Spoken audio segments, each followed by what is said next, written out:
didn't drop too far in front of him, but Johnny decided to forego the option of the dive, but his bullet arm, God, he's a fine fielder as Johnny B, and got it back to the keeper in good time. I'll just say I really like the look of KL Rahul as a batsman. I think he's got every shot in the book, and aggression and shot selection and stuff like that.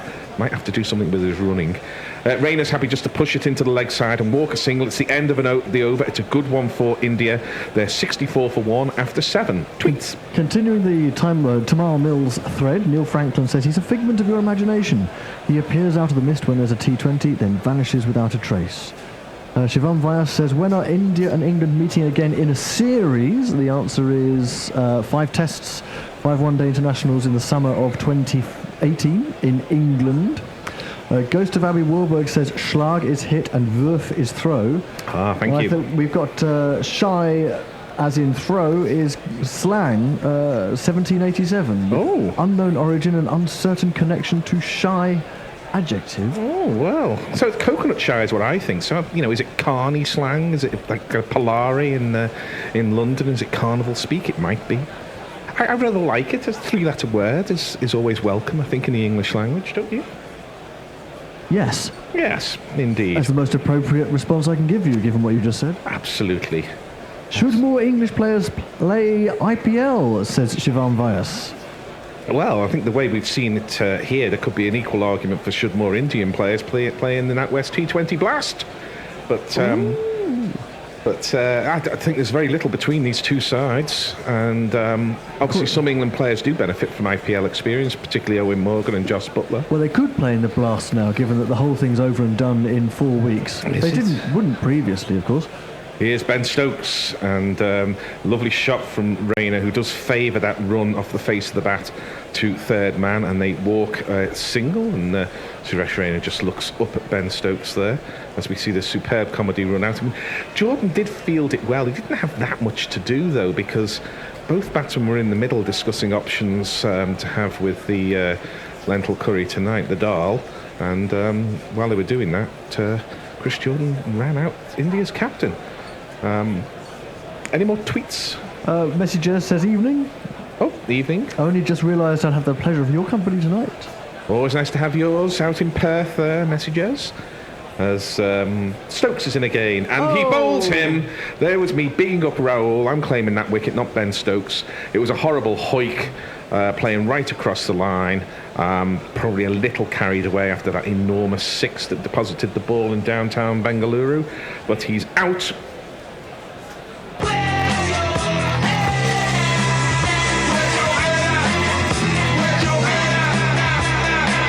And it was a classic delivery, really, from Ben Stokes, a classic of the you miss, I hit.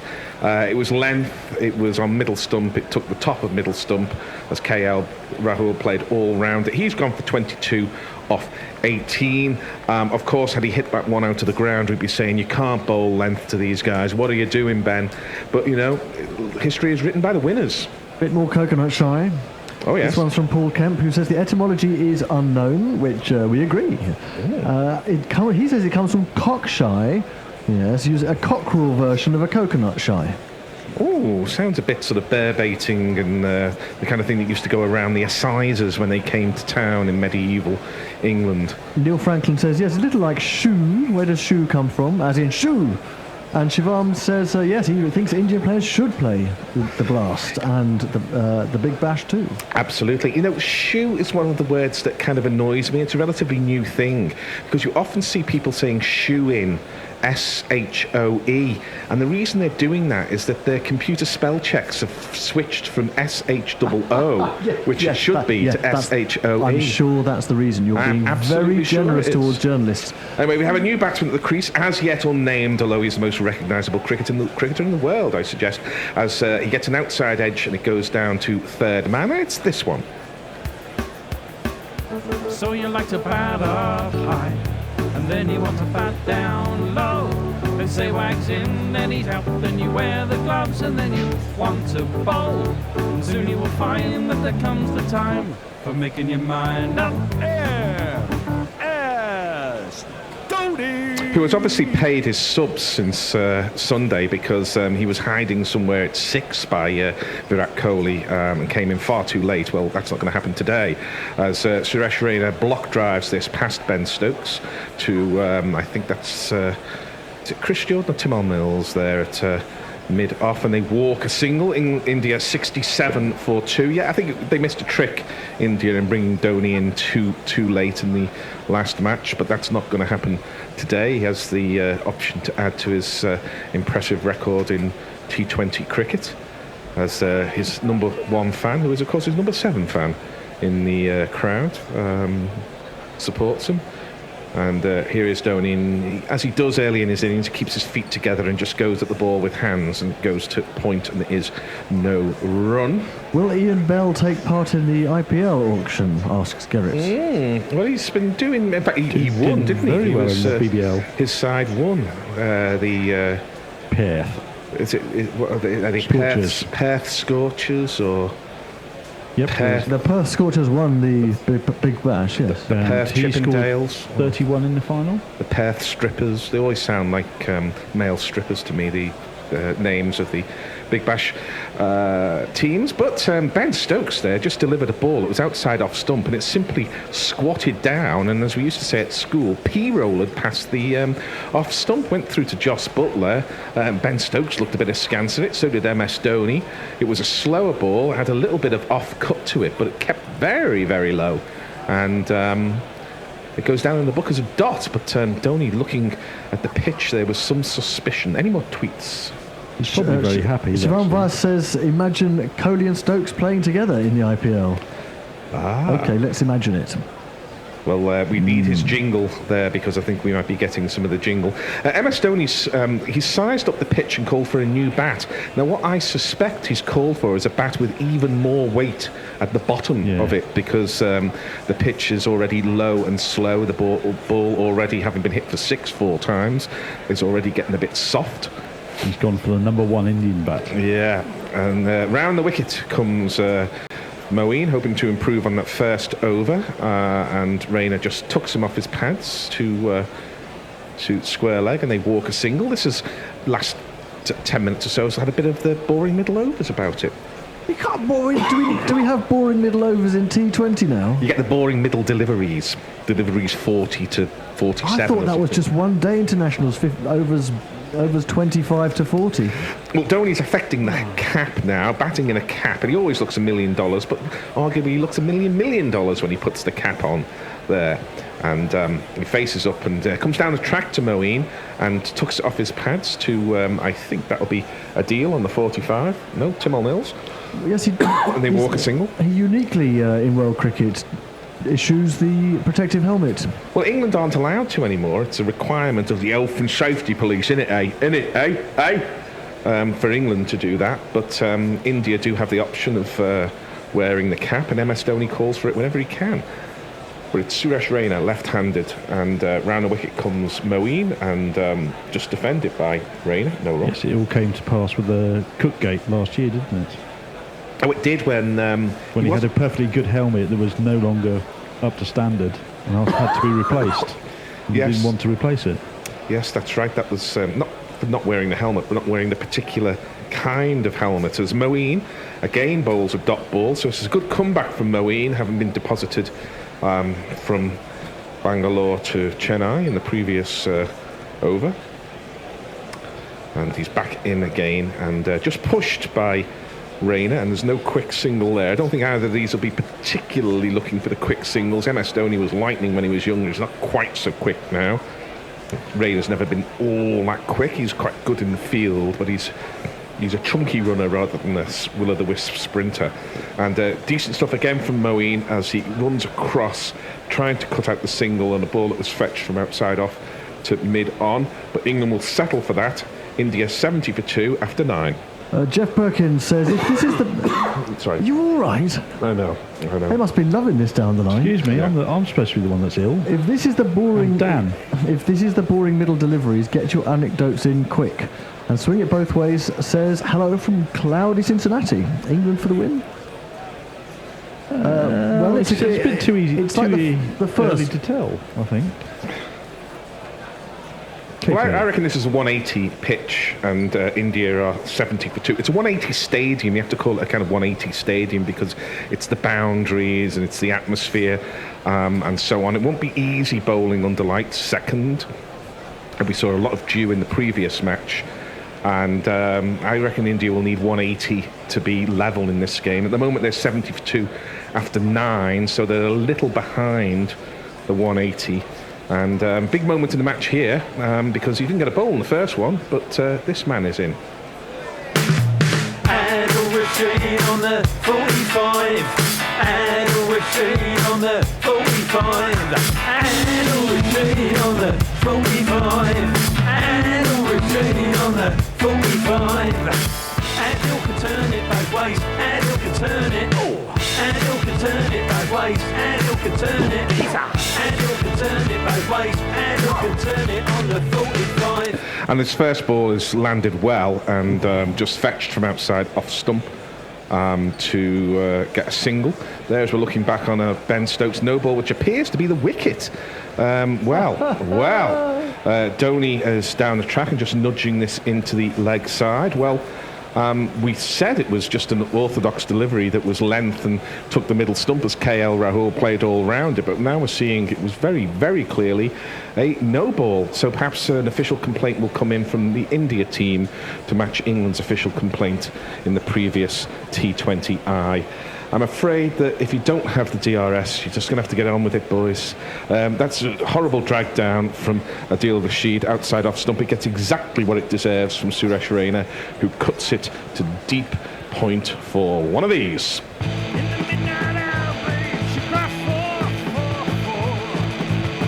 Raina goes to 41 and has looked in decent nick. But you know, it's hard, isn't it, in T20? You know, you're in decent nick and you middle one and it gets caught on the boundary. So anything can happen. There's Adil Rashid, who seems to have a bit of a haircut, a bit like Hendo, and he's in again. And this is the wrong one, and Raina waits for it outside off stump and gently steers it to the third man boundary, which is unoccupied, and they go through for 2. India 77 for 2. He's playing very well as Raina on 43, and we're now majoring on this no ball from Ben Stokes, and it's a pretty big one if truth be told, as KL Rahul played all round it. But if you're going to play those shots, you're going to get out, mate. But I think you've just got to suck it up and get on with it until the DRS is in the game. Rashid again, and this is ball jumps a bit at Raina. There's definitely some variable bounce here, which will interest the Indian spinners when they get a turn. And Raina was trying to get the ball to third man for the third time in the over and could do little with it. In fact, it took the glove where it bounced so high. And it's good over from Adil Rashid. He's in now, and it's another tight line. And as he caught it, no, he may have dropped a chance there. Bounced short of him. Did it bounce short? We'll see it again on the replay. It was a ball that was off stump, and Raina was playing a kind of nothing shot to it. He sort of pushed forward at it, not really trying to score runs. He was beaten in the flight and did bounce some way short of Adil Rashid. So England have pulled it back in the last couple of overs or so with the help of some less than perfect umpiring, it must be said.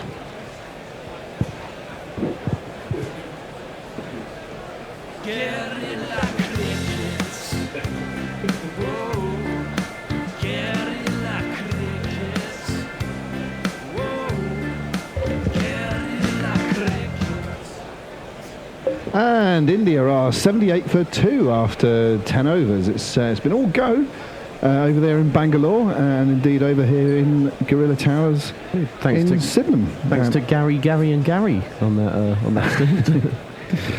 It's Yes. Hard to get a worded edge with. Yes, well, we'll try and keep it light and frothy. So it's Grubby here, Paul Howarth on the central missionary position. Jason has stayed there in the jingle chair, and Dan has come over to the tweet seat.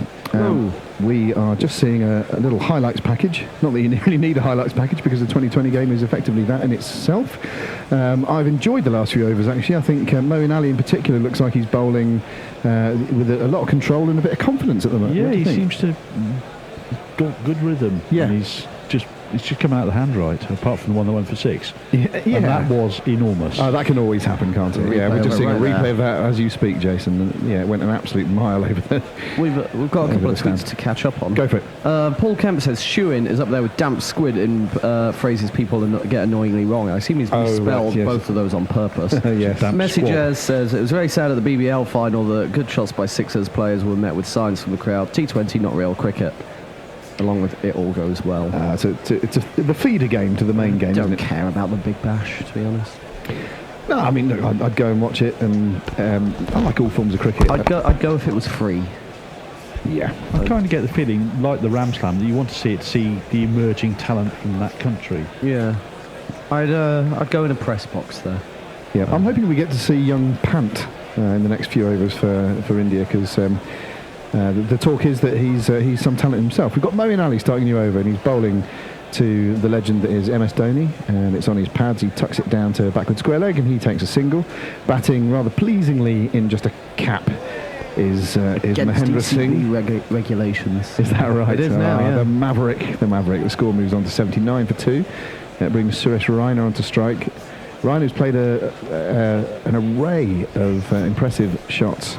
This one he dances down the pitch to, and almost makes it the ball of good length as Moeen sees him coming, drags it down. He plays it into the backward point area. He takes himself a single, and he moves on to 44 off 34. Beg your pardon. It's almost a retro India performance, because you've got Dhoni going well, Yuvraj, Raina. Oh, totally. Yeah, it's Back to the Future, yeah. It's another one that Moeen drags down as he sees Dhoni advancing down the wicket to him, and Dhoni can just shovel it to backward square leg for an under-edged single. Pant has a strike rate in 4-day cricket this year of 107. That is extraordinary, isn't it? He'll also be the youngest player to play T20 for... Yeah. 19, you say he is? 19, I think, yeah. Round the wicket this time is Moeen, and it's rather on the pads this time with Suresh Raina. He tickles it fine down towards the fine leg boundary, and they come through for 2, and Adil Rashid does the fielding there, keeps them down to those 2. Not a bad over this, and not a bad little session, a mini session in the middle of this T20 innings for England, as we've sort of dragged it back, having had that early success. Is Pant's going to be the new Parthiv Patel then? Well, I suppose we'll see, won't we? It's a ball that turns outside the off stump of Raina, and he just dabs it down backward of square, takes another single. He's just gone for 6 so far in his 5 balls of this over, which is not too bad. We've got one of these meanings polls on the screen, which is presumably mostly Indian voters here. Who's impressed you most, Moeen or Chahal?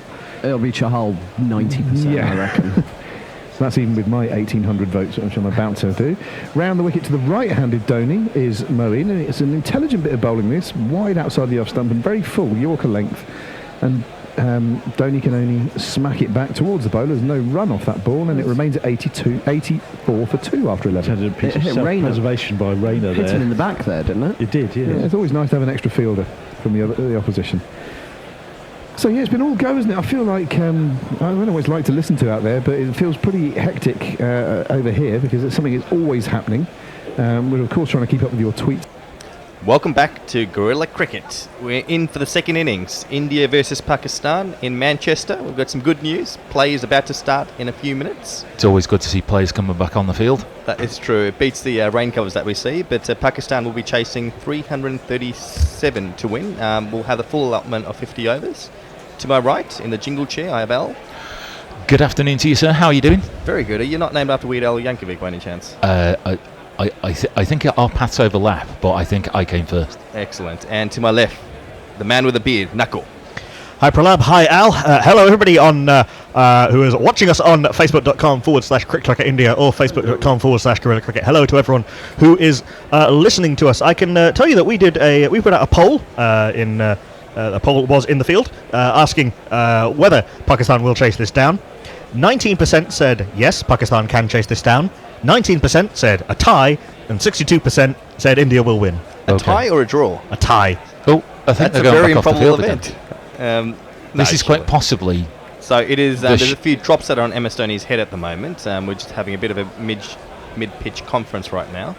The players came on And we believe that the players are now going back off. They're going back off, and the cover comes back off. So I didn't even get the chance to jingle Imam al-Haq. If it was one of those, it feels like the weather's trolling us a bit, where they're coming out, they're coming off, and the players are staying on at the moment. So I guess we'll there appears to be happens. There appears to be what is commonly known as the Manchester two-step. Well, now we have the interesting image of the sun very much out, but the hover cover very much on. It is sun raining in Manchester. Have we got 4 seasons in one day by Crowded House to be able to play for our viewers? 4 seasons in 1 second. It's quite a weird sight. Virat Kohli is now sitting in the dugout grinning. Having a bit of a laugh. And even with the umbrellas, we've got about 50% of the crowd with umbrellas, 50% without.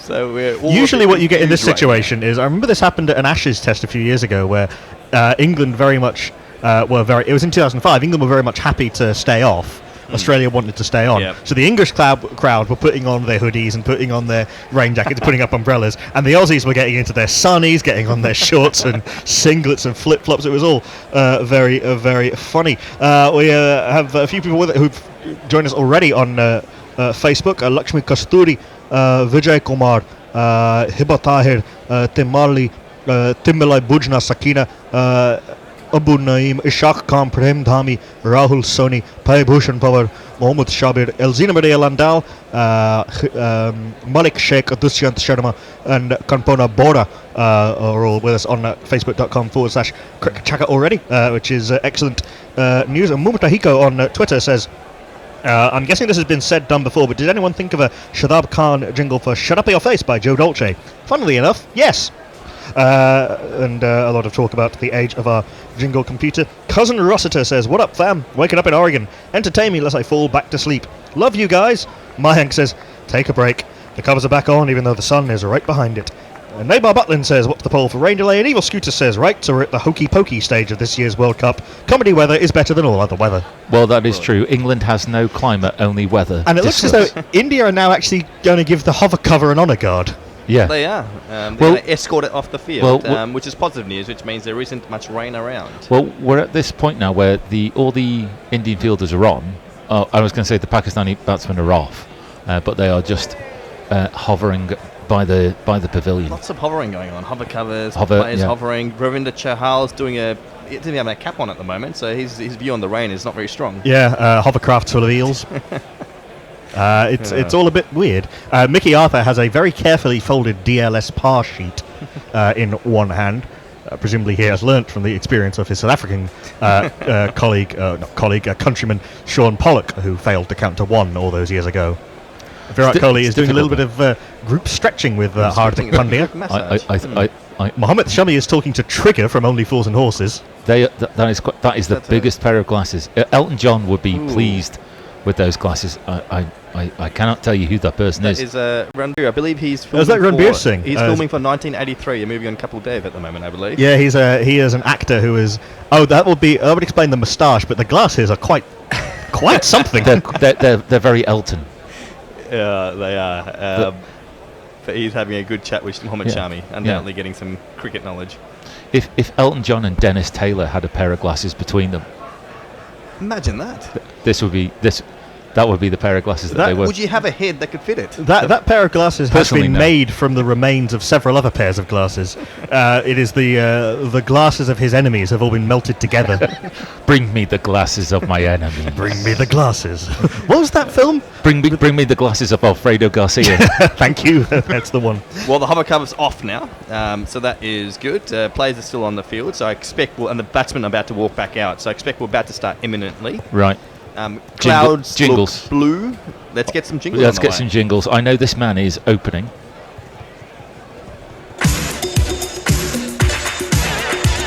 Him's mom's a head selector. It's just coincidence that he's my uncle. Him's mom's a head selector. Me being pick's got nothing to do with that. My name is Emman. Oh hi. My name is Emman. Oh hi. My name is Emman. Oh hi. My name is Emman. Oh hi. guerrilla cricket jingles where it's always 1986.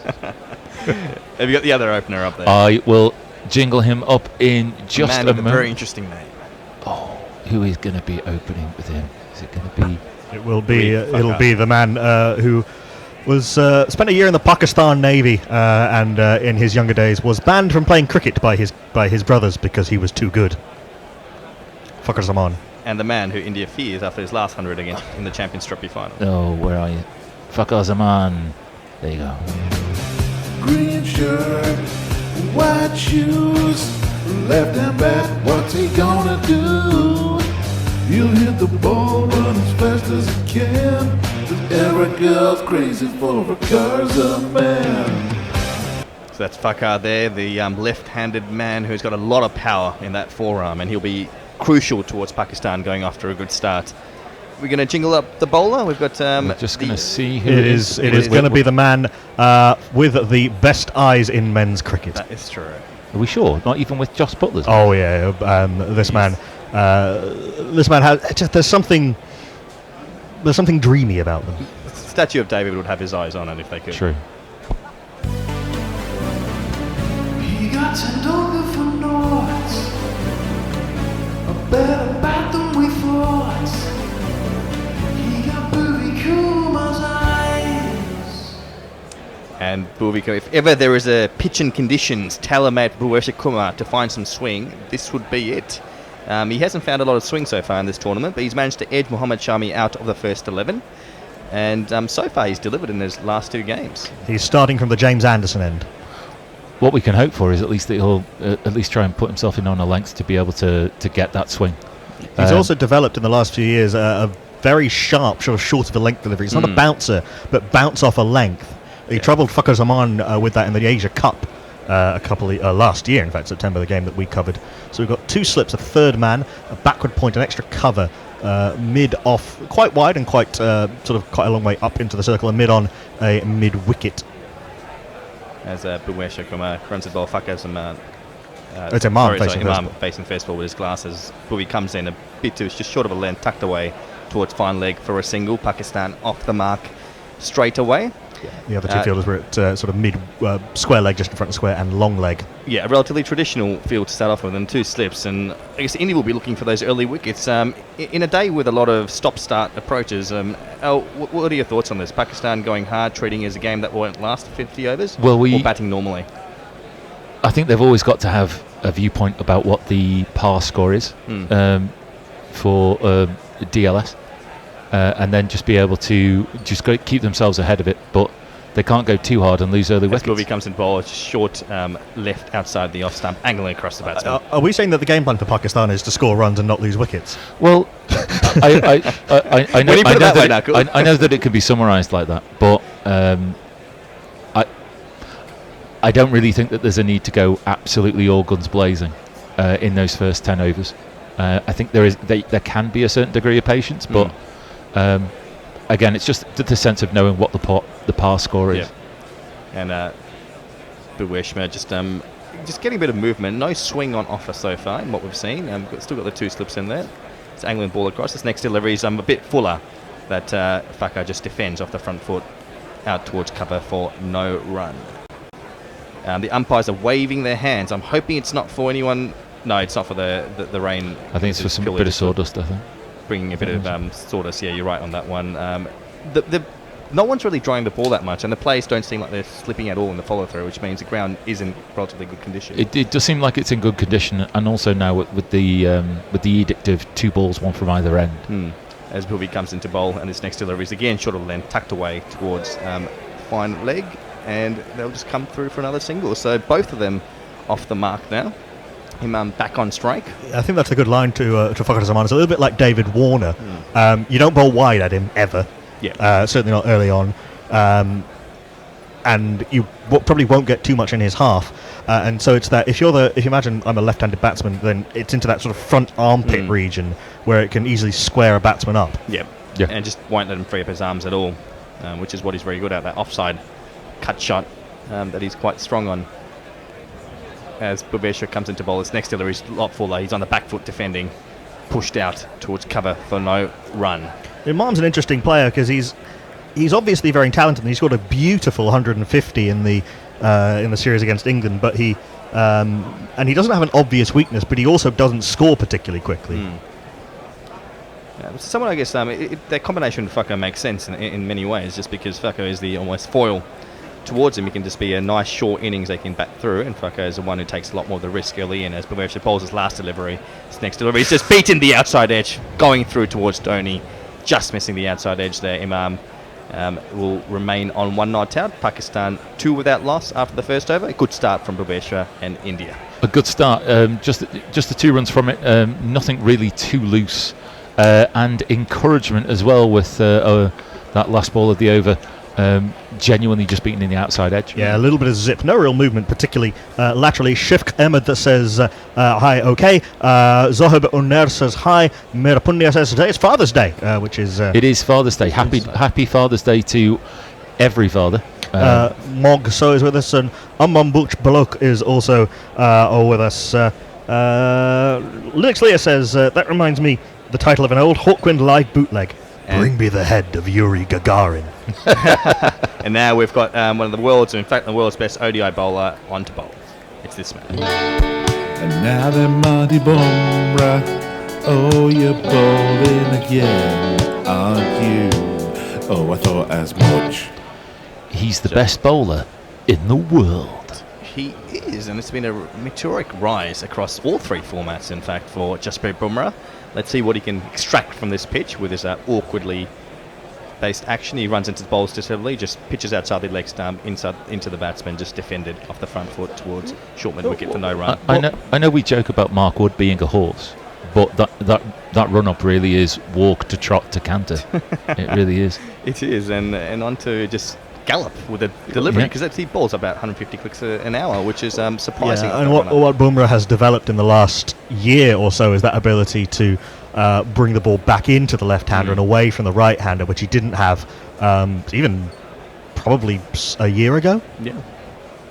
And certainly led to his successes in Test cricket. His next delivery runs into bowlers. It's a fuller ball that hits Fucker on the pad, but it pitched outside the leg stump. He misses out on that one. No run. He's looking to see if there's a bit of movement on offer, bowling a bit fuller than he otherwise normally would. And I think in these conditions, I think it's only wise. If you're going to bowl it length, back of a length, then the conditions can't help you. No, I mean, what it can do is obviously if you can get the ball to move off the seam at pace, then that can be useful, but you may as well look to see if there's that additional weapon. Yeah, particularly early on in the first over, where Pakistan will be a bit more conservative with the view of not losing any wickets up front if they can. Jasprit Bumrah strolls into bowl, and this is a wide full toss that's blasted through the offside, pierces the gap for 4. 4! Good God, yeah. It's about the first loose delivery Jasprit Bumrah has bowled in the tournament. That is right. Just a wideish full toss that was placed quite well, helped along by Fucker, and he will find his way to the boundary all along the ground.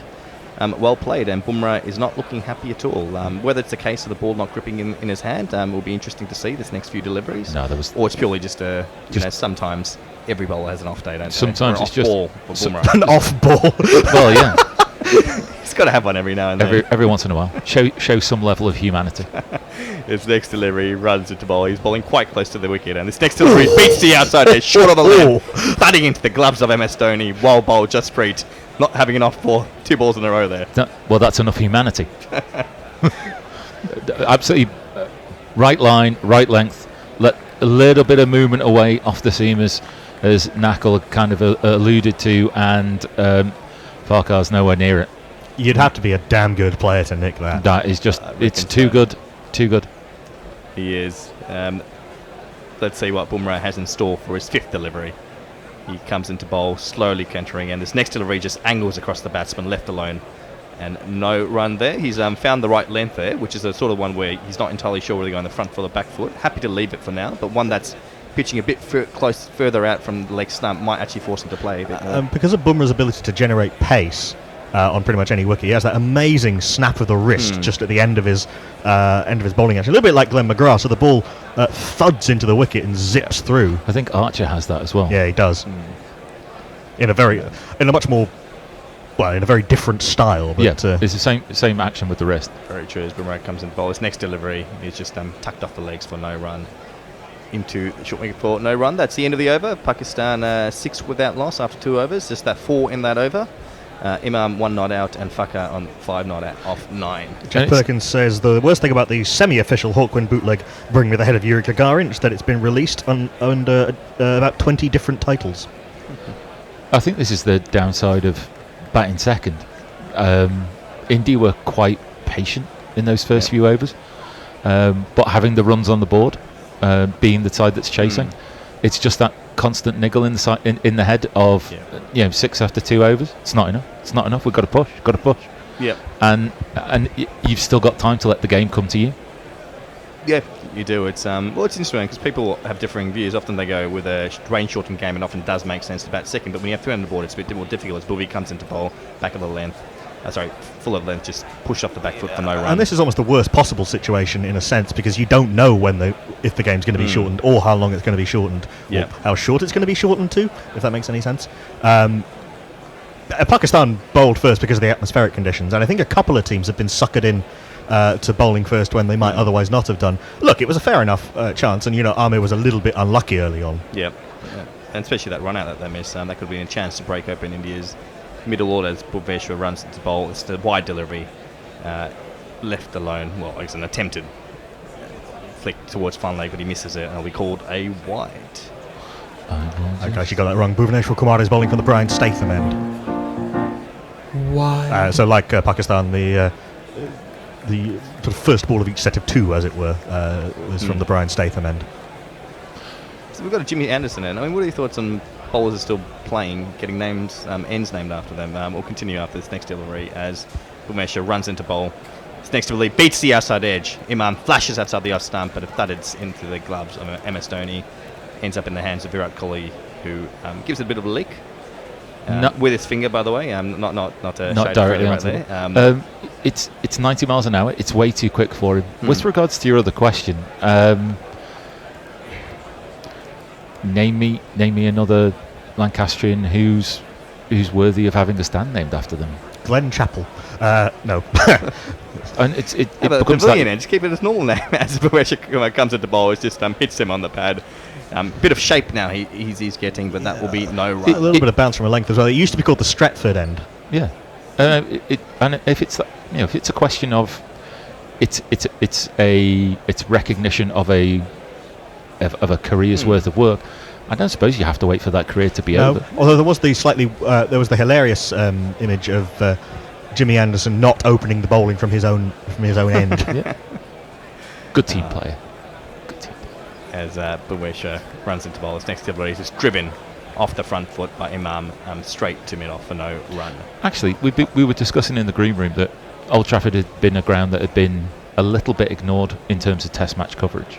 In terms of, but they have got an Ashes test, and I'm wondering whether the 4th test being at Old Trafford is a bit of a nod to Anderson and his career. I was going to say to 05 because it wasn't the 4th test of the 2005 series at Old Trafford. But since then it's as Bhuvneshwar runs into bowl. His next release flicked out past the fielders by Imam all the way as it rolls along to the boundary. Well played, Imam. He'll find another 4.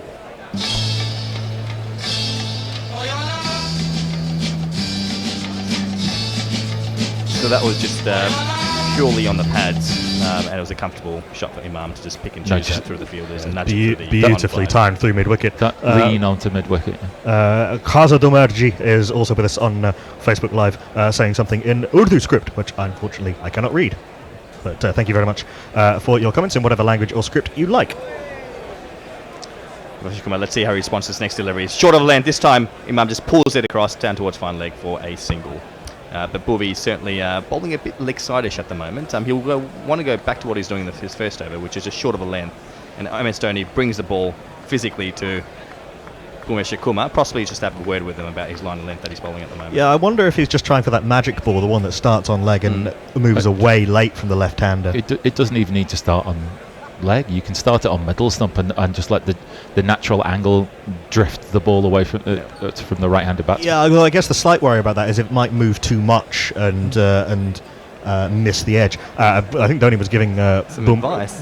He was giving Boovie the ball to give back to the umpire because it was the end of the over. Jeff Perkins says, "Is Jimmy contractually obliged to only bowl from the Jimmy Anderson end?" Well, no. In fact, we were just saying that when England played the first Test at Old Trafford after the end had been renamed, Broad bowled from the Anderson end and Anderson bowled from the Statham end. I guess there's technically a way of bowling from both ends, in many ways. Well, yes, indeed. As Jasprit Bumrah into the 4th over, Pakistan 12 without loss. Bumrah runs into ball. This next delivery, he just squares him up a bit. He just plays it out, under edges it back onto his pad, no run. Bumrah again getting that awkward bounce at the moment, but so far the skies are looking good. It's looking clear. We won't tempt faith, and I won't have any commentator's curse on this, but it's looking pretty good at the moment. Yeah, I think it's going to be maybe the day when there's going to be a little bit of stop-startery later on. Be interesting to see. I'm very, very interested to see how the wrist spinners go, Kuldeep and Chahal. Yeah. Pakistan's 4 spinners didn't take a wicket between them. And didn't really slow the run rate down. No, not really. Especially apart from Imad. As Bumrah comes into bowl, this next delivery is just defended off the front foot by Imam, no run. Yeah, it was a bit of Imad bowled pretty well, but it almost had no impact on the rest of the game because he bowled out so early. Yeah, it was a strange. He was sort of bowling in a hermetically sealed bubble, sealed off from the rest of the game. It's very strange. But Kuldeep and Chahal are both in particularly good form. Particularly Chahal has been bowling beautifully in this tournament. But with the wet ball, shortish square boundaries, it'd be interesting. So particularly as Pakistan, the spinners coming on, they had 2 in-form set batsmen to bowl to. So I think a lot of it will depend whether these two can survive those first 10-12 overs, because I expect we'll have a better time with Kuldeep and Chahal if they are still batting there. This next delivery is a bit fuller by Bumrah. That's just driven forcefully towards mid-off for no run. And that hasn't really happened yet. We haven't really seen Kuldeep and Chahal have to bowl at set batsmen yet. Because traditionally India, Bumrah, just the strength of that opening bowling attack of Bumrah and Bhuvi have managed to take a few wickets here and there, but if Pakistan can purely just consolidate for these next 5-6 overs, they'll get the opportunities through India's next 3 bowlers coming in. And Fakhar Zaman against Kuldeep will be quite interesting because the few players who've had success against Kuldeep and Chahal have been left-handers who can slog sweep. Yeah, exactly. As Bumrah runs the ball to short of a length, they're going to steal a quick single through. He just drops it down in towards the short cover, and they'll steal a single.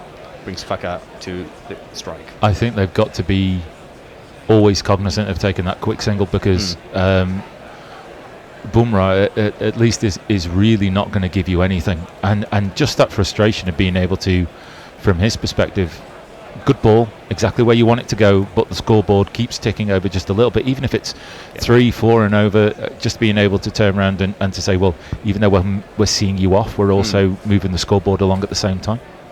Very true.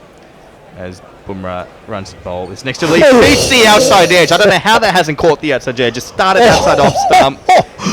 Fakhar tries to pay a bit of a flick. It somehow misses a bat and goes to the gloves of MS Dhoni. This is a beautiful delivery. I don't know how He's it's very not unlucky bowled. not to get a wicket out of this. I don't know how it's not just bowled. Moves off the seam, and I'd say the fact that he tried to play a shot through mid-wicket is what saved him there. Because had the bat stayed in a straight position, that would have caught the outside edge. That's a very good observation. And actually, there was nothing wrong with him trying to play that ball through mid-on because that's where it started. It seemed a little bit too much. Left alone by Fakhar. He's not going to touch that one, and just goes through for no run. I think 13 without that's lost after 4. A wise move just to leave that last one alone, because Lord knows what the last one did. It was interesting to see that most of the senior Indian batsmen with that shocked look of like, I'm not sure how I would have played that any differently as well. I think there's an element of thank God he's on our side, a little bit like when Mitchell Stark's at his best. Adil Karim on Facebook says the pitch is damp, they've got to start taking advantage and chipping. They've got to take advantage and start chipping away. Mark Dyke on Twitter says, what is that crazy plastic thing the umpire is wearing in his hand in the India-Pakistan game? Some sort of 1970s radio antenna? It is a protective shield. Yeah, the Oxen shield. But yes, Bruce Oxenford is wired for sound. Actually, that's probably true. Bhuveshwar runs into ball next delivery, beats the outside edge, just one bounce to the keeper for no run. I think that's a really good stop by Dhoni. I think it doesn't look pretty, but keep the ball in front of you. I think he's stopped a couple of byes there. I mean, he's pushed it back out into the danger area. Yeah, because he's really swung away there. It's promises nice for Bhuveshwar. He's actually getting a bit of late swing there. He does a little bit of the long barrier, MS Dhoni. He often stops the ball with his pads when it dives through to him. He uses all possible avenues, and I've seen him do stumpings with his legs. It's just it's amazing how he can use every part of his body to unorthodoxly stop runs going through. Bumeshik Kumar's next delivery beats the outside edge. Beautiful ball. This squares up Imam, and it just singles just fraction past the outside edge there. That very is, close to that. 6 inches fuller, and that's the perfect delivery. It's a perfect upright seam position there. It's too good. Ooh, it's absolutely too good. The difference between, I was going to say, I suppose the difference here of having one genuine world-class pace bowler versus two is plain to see between the two innings. Yes, so bowling well in tandem as Bumesh's next delivery is a bit fuller. That just pushed out towards mid-on for no. I will give that illustrates what why Imam is quite so highly rated. I mean, his one-day record probably isn't as good as it should be, and it's an open question whether he's a better replacement for Azhar Ali, who he replaced. But he gets he's not afraid to get onto the front foot, even when the ball's moving around a lot. Yes. So we watched this up close in Malahide when we did the Ireland-Pakistan Test match, and the stride he was getting in, even to Tim Murtagh nibbling the ball around, and Boyd Rankin was very, very impressive. Yeah, he certainly found a way to at the top of the order. As Bumeshik Kumar's next release just beats the outside edge again. Again, it's just seaming across once he hits the pitch, past the outside edge. Bumeshik is bowling well.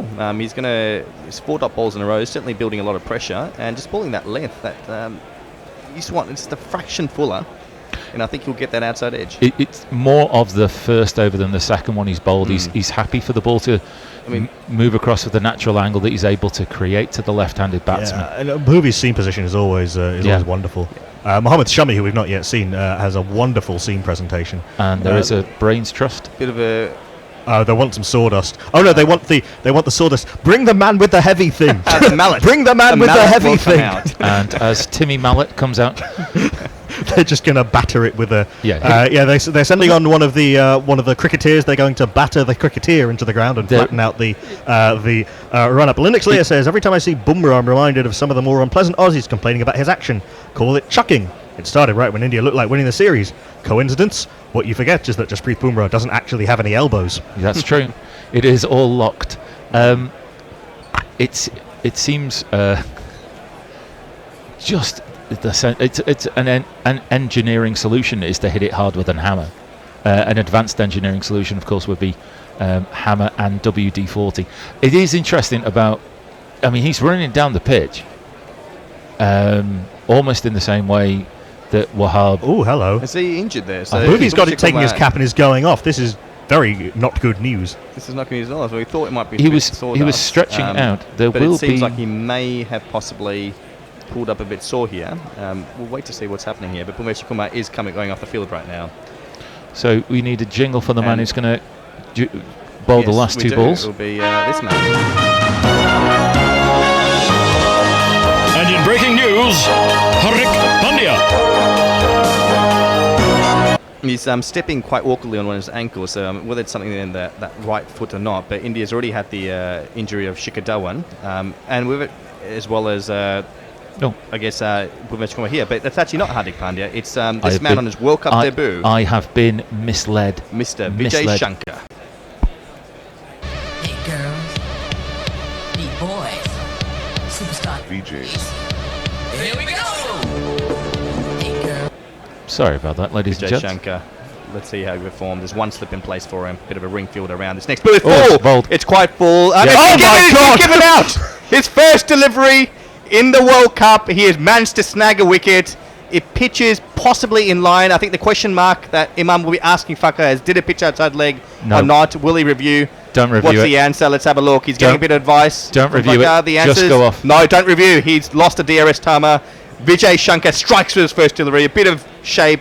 Hits towards the leg stump. Moves into the pad and thuds into that front pad. That's unbelievable. That will probably take out middle and off. I'd that say is unbelievable. His first delivery, perfect seam up. A bit of in swing and yet smack banging into, I'd say, middle and off right there. Here we go. On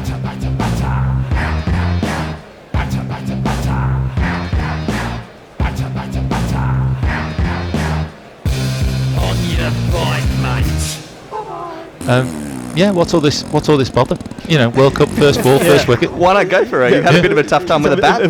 Vijay Shankar had only taken 2 wickets in ODIs previously, which weirdly were both in the last over of a one-day international when he had about 12. He's played about 4 games. Yeah, he's not. He's a batsman who bowls. He's not even really a proper all-rounder. He's a kind of put it on a length wobbly seamer. Yeah, it's got hints of late 1980s Botham and Pringle about it, that action and that sort of length. Put it this way, he'd take a hell of a lot of wickets in English league cricket. Oh, yeah. Yeah, he would. He's perfectly suited for this. Certainly a very three-dimensional cricketer, you might call him. Yeah, although that's unbelievable. Can anyone else pull out how many ever people have taken a wicket with their first ball in a World Cup? Yeah, there has got to be I think he might be the list. Because he's the last player for India who debuted in the World Cup. Yuvraj Singh is the last one I can recall, but I imagine there might be some. Well, I mean, it's not his ODI debut. Anyway, yeah, that's true. Not in this situation. We have a new batsman. We do. Here he is.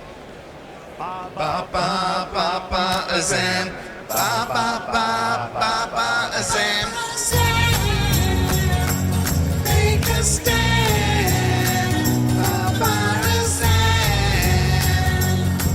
you got me wishing I was bowling, watching and a screen. Baba Azam to face his first delivery from Shankar. This next one just finds a way to inside edges it past the stumps, doesn't hit it, and he'll run through for a single. Well ball by Vijay Shankar there as well. Baba Azam, probably I'd say Pakistan's best player, at least in the top order, I'd say. He's a glorious player Lovely to watch, Baba Azam. He drives so well straight, he drives so well down the ground. He's one of these guys he's not magged himself there. It was one of these guys, he's played the nutmeg, the babmeg, that doesn't work. But he's one of these guys he's in the root Williamson Smith class where he can score 40 off 40 balls and no one notices. Yeah. What an extraordinary start to what an extraordinary year Vijay Shankar has had. He wasn't in the reckoning at all before the New Zealand series, before Hardik Pandya said those stupid things on the chat show. Came into the New Zealand series, did all right. Then in Australia, he takes his first 2 ODI wickets when bowling the last over defending 12. Then he gets into the World Cup squad, and then he takes a wicket with his very first ball, which he's also only playing because of an injury. Yep. We can rewrite our own stars, given the opportunity. We can. He's certainly willing to take it with both hands, and funnily enough, performing with the ball over the bat. But it's be a World Cup debut for him to remember, particularly if he can get India home later today. Jasprit Bumrah is going to bowl to Baba. It'll be an interesting test for Baba to see how he goes at the moment, facing Jasprit Bumrah. Really quite fresh. He's into his third over at the moment. He will still be bowling at his high-speed pace there, as Bumrah runs into bowler's delivery, just squares him up, defended comfortably by Baba, drops it to his feet for no run. So 14 for 1 after 5, and here comes the Hawkeye for you. Replay of that LBW, crashing, 3 reds, crashing into leg stump. And to be honest, it's just... even if he more than 50% of that ball's hitting, so even if it had been given not out, if India had reviewed it, would have been thudding into the middle of left stump. Even Virat Kohli can't believe what has just happened. Yeah, it's such a great start. Why didn't we have this guy open? There's some silver lining for Vijay Shankar. Jasprit comes into bowl, still he's a bit fuller. They'll just push out towards third man for a single. So it's that awkward moment. Do we consolidate, just take our breath, or if 15 after 5 overs, we're just going to have to keep pushing? Thakur is only going to try, and he's at his best when he's trying to be aggressive, and he might get some loose deliveries from Vijay Shankar, who is a little bit more hittable than Bhuvi or Jasprit Bumrah. And Babar Azam is a glorious player. I don't think the game plan changes much at this point. Yeah, agreed. Just with next delivery, just slammed into the turf. No run, straight out towards point. Would Shankar have been... He would have been 6th, 7th choice? He'd have been doing the... Yeah, I mean, it's sort of... He might have bowled maybe 3 overs. I think him and Kedar Jadhav are sort of making up the 6th bowler. Yeah, well, those bowlers are now going to find 8 overs between them. Especially with Bhuveshwar not bowling. So, I mean, opportunity for Pakistan right now, where you can ride out sort of Bumrah, and then you move into India's sort of second change bowlers after that. As Jasprit runs and bowls, his deliveries a bit fuller, and they're still a single as he just flicks it into his pads. It basically means that Hardik Pandya has now got to bowl 10 overs. He becomes the 4th bowler, with the other 3 being Bhuvneshwar Kumar, Kuldeep Yadav and Yuzvendra Chahal. Yeah. And then you make up the 5th bowler with Vijay Shankar and Kedar Jadhav. Yeah. So But it's, there's going to be more work for bowlers who might have only expected 5-6 overs. Yeah, maybe? I mean, Kedar Jadhav could have realistically have expected to bowl up to 5 or 6 overs, depending on conditions.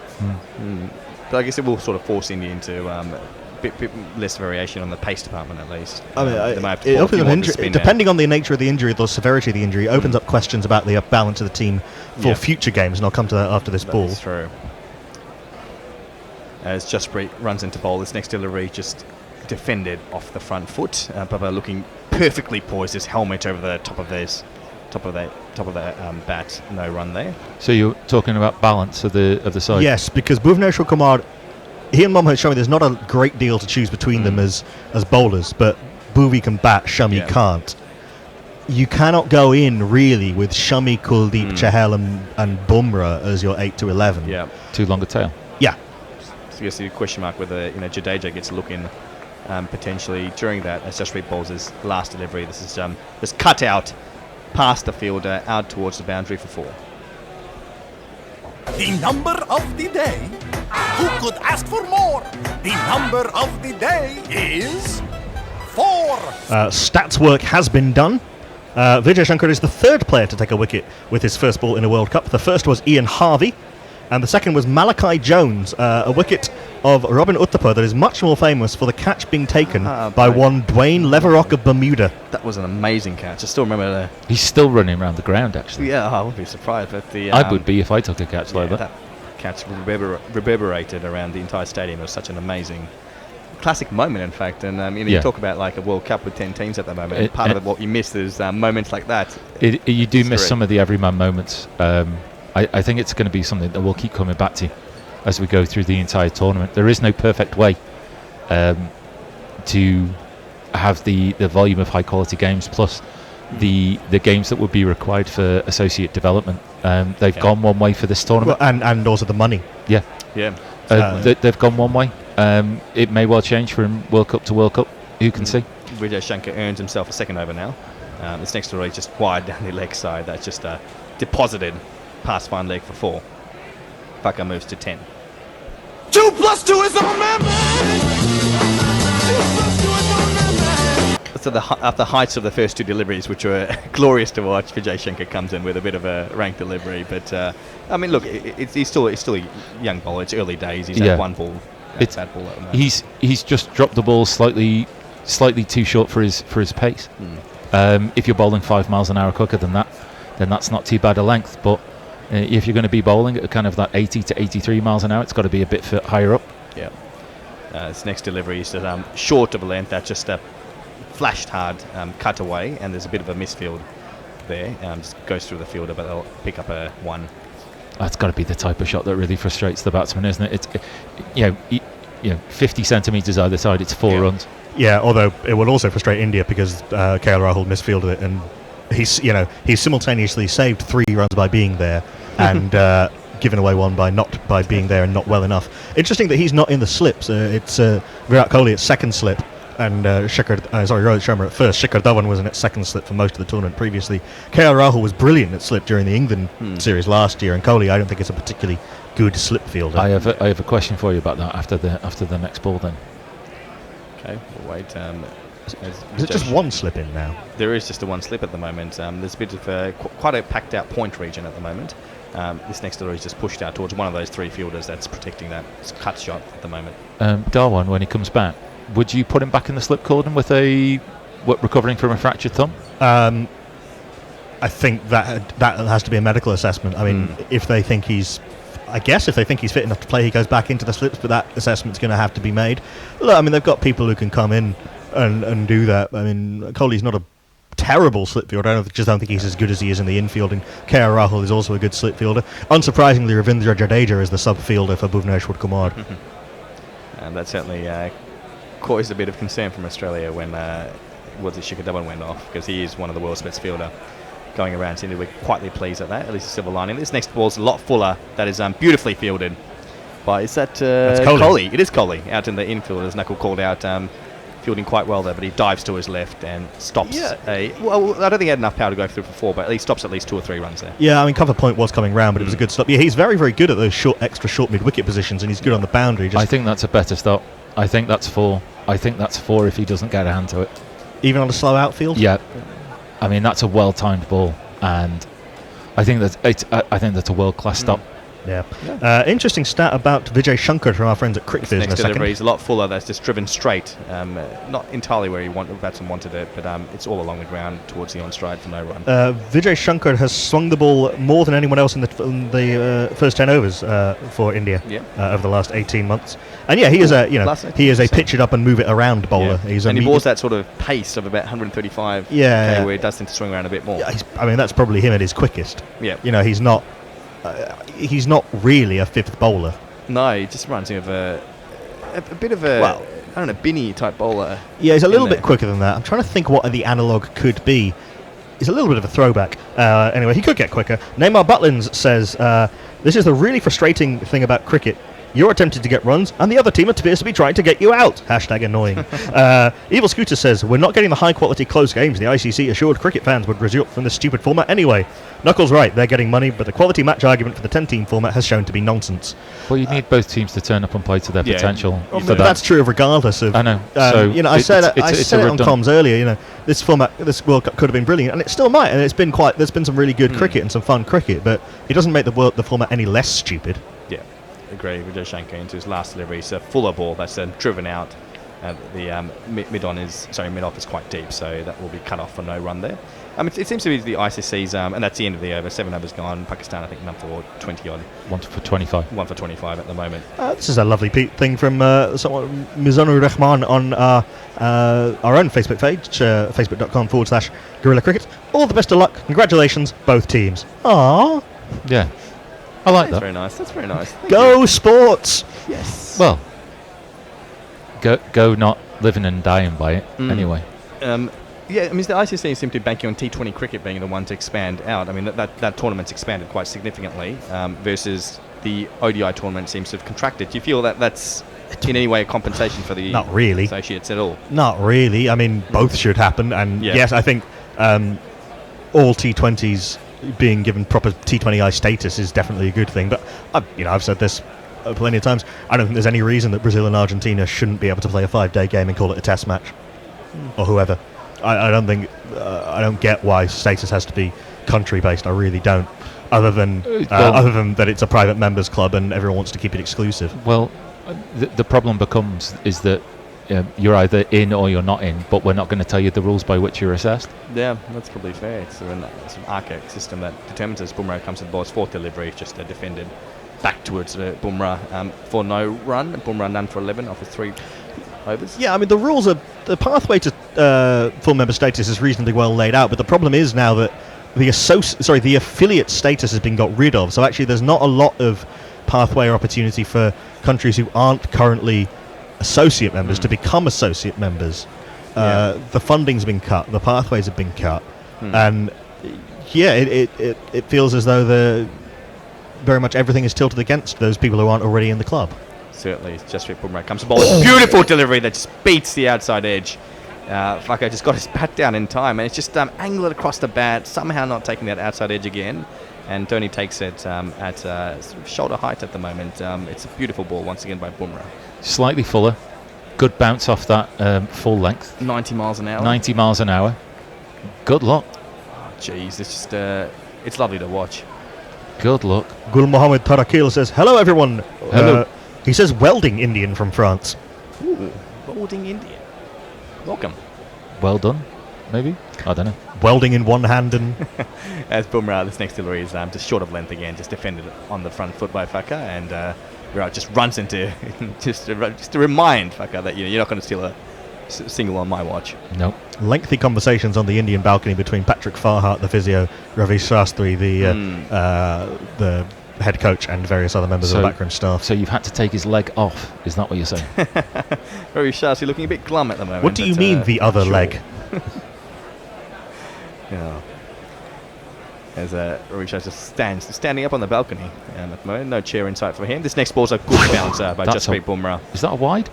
What's the umpire going to call this? No, it hasn't been called. I thought it was good bouncer. Yeah, I thought it passed sort of eyebrow height. It's been called No. It's more line. Sorry, that's why I'm thinking wide. Oh no, so I thought it was angling across him. So it started off outside leg, but it ended up going back over the helmet. So I'd say he's okay with that one. The physio's coming out.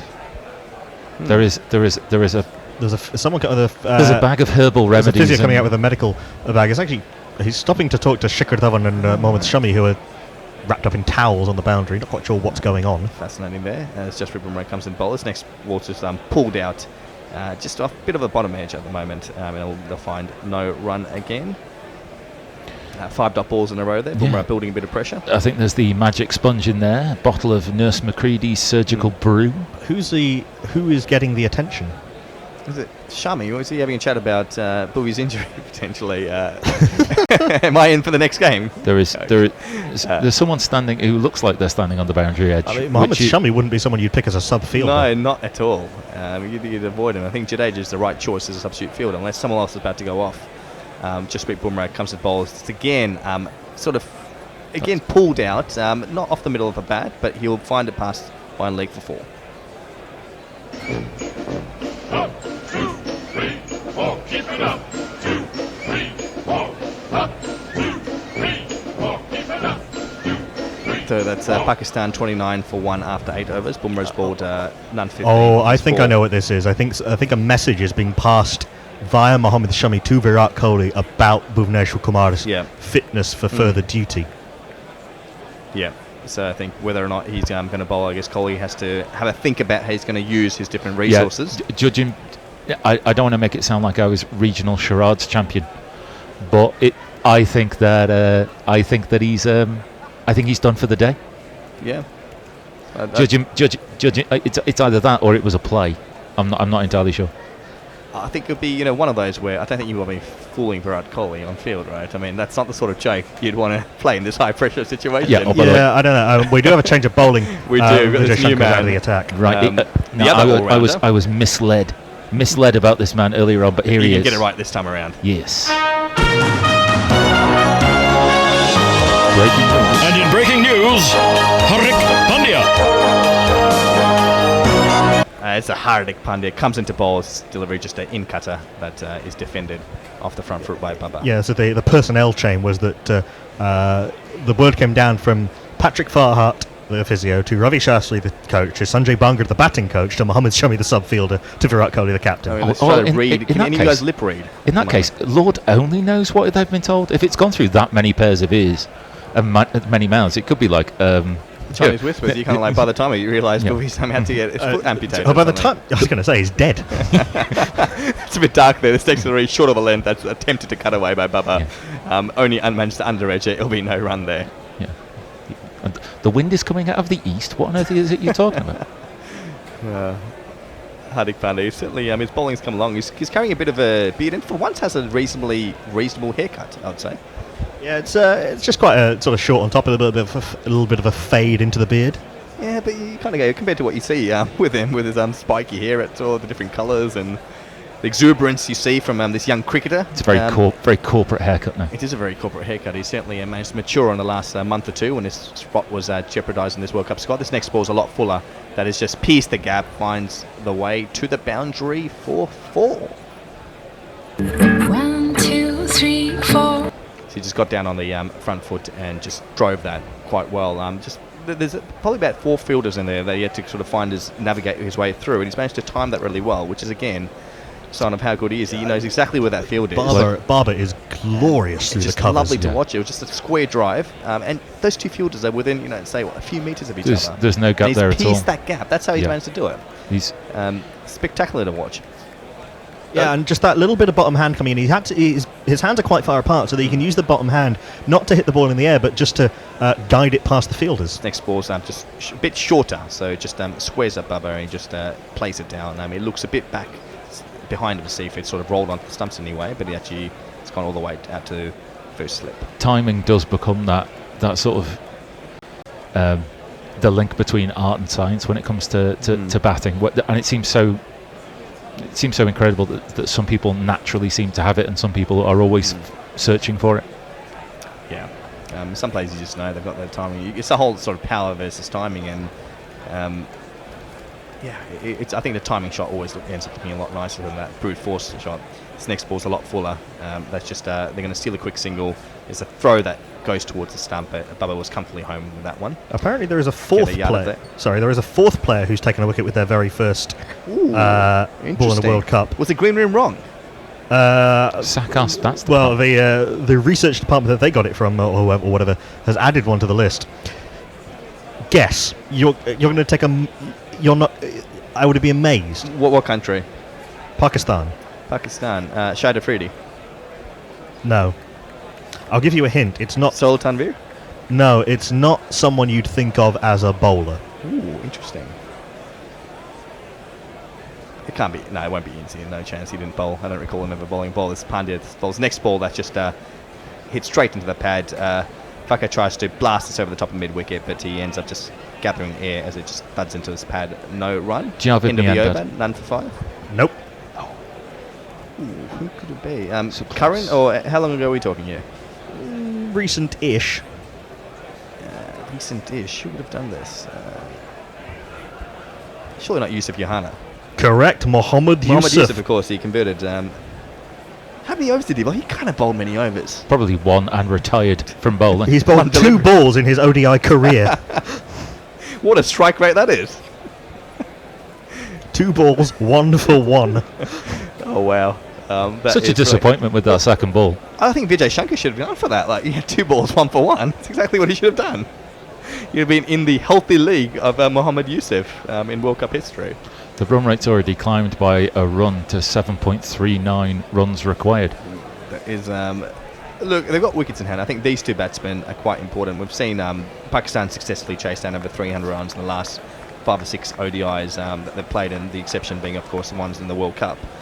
So I'd say you can certainly back them in to play the longer innings. They've got a decent middle order, but you are right. That run rate moves across from past the 7.39 to 8. Suddenly becomes a bit more risque as well. It now becomes something that needs to be addressed sooner rather than later. Vijay Shankar comes to bowl 1 for 6 off his 1.2. This next ball's just thickishly outside edge past Gully towards third. So Bumrah's come off, and this man has come back on from the James Anderson end. Mohammad Yusuf's bowling career in ODIs is quite extraordinary, and I'll give it to you after the Vijay Shankar jingle. Sorry, I am looking in the wrong that team. is okay. Hey girls, beat boys, superstar VJs. Here we go. Hey girl. It's going to mislead me all game long that he came on, and it's going to be this 0.2 that's just going to be from my OCD. It's just not going to work. It's not going to work if Vijay Shankar comes to bowl. It's just fuller delivery. That's just pushed out towards the fielder for no run at cover. This is the going to the 10th over, so I think we'll have a triple. We'll have a change in the commentary at the end of this over. 1 over warning. But I'm keen to hear this, Knuckle. Yeah, so the first ball he bowled was in the Champions Trophy in 2004 against the West Indies, where Pakistan had been bowled at for 131. Mohammad Yusuf came on for a bit of desperation bowling and was hit for the winning single. And then the next one was in the 2007 World Cup against Zimbabwe in Kingston. After this next ball is just a bit of flashed out. Fucker almost like tries to wind up to hit it. But they run through for a quick single. He's trying to hit that ball too hard. Yeah, I think that's where Vijay Shankar's lack of pace can be an asset. In Kingston Jamaica against Zimbabwe in the group stage of the 2007 World Cup, Pakistan made 349, 160 for Imran Nazir, remember him, and Zimbabwe were 99 for 9 in the after 19 overs. Mohammad Yusuf came on and got Chris Mpofu caught by Inzamam ul Haq at cover. Wow. Those are the only 2 balls he ever bowled. Wow, what a way to do it. This next ball is a bit fuller. That is just watchfully defended by Bubba to mid-on for no run. I love that. When I come on to bowl, matches end instantly. Yeah, it's good. You push Mohammad Yusuf, the finisher. The finisher? That is the very definition of death bowling. Yeah. It's funny. We've got a lineup of new commentators, an array of them just waiting to warm these seats. As Bubba just watchfully looks at the field. A bit of a ring field around, no slips in at the moment, a short fine leg. This next ball is just squared up, and he just hits it back to Shankar for no run. That has made my month. That is wonderful. I love cricket, I really do. And certainly all the fans have managed to find their way to Manchester. Unfortunately, the rain gods have stayed with the fans at the moment. Dampened them a little bit, but they're okay. They're having a lot of fun. Just reveling in that piece of... A lot of dolls, and the Bharat army's there, the Pakistani supporters there. Yeah, and I like the fact. I like the fact. Yeah, it's a mix of green and blue. Yeah. This next ball is a wide ball that Dhoni collects. Vijay Shankar, his first wide in in World Cup cricket, I'd rather say. Wide. He's bowled. He's up to bowl his last delivery of what is his third over, but obviously he did only bowl the 2 overs for Purmeshwar Kumar, so it's actually going to be an interesting one where he'll end up on some statistical anomaly of having bowled a certain amount of balls that don't correlate with the amount of overs that you might bowl in a game at some point in time. Like Mohammad Yusuf's 2. Exactly right. This next ball is a bit fuller. That's just pushed out, and they'll come through for a single.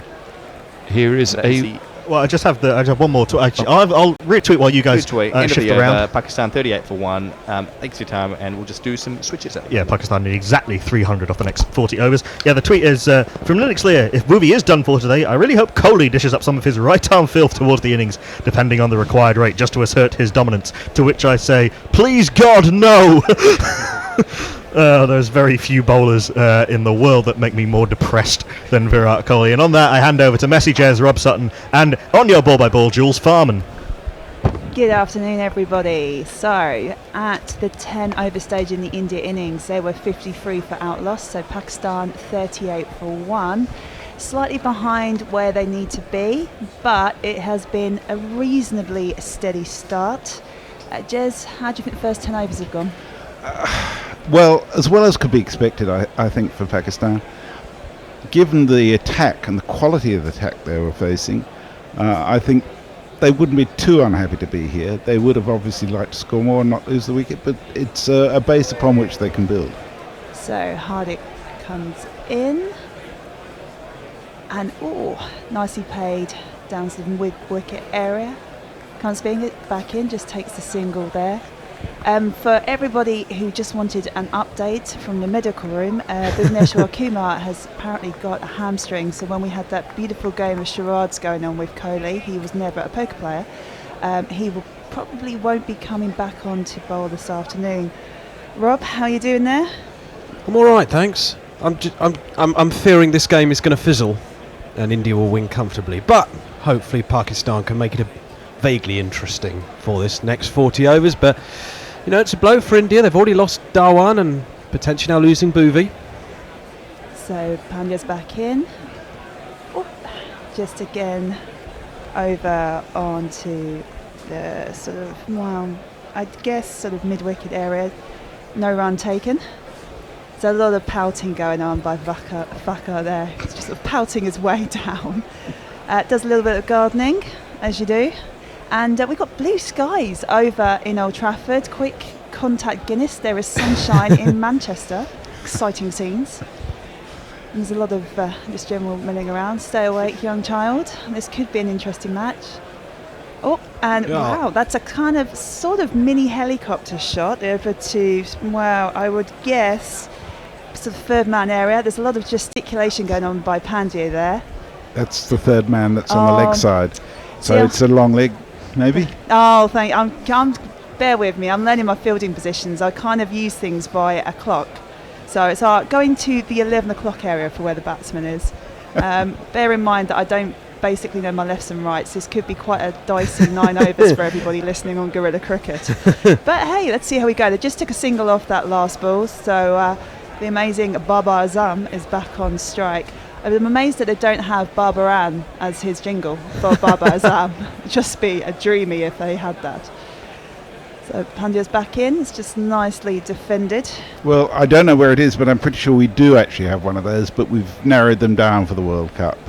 I did a little bit of trimming of the jingles there. Well, some players have got as many as 6 jingles, and it makes it pretty complicated. Oh, wow. So we had our own World Cup selection meetings, as well as all the various countries taking part. We had to select the best for this tournament. coming back in for the 5th ball over. Oh, Shot. he is absolutely There's a fielder there. slapped that down to gully, but there is a fielder there. They've just taken the 1 run. It's looking like a beautiful binary over of a 1.1.1. That was a lovely shot for 1. It's just feel hard done by as a batsman there. The binary over is referred to by someone whose custom is to be a scorer. So that's the sort of thing she loves. Yeah, you're going to get some lovely sort of nerdy math stats for the next. The coloured pens are coming back. We're all going apps these days, darling, but occasionally we're allowed to get out the coloured pens. That's a shame. Yeah, those nice little village grounds. As Pandya comes skipping back in. Final ball. It's, Faka kind of comes down to it and it just sort of dribbles just down in front of him. End of the over. The score is 41 for 1 after 11 overs. How are we looking like in the land of social media? We've got Leah, who tells us that you have to give it to Kohli. He is the best Dr. Zoidberg imitator in world cricket at the moment, if not ever. Fair play. Yeah. I think that's. I think they mentioned that Mohammed Yusuf was another one who took his first a wicket with the first ball in the World Cup. That Crick Info, I will blame when I got the stat about Ian Harvey and the Dwayne Leverott catch earlier. So there is a 4th, Mohammed Yusuf, who also took his first wicket with his first ball in a World Cup. So Shankar has forgotten that there's probably a good few thousand people watching him as he drops his trousers in the middle of the field and just rearranges himself. just a billion people watching around the world, mate. But, fair play to you. If you can do it on the village green in the middle of Surrey somewhere, like I saw yesterday, you can certainly do it at Old Trafford with a lot of people watching you. I don't care what happens today. That's my play of the day. Oh, lovely fielded, sort of towards between second and, just beyond second, third slip area there for a dot ball off Baba Azam. Listeners may be pleased to know I've been sent off to jingle retraining camp in the break, and hopefully I won't be able to play simultaneous jingles for 4 and 6 in the future. Is jingle retraining camp like when you get caught speeding? You've then got to go to like a class shortly after? Yes, well, this is the test that I have to go through after doing it. A lovely, beautiful shot there, sort of down to between sort of gully back the point. Just taken, I think they've taken a 1 run. Yeah, they did take a 1 run now. I'd be surprised if they didn't. Fakar's now back on strike. Fakar is 17 of 27 balls. Zam is a 16 of 23 balls. And there's a fair amount of dancing going on in the stands. I'm loving your skills, ladies. We were saying in the green room earlier, I'm very impressed by Indian and Pakistan fans, for that matter, the energy they have all day. They keep the enthusiasm, the dancing, the chanting. Shankar's back in for the 3rd ball. Beautifully fielded there. Just sort of extra cover. Was it by Rahul? It's beautiful stop anyway. Nice little roll to accompany it, and he's just shaking down his hands. Virat Kohli just never ever play poker because you'd be the worst live poker player in the world. You can read everything that's going on. And that's a slightly interesting shot. They're going into the danger area. No warning is given, unlike some of the Pakistan players. Bit of an interesting stat. Of the 6 times that Pakistan and India have met in a World Cup, I may come back to this as Shankar comes down for his 4th ball, that gets slapped down to sort of, I'd say sort of deep extra cover area, and back down for 1 run for Fakar, puts Baba back on strike. So of the 6 times they've met, 3 of those occasions, Pakistan have come up to some misdemeanour whilst they've been bowling. So they've either been deducted points, or they've lost an over, or various things have happened. So it's Pakistan have got a little bit of form with being a bit naughty when they're in the field. We've had some running on the pitch today, haven't we, from Pakistan? It was quite strange, I thought, that. It was very early to give the warnings when the umpires did it. Well, got to lay down your discipline early. That is a beautiful shot there by Baba Azam. Again, it's just going down to sort of deep extra cover. It's fielded back in by Rohit Sharma. And they've just they took 2. Loving your running there. So 2 to Baba Azam there. He's now on 18 of 24 balls. Hugh, lots of manic dancing. In terms of manic dancing by the crowd, I'm surprised. Well, actually, I don't think it's really happened that much that Afghanistan fans can give out the whole dance, but not to have that much Atan dancing going on this World Cup. But hey, let's wait until Tuesday when Afghanistan probably beat England and on those shocking games. And Shankar comes back in for the final ball of the over. It kind of goes down to the third man area. Oh, loving your work, and it's gone for one of these. 2 + 2 is on man.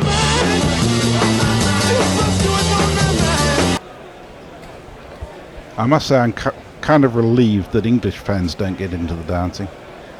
Do you know what? You've not been to 2020 finals day after a few drinks. That's Jet. not dancing. It's movement to music. Sort of like a bit of a jolly man. Oh, I've dance. dropped the iPad. It's all gone horribly wrong here. Hello. Are we all good? Our technology is all fine. We're all good. Ooh, I'll read the tweet me. out while we're here. Otto likes the clock as a reference of fielding positions. Do you know what? We need to make cricket more accessible. Sometimes That's exactly the point Otto is making. Oh. So, thank you. I'm loving the note passing. It's been fantastic. It was the same last week. I feel like I'm in a wartime movie. The DLS par for Pakistan after 20, if they remain only 1 down, is 109. So they're 49 at the moment. That's, of course, obviously because we need 20 overs to get a game. But I think we're okay radar-wise when we had a look a little while ago. So I think we're going to be okay. Yeah, we've been doing some sun dancing. We've got a slight change of bowling coming up here. It's a lot of gesticulation going on from... we're just having a little bit of a search around for some jingles here, so we'll leave the mystery and the element of surprise about who this bowler is going to be. Give you a bit of a clue. That guilty was science fiction until I saw. So nice little bit of spin action there coming in from Kuldeep Yadav. It's just punted away towards sort of, I would say, the gully area. No run taken. There's a lot of pouting going on with that shot. Even Erasmus is pouting as well. What is going on? Anyway, Kuldeep comes back in for the second ball of the over. Just batted away, sort of to mid-wicket area for a drop ball. Pirate Badshah, Guerrilla Jingle Retraining Camp is obviously in a jungle. Ching! Hey! Loving your work there.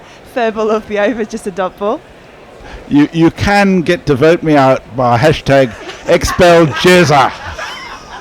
We'd never do that. Yeah. We love having you around. The score is 49 for 1 for Pakistan. If you want to vote via your landline...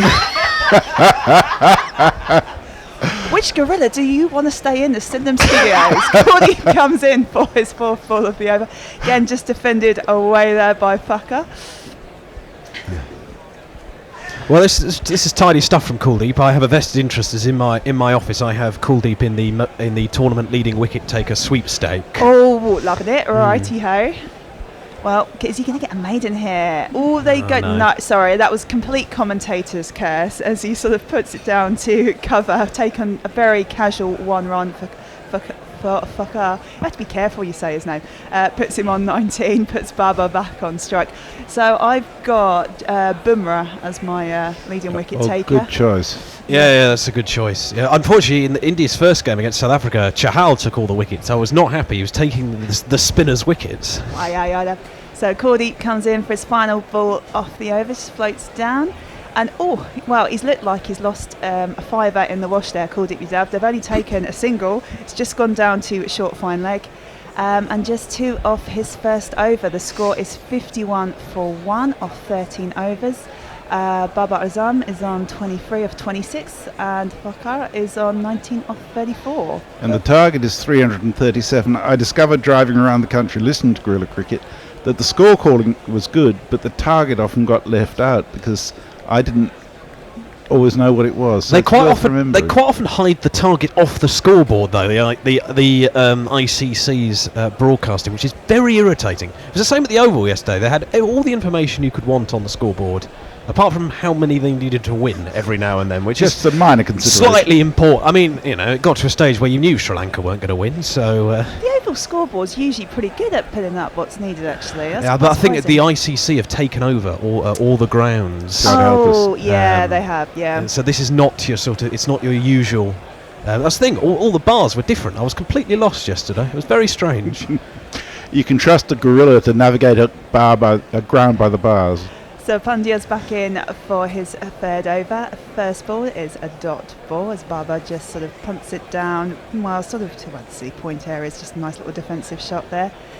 It's very weird, isn't it? The fact just that grounds get physically handed over to the ICC. It's like the Rose Bowl's now called the Hampshire Bowl, and apparently it's now actually should be called the Aegeus Bowl, or whatever they want to call it these days. But they're not the only people to do it. It's exactly the same when we hosted the Rugby World Cup here 4 years ago. All the stadiums got handed over to the organisers, and they all had their sponsors' names removed. Oh, Pandya's back in for a second ball. It's sort of clipped away just by his feet there. And they've taken the one run as it goes down, comes back from some deep square area. It seems that no matter how many times they rename it, you still can't find the Rose Bowl. Do you know what? There is something about going to grounds in Hampshire, club cricket many a times. I've just been driving around these beautiful country villages, can never find the bloody cricket ground I'm trying to score at, but there's some beautiful scenery. I mean, just the radar just goes mental, sat-nav collapses, and that's about it. Well, there isn't any reception in most of Hampshire as far as I can work out. Yeah, mobile phone does not work here, despite 99% of coverage on most mobile networks. Pattondeer's back in for the third, but wow. Good shot. That's a very spicy shot. It's kind of gone to sort of fine leg area, and it's gone for one of these. Now my innings going, great guns, I hit the ball. 4 runs, I hit the ball, and it went for 4 runs. I forget actually that Grant Flower is the batting coach for Pakistan. He was, everyone talks about Andy Flower, but actually Grant Flower as well. I'll have to look up some stats before I come back on again about Grant Flower, because he was, I would say one of the Zimbabwean greats in terms of batting. I'm a bit biased because he was on Essex for a wee while, and he was just basically hauled Essex out of much strife. Coming in for I think it's 4th ball of the over, just taking a quick single there as the ball sort of batted down to the covers, and Kuldeep just chucks it back in again. We've got Leah, a bit disappointed Shankar didn't display any construction workers' cleavage there when he was rearranging himself, as we were discussing earlier. I'm slightly grateful we don't see anyone's ass at this hour of the day. It's a family show. And hello to everybody who's following us on Crick Tracker. We've got all sorts of messages telling us that India are going to win the match. Oh, we've got the India fans have turned up. It was all Pakistan this morning, and now the India fans have turned up. So it goes down to third man, fielded very nicely on the boundary there. I think they've taken a 1 run there. Let me just check. Well, we'll find out in a minute, as we've got all these lovely stats produced by the ICC, but not one to tell us what happened in that over. I have to say, I do quite like the score panel at the bottom, where it shows, going to get Cricket Score Geeky now, the sort of linear score sheet. So this over has gone .14. Yeah, that is useful. Yeah. It's really handy to follow. They also have some pretty rubbish stats as well, where they show Chris Gale's movement in the crease, which is pretty much next to nothing, 0. But it's interesting to see that he doesn't move around. This is guerrilla cricket, where we call it like we see it. Sorry, guys. That just sort of, it doesn't really bounce up at all. Everyone's a little bit confused. Very low bounce there. Very symptomatic, I think, of a little bit of a damp wicket. It just bobbles through to Dhoni. There was a lot of pace off. It was only 77 miles an hour, that one. I think it's quite well bowled. So the score is 58 for 1 of 14 overs. Baba is on 25, Bakar is on 24, and we have another telegram message. We have more telegrams. Kumar will play no further part in today's game. He has stiffness in his hamstring. India's next game is on Saturday against Afghanistan. And bad luck if you want to follow that game, because I will be back here on Saturday to do that game, India against Afghanistan. Chris the Choir gets in touch and says, misheard on Guerrilla Cricket number 8. They've renamed the Rose Bowl the Tantra Bowl. I presume does sound a bit like Hampshire.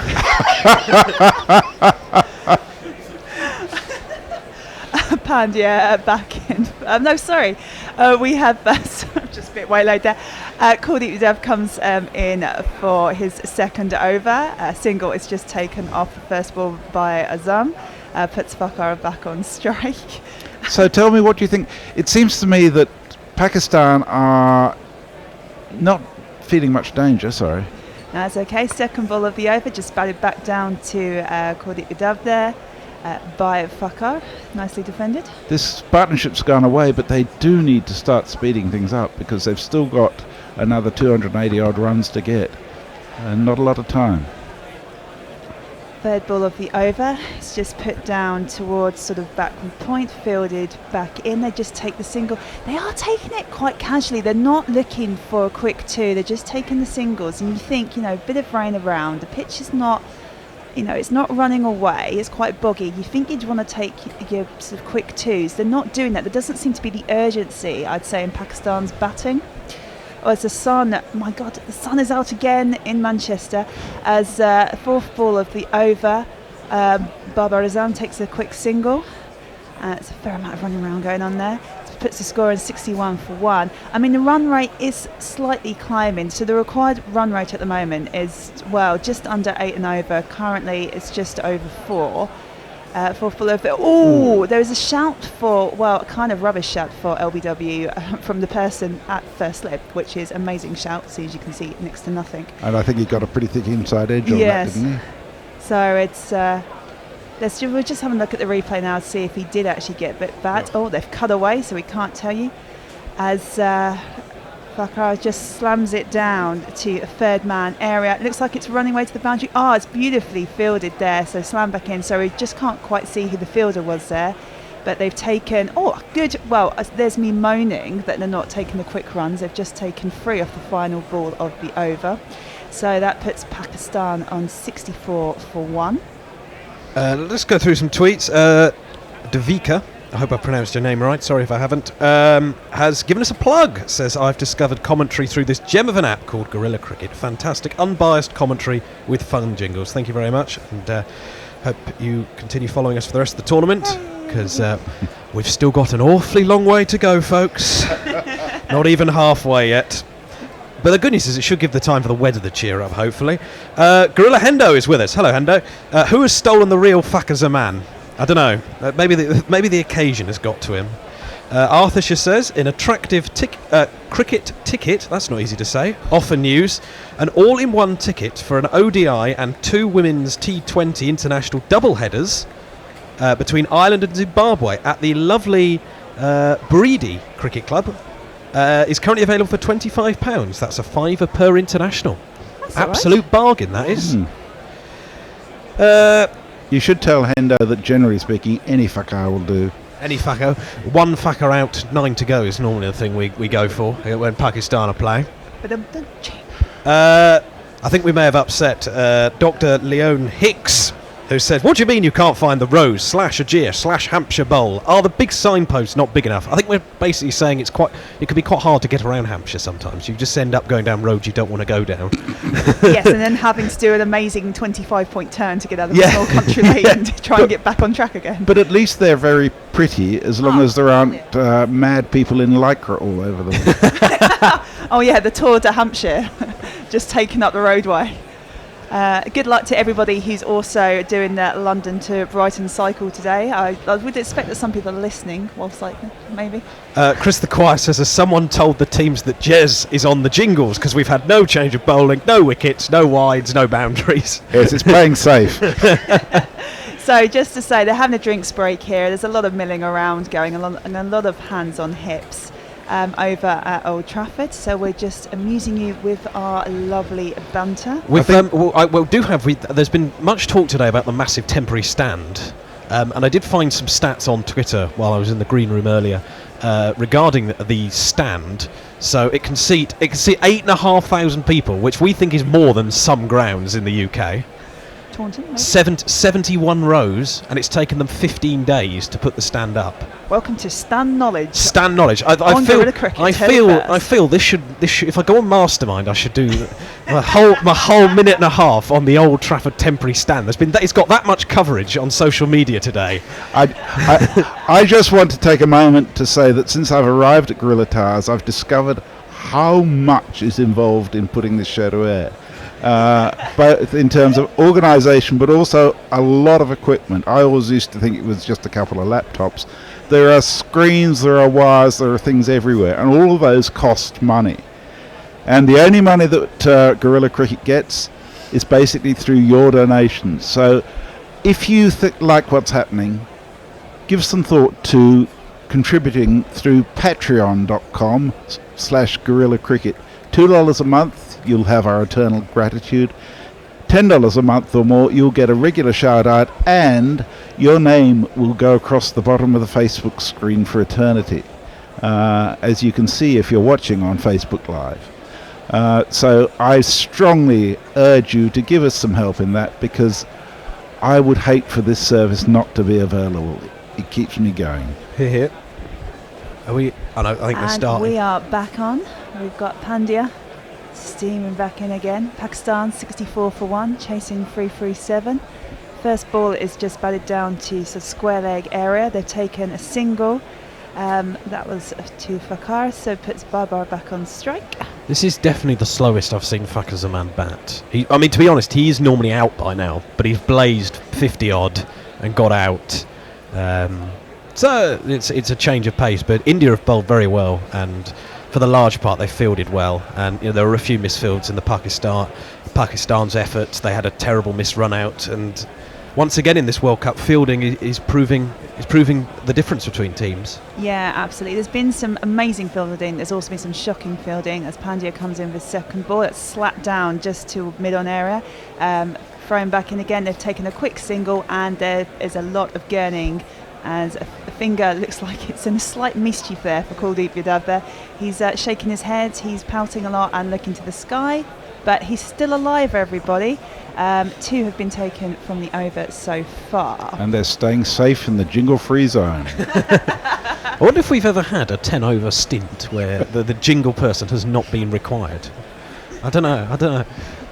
Oh no, we've had a 4, haven't we? Yes. Yeah. We might have something here. Jez, mate, you're on. As the ball. 1 2 ka 4 4 2 ka 1. My name is Lakhan. My name is Lakhan. So Fakar slaps it down to sort of deep square there for a lovely 4 off the third ball of the over. It's very darting eyes as he just watches that ball race towards the boundary. Pakistan fans start going mental and giving it the absolute beans in the stands, and there's a lot of gurning going on there from Pandya. So the score goes up to 70 for 1. Just a reminder, target 337. So do you know what? I'll keep on announcing the target. Now, I've got a friend that always says you need to say the score every over. Don't do an Ed Smith and not announce the score. So I've kind of got that in my head. I've now must say what the target is. Good work. In a beautiful situation, my friend relayed a story of once a fellow scorer, he's from Kent, decided to go up to Ed Smith after she had a glass of wine and told him off for never announcing the score when he's on another radio commentary. Pandya comes back in, 4th ball of the over, that's just batted back again by Fakar, nicely defended. Chris the Choir says, I can confirm that the capacity of Fortress Chelmsford is listed as 6,500, well below that of the temporary stand at Old Trafford. Get an entire Chelmsford into one stand. That's not a good image for anybody. That noise comes from 6,000 people. Yeah. That's Essex though. Yeah, I was going to say that's Essex. As Pandya comes racing back in, 5th ball of the over. Oh, and it's nicely chipped. 2 + 2 is on member. Wow, it's nicely chipped to third man area to a 4. That kind of took me by surprise. Sorry. Straight in there. No, it's all good. I was about to sort of say what was going on, and you got straight in there. Arthur's just given us a plug. Thank you, sir. Forward to donate. Thank you very much. Very avid. Hope you enjoyed your experience, Arthur, during the week. Sorry I couldn't be here. So, tell you what, the old run rate is going down as it's going up in terms of actually what Pakistan are getting each over. I think they've just taken a single there off the final ball of the over, I think. So Pakistan are on 75 for 1 of 16. So the run rate at the moment is 4.69. So even while we've commentated, it's pretty much gone from sort of just under 4 to about 4.5 and over. Yeah, I think they are looking at Pandya as the bowler that they're going to take on here. Had he not taken that wicket early on, they probably would have looked at Shankar as well. But you just feel the Indian spinners might just get the squeeze on here. We've already seen it a bit from Kuldeep. I think it's Hendo's tweet that's done the job. Because since he tweeted, I've noticed Fakar's put his hands further apart on the bat and realised that's who he's supposed to be and started really hitting it. So 11 came off that last over from Pandya. I mean, Fakar has now sort of remembered he's playing an ODI rather than a test match, which is fortunate news for Pakistan fans. Fakar is once again sporting these outstanding green shoes that caught our eye during the England-Pakistan warm-up series. Myself and Nestle Boy were on the air when he was batting, raving about his shoes for precisely 2 balls before he was out. So we've got a change in bowling here. As a lot of, again, gesticulation is going on in the field. Comes in first ball. First ball of the over. You've got a slight from me there. So that is chipped over to short fine leg, and a single is taken by Fakar off the first ball of the over from this bowler. Knowing me, knowing you, there is nothing we can do. Knowing me, knowing you.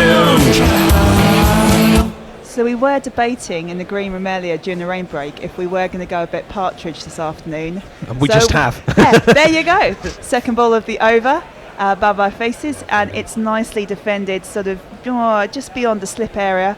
And a single is taken off the second ball of the over by Babar Azam and puts Fakar back on strike. I think it was a bit more partridge.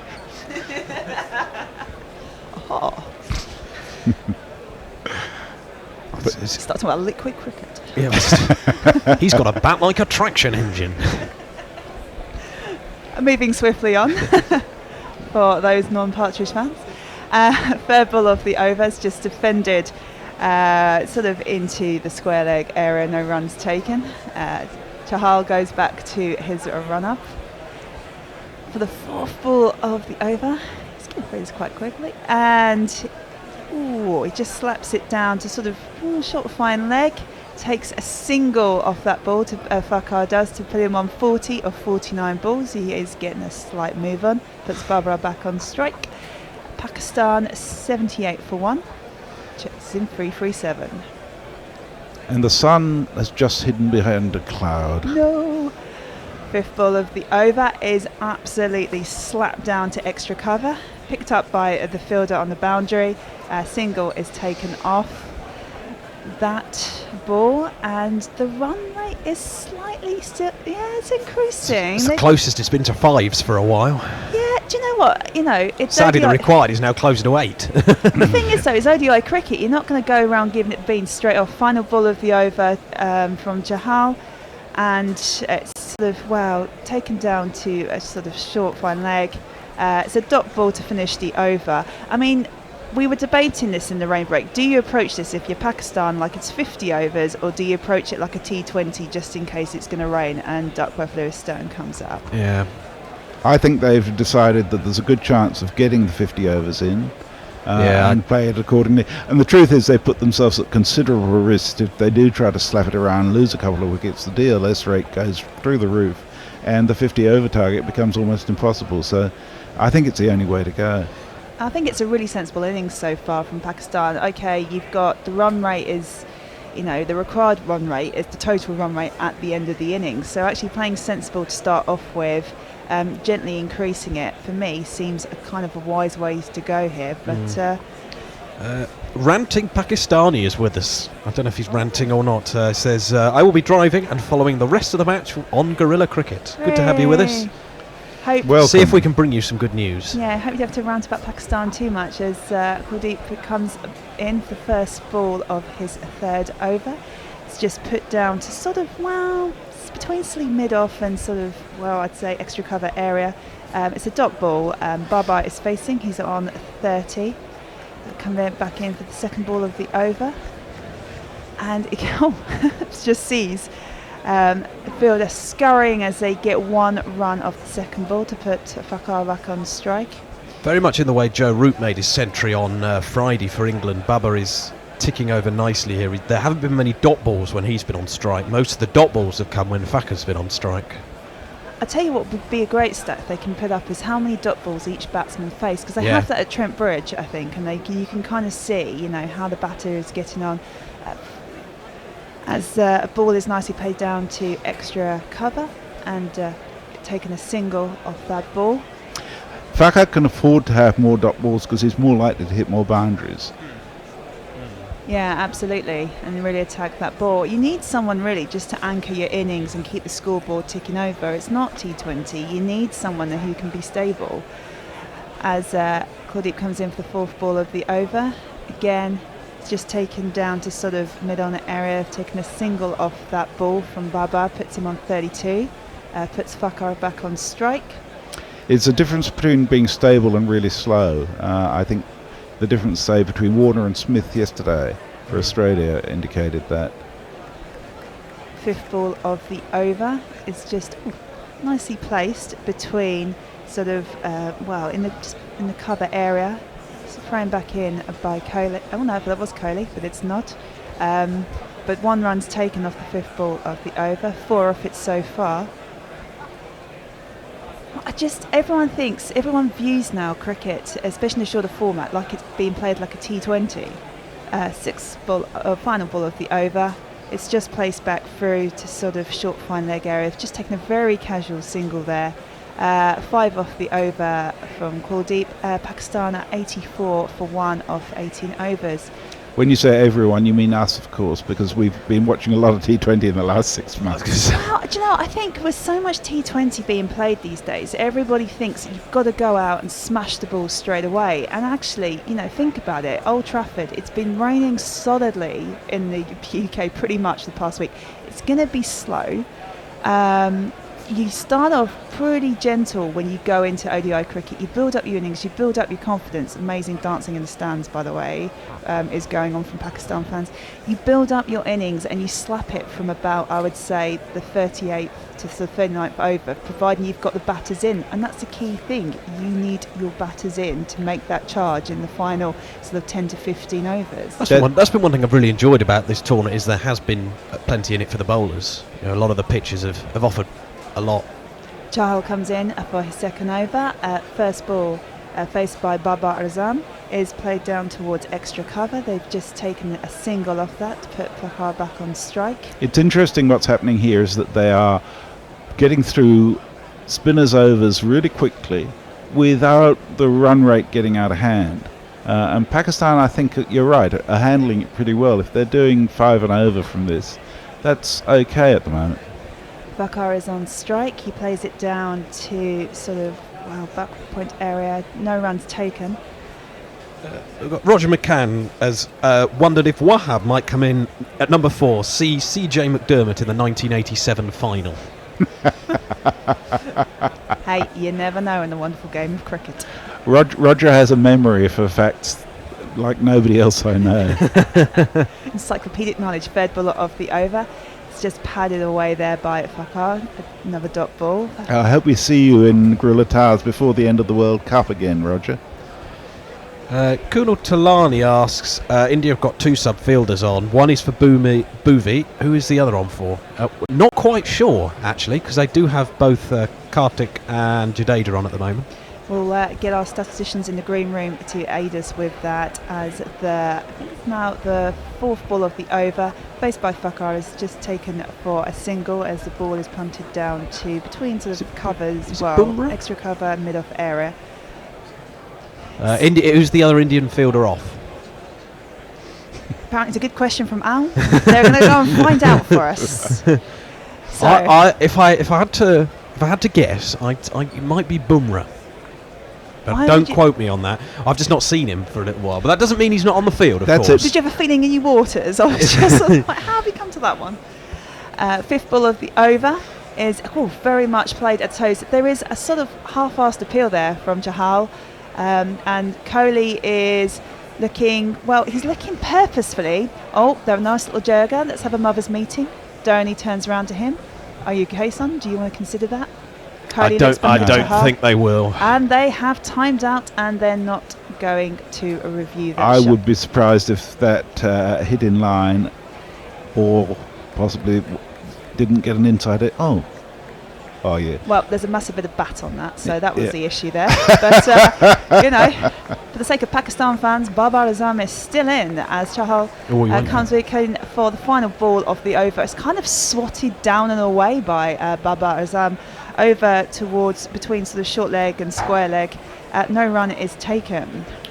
Well, we had, I think, a contender for probably the worst review of the tournament so far at the Oval yesterday when Australia went up for a caught behind that then actually came back to bite them because Maxwell had a perfectly good LBW. Not given, and they'd already wasted their review. There was clear daylight. I think the batsman was in Vauxhall and the ball was somewhere else. It was terrible. But it got the crowd laughing, which is as you can imagine. Hey, it's an entertainment sport. The score is 86 That's what Alex for Carey 1. was thinking, I think.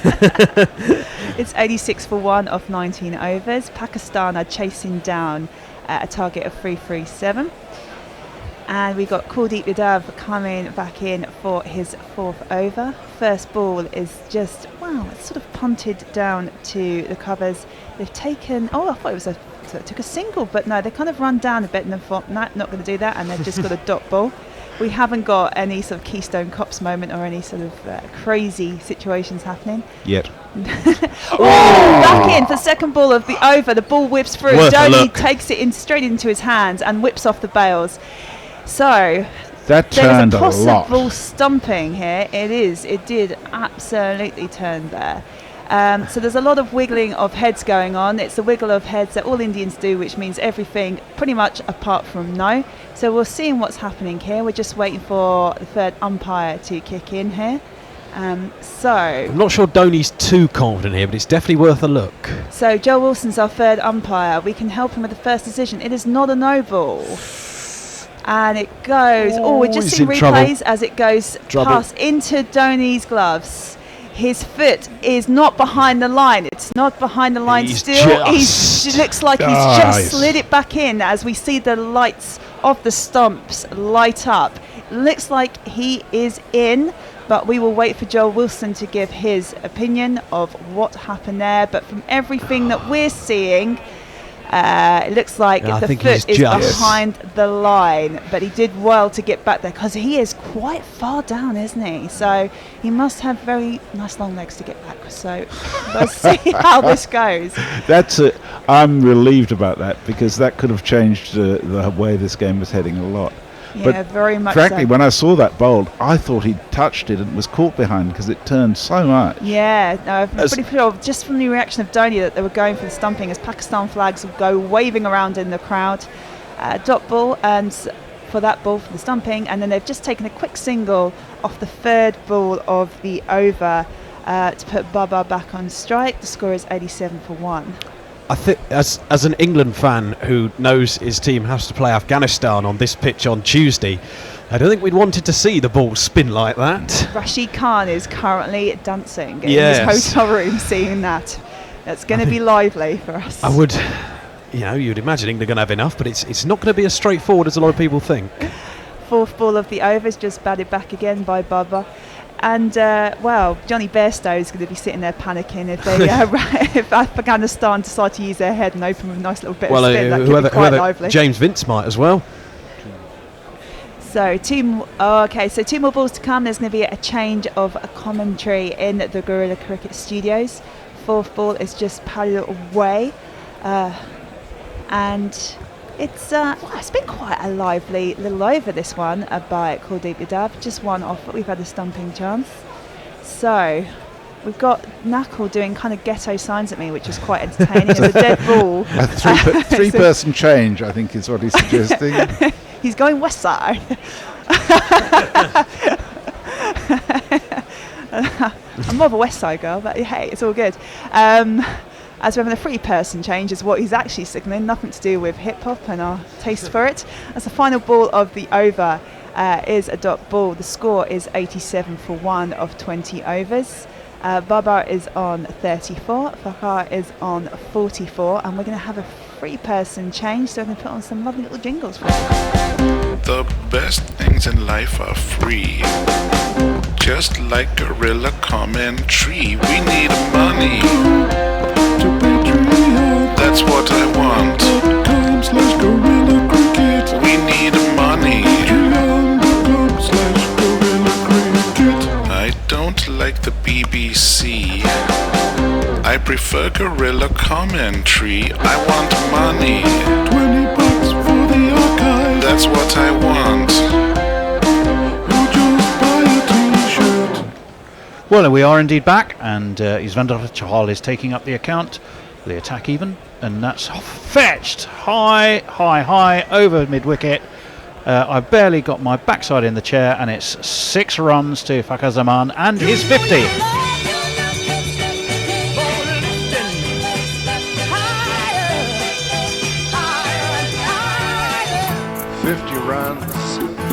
Your 50 runs. Well done, well done, well done, well done. 50 runs. Your 50 runs. And Chahal is in again, giving this plenty of air, and this is flipped rather uppishly. And just fell tantalisingly short of Virat Kohli at mid-wicket, who flung himself forward but just couldn't quite get anything underneath it. To my right, already seamlessly into the jingle seat. Well, having a look at that, yeah, just short. In comes Chahal again, swept by Fakhar Zaman, backward of square, and they will take an easy single. Nakul Pandey has eased himself into that chair. Hello, Tony, and I can tell you that is Fakhar Zaman's 15th 50-plus score in one-day internationals, 4 of which he has converted to hundreds. With that, there was that LBW shout which wasn't reviewed. Actually, it turned out it was pad first, so maybe again India haven't reviewed one, which could have been to their benefit, as they did with the bat earlier. Could be. Well, 7 off this over from Chahal so far, and they need to up this scoring rate. They're 20 behind the DLS at 20, which would have been 109. Chahal is in. Ooh, and that really made Babar Azam think. He was forward. I think he had half a mind to sweep, corrected that, went for a kind of a straight batted defence, but with his front foot a long way forward. And the net result was there was no run to my left. Sorry, it was the slider out of the front of the hand, which he didn't pick. It was the slider, which is not a small American beef burger. Forward comes Babar Azam, straight back to the bowler Chahal, who, having been fetched magnificently over mid-wicket, with the first ball has established a fair bit more control now. His last 4 have gone for just that one single, which has eased down to backward square. As he tosses a handed, he's in now, right arm over the wicket, whipped off his toes by Babar Azam, and that was a pretty shoddy piece of fielding, I think. The ooh noise you heard to my left, which could have been followed by "you silly little boy," was actually from Pralab, who will be reading tweets and any messages that we get from our friends on Cricket Tracker India, who we're delighted to have the company of. Absolutely. I thought I'd start off. I mean, it's the end of the over. Pakistan 95 for 1. One from Leah. I think just continuation of the conversation about the DRS, but kind of touching to see Australia on Watto's legacy with a terrible review yesterday. Oh, right. And then Christ acquired, just talking about the MS Dhoni stumping that wasn't, commentating for us. He was in, just about now. Yes. It's unusual to see Dhoni anything other than lightning quick behind the stumps with those gloves, but it's an indication of quite how much that ball turned from Kuldeep. Well, Kuldeep it is, who's going to be in again when he begins this over. He's just marshalling his field a little at the moment, rolling his sleeves up, tossing the ball from hand to hand. He's going to be bowling left arm over the wicket to the right-handed Babar Azam, who steps back, punches this away, but he punches it away straight to point, and there is no run. Yeah, we've seen this a number of times, haven't we? When there's been reviews and not reviews. And that would have been out. In comes Kuldeep, turned off his toes down to long leg. They've taken 1. They will come back for 2 comfortably enough. The run rate currently just under 4.5, and it needs to be over 8.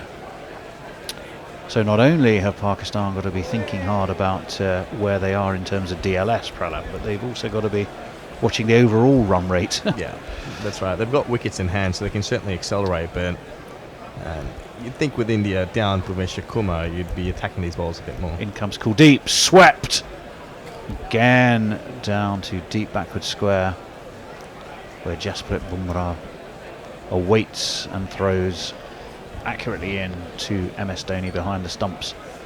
It may well be Hardik Pandya who Dinesh Karthik is on for, because we know Bhuvneshwar Kumar is off and has been replaced by Ravindra Jadeja as a subfielder. He's done for the day.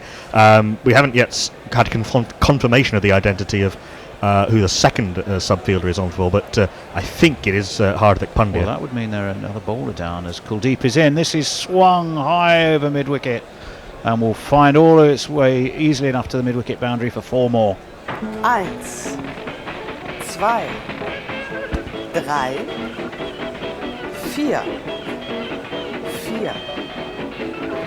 Then maybe that is that acceleration against the spinners. Well, it is. You have to factor into the equation here that if they were looking, obviously you get this incredible, partnership between Kuldeep and Chahal.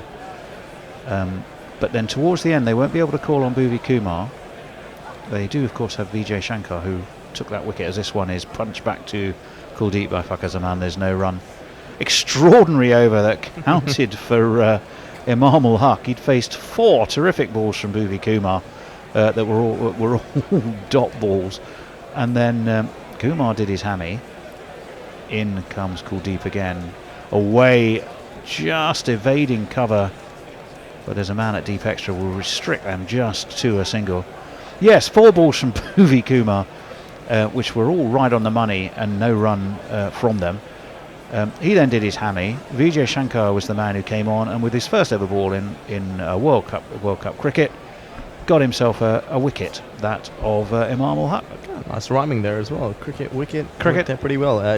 Welcome. Thank you to Ali Ashkar, who's on Facebook Live, Gul Muhammad Terakil, and Islam Udin. Welcome to all. We've got a fan of Knuckles from Chris Dequire. Hi. Cricket, yet again, reasons to be thankful for Knuckle. 13 scores of 50 or more, 4 of which have been turned into hundreds. It's always the way it should be said. Okay, that's good to know. Well said there, Knuckle. Well, it's going to be Yuzvendra Chahal again. So these two, as ever, the spin twins are they're going to keep operating in harmony, aren't they? It's interesting. I wonder if one of these two might be used as a death bowler. Well, they may. That's what they've got to rethink about. That's where I was going. And that one is punched away down to wide mid-off, and they will just take a single. Yeah, it does mean they're going to have a little rethink, Knuckle, isn't it? Because they're shorn now of one bowler who you would be pretty sure would be coming on towards the death, whatever, which would be Bhuvi Kumar. They don't now have him. They've successfully found what Vijay Shankar can do in his stead. That one is pulled high. That's over deep mid wicket. That's all the way for 6. That's a terrific blow.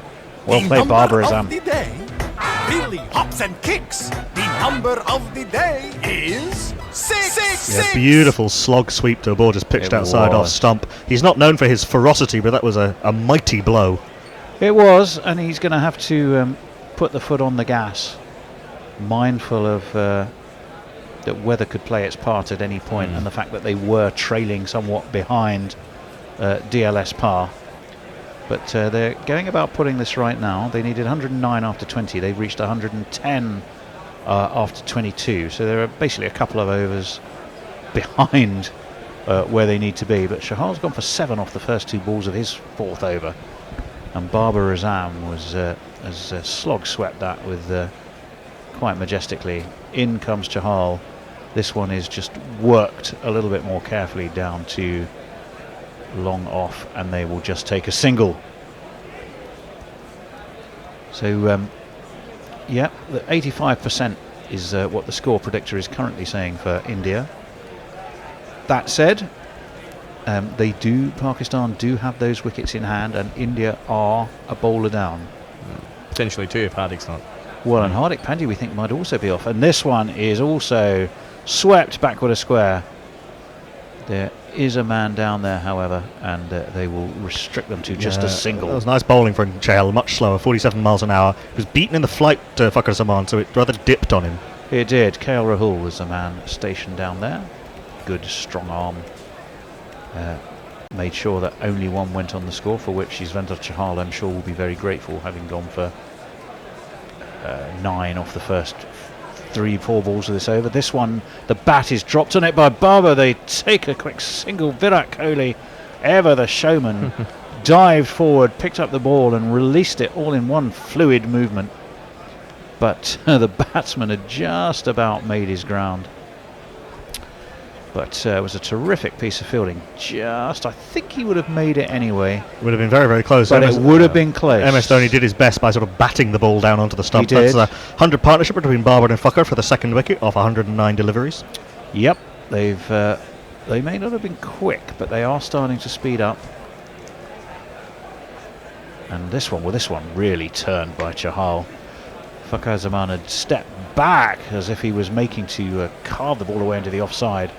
But the ball turned into him, even though he'd moved himself back a long way outside of off. And that was probably the best ball that Chahal's bowled this over. 1, because he saw what Babar Azam was up to, and 2, because he got the ball to turn and restrict him from any space at all to play the shot. Goodness for India, I just saw Hardik Pandya enter stage right. Excellent, so he is potentially back. So maybe they're not a man down, it may just have been a comfort break, who knows. I'm going to call out, what is that? It might be the tweet of the day that I've seen so far. Oh, fantastic. Sahil, talking about the Watson reviews. All of Watto's reviews have been vindicated this World Cup, with the bells not falling off. He was never out LBW.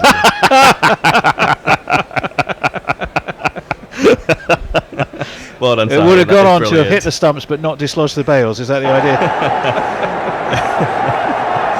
And Roger McCann with a slightly cheeky on In Father's comes Day. Kuldeep. And this is turned around the corner by Babar Azam, and he will get himself another single, and Fakhar Zaman will come on to strike. Just a slightly cheeky one from Roger McCann. On Father's Day, let's spare a thought for Mother Fakhar. Oh, God. Dear me. Roger, if you're going to make jokes like that, come in here and make them. Exactly. I think my first ever match on Gorilla Cricket was England-Pakistan from memory. And I vaguely recall making a Farquhar joke. Back in the 2016 series? Back in the 1860s, I think. That's how long it feels. Kuldeep, bowling, of course, from the James Anderson end. I am getting yet another piece of paper. DLS after 25, it would be 136 for 1, as this one is just pushed away into the offside, and they will take another single. 115 for 1. Babar Azam is on 47. That one, what a turner! We're just looking at how much that ball had turned previously. I mean, he had to take that stumping. He had to take that from the wide line, which is why he had to comes Kuldeep delayed. again. This one pushed to mid wicket by Barber. There is no run. Yeah, the other 15 for 1. They'd need 136 for 1 after 25, or 145 for 2. In comes Kuldeep. This one does no appreciable break. They can work another single just backward of square, which they do. Dinesh Karthik is still on. It was him who made that bit of fielding at short fine leg, so someone else is off. Unless Jadeja, because I think Jadeja and Karthik are both still on. Well, we'll do our best to keep you up to date on that as soon as we've done our head count and Nakul has taken the register and figured out who is in and who isn't. As Kuldeep wheels in, left arm over, this one turns away from the left-handed Fakhar Zaman, and he carves that away back with a point. And they will take another single, so just 4 from this over from Kuldeep, which is some much-needed control, because you could definitely sense, well, out of necessity really, Pakistan were really thinking that it was about time to open the shoulders, and they have 2 batsmen, of course, who are very well set. Was the last ball of this Kuldeep. What a delivery! What a delivery that was. Babar Azam played all around it. He was not even looking to play offensively. He was playing a defensive shot. It got through the gate, came back into him, and he's gone. Bowled by Kuldeep. He's gone for 48.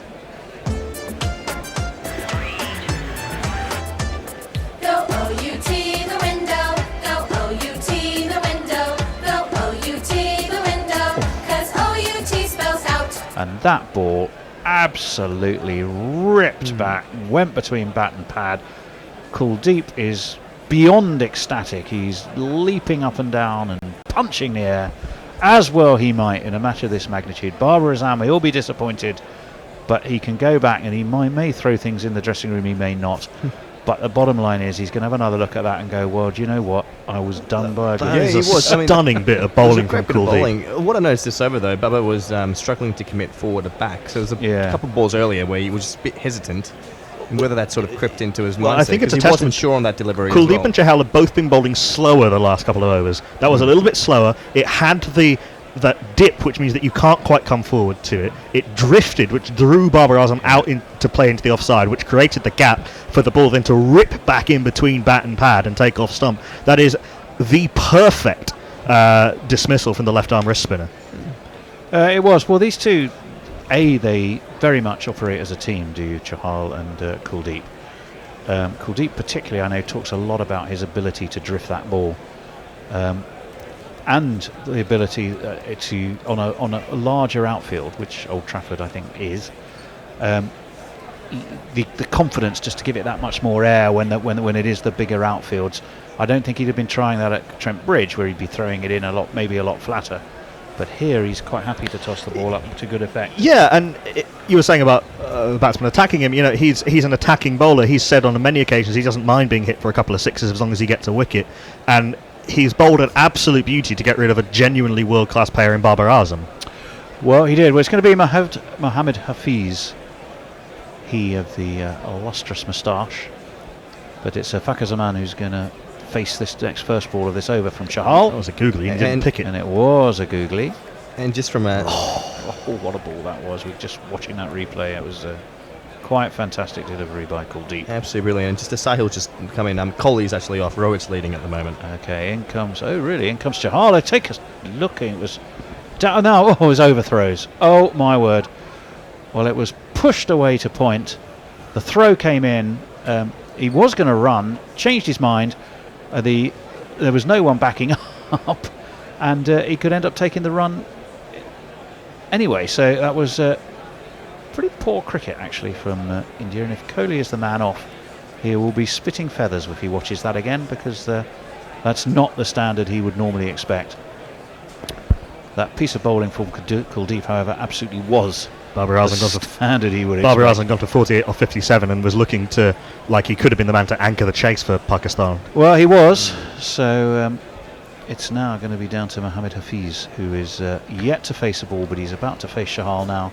He's onto the back foot. He's pushed this away to square leg, and he will get himself off the mark. Another googly, which again he didn't quite pick, and the man who didn't pick the googly was this man. Your attention, please, for Mohammed Hafiz, consolidator or aggressor, great in a one-dayer, utility player, and always called the professor. This one is flicked off his legs straight to mid-wicket by Fakhar Zaman. And the man who did that bit of fielding is Virat Kohli, so he's back on the field. So Dinesh Karthik's work for now is done. So Kohli at the wheel. Does that work at Old Trafford? Kohli at the wheel, indeed. Fakhar Zaman is forward here. He's just pushed this away to extra cover, very short extra cover, and will take a single, bring Mohammed Hafiz back onto strike. I suspect just one ball left of this over from Yuzvendra Chahal. Sorry, I suspect Virat Kohli is very temperamentally different from Ole Gunnar Solskjaer. Well, indeed. In comes Chahal, and this is uppishly hoiked over mid-wicket. Is there a man under it? Well, it doesn't matter if there is. It's back into the crowd. 2-3 bounces and about 10 rows back. So Hafiz has come to the party with aggressive intent, and he's hit one of these. I believe in miracles. Since you came to bat, you sexy thing, you. I believe in miracles. Since you came out to bat, you sexy thing. 126 for 2.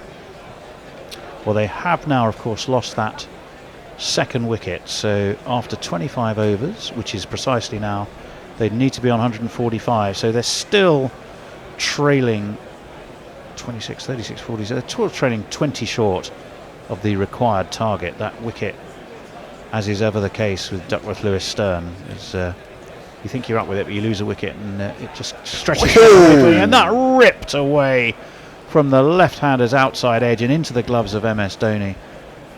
And he had Fakhar Zaman just prodding at that. It really turned. The drift and the dip that he's getting.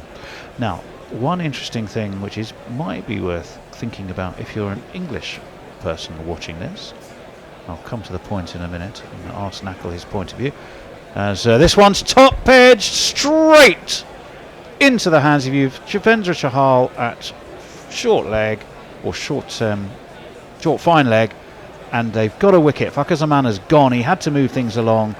Kuldeep has taken another wicket, and Pakistan are 3 down. How's that? You messed about, I caught you out. How's that?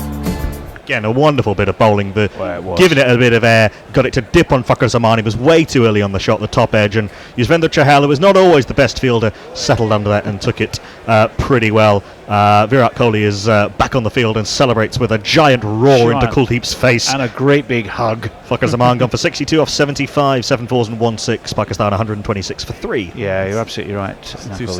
He reached forward, didn't he, and looking for the sweep, but just didn't time it right. And away it went to that man at short fine leg, and the damage was done. Yes, now the point I was going to make, which I think potentially, or for both, for you, maybe for you as well, Pradeep, is what whack of Pralap. You know what I meant. Is this the wicket that is going to be used when England play Afghanistan? It is.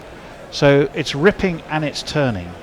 Do you think somewhere that there's some Afghani spin bowlers who are looking at this going, hello? I certainly think Mujib is going to be in someone's ear saying, pick me again. Well, and I'm sure they will be looking at this and thinking that.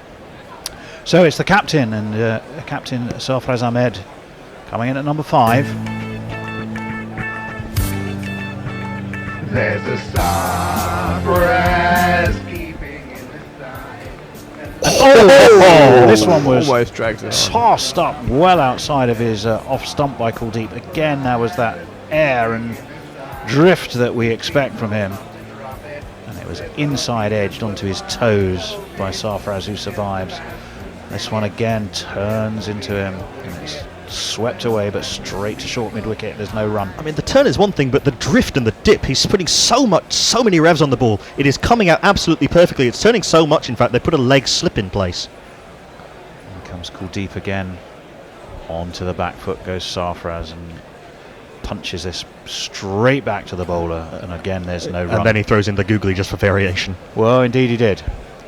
32-year-old Sarfraz Ahmed. He's going to have to play a captain's knock now. This one is given plenty of air again, and it was pushed away to mid-off, but mid-off not needed because Kuldeep muscled almost the non-striking batsman out the way so he could dive on it himself. And well, the other thing, of course, which is just when you get a full house crowd like this, and in a blaze of different colours of the blues and greens, but the collective leap of blue shirts of probably about 15,000 at least inside Old Trafford, who rose as one as that catch was taken. Well, I mean, but first, a magnificent sight. I mean, first the glorious delivery to dismiss Babar Azam. And wicket maiden for Kuldeep Yadav. And now we do have a change of bowling from the Jimmy Anderson end. It is India's premier all-rounder. It is the man who makes breaking news. And in breaking news, Hardik Pandya. Pakistan are currently 41 runs behind the Duckworth-Lewis pass score. So that's basically the loss of one wicket has doubled where the pass score deficit. It should be said actually, even without the wicket of Barber, they'd have been 10 behind the Duckworth-Lewis pass score after 25 overs. They would indeed. So at 126 for 3, that target of 337 is looking a long way off. Hardik Pandya is in and driven through the covers But there is a man there on the cover boundary, and it will just restrict them to 2. So Hafiz has got to continue to play with aggressive intent with what he's doing. Sarfaraz will maybe have a look. He's yet to get off the mark from the 4 balls he's faced, but he faced, frankly, an examination by spin, which he just about passed, but he passed it with a D rather than an A+. As Hardik Pandya is in, forward comes Hafiz, and it's away into the offside, and there's no run. Yes, he passed it with crawling colours. Crawling colours. We've had a new patron. Stephen Hurley has joined the club, has become a patron at patreon.com/Guerrilla Cricket, which means that among the other benefits, including keeping us going, he gets access to the Guerrilla Cricket podcast, GC World Cup Extra, before anybody else. Awesome, welcome. Thank Very you. well, very welcome indeed. As Hardik Pandya is rolling in, up onto his toes goes Hafiz, dabs the ball down to point, and there's no run. So Leah just mentions Bhuvi done for the day, Pandya off. Well, he's back now. Is epic Kohli filth becoming ever more likely? I think with the way Kuldeep's bowling, probably won't be necessary. I think that's unlikely at the moment. There. Might see Kedar Jadhav bowl the odd over. Yeah, I'd agree. Dr. Dan Diper's got this amazing sketch that he's got with Virat Kohli advising Hardik Pandya. Very nice. If you're on Twitter, please have a look at that one. Have you we always retweet those wonderful pictures. And I'll from get Dr. through these Dan. other ones in between the other balls. As in comes Hardik Pandya. That's down leg, bit short, down leg, left alone by Hafiz, and umpire Oxenshield raises those unequal arms. Wide. I wonder if he's actually developing a right arm that's twice the width of his left arm, given the reverse Rafa. Given he's having to carry around that extra weight on one arm. Pandya is in again, past him, and up onto his toes goes Hafiz. Down to backward point goes the shot, but straight to the man there, and there's no run. So 4 balls off this over, just 2 and that wide. That wide's rather spoilt what had been a pretty tidy over from Pandya so far. A couple of comments about Kuldeep's bowling. Wow, Kuldeep, what a Jaffa from Armchair Cricket Podcast. Oh, wasn't it just? As well as short third man Kuldeep spinning a web. You'd be crazy to sweep him just after he'd pick up Baba, in reference to that second dismissal, of course. Yep. Pandya's in. Oh, that's flicked beautifully off his legs and straight to the man down there, Vijay Shankar, who's having quite a day as Vijay Shankar. Not only has he come on and taken a wicket with his first ball, there he is down at deep mid-wicket. Hafiz was looking to flick it, but he got it rather uppishly, and it was straight down the throat of Vijay Shankar, and it's another wicket for India, and you fear it could be another nail in the coffin for Pakistan.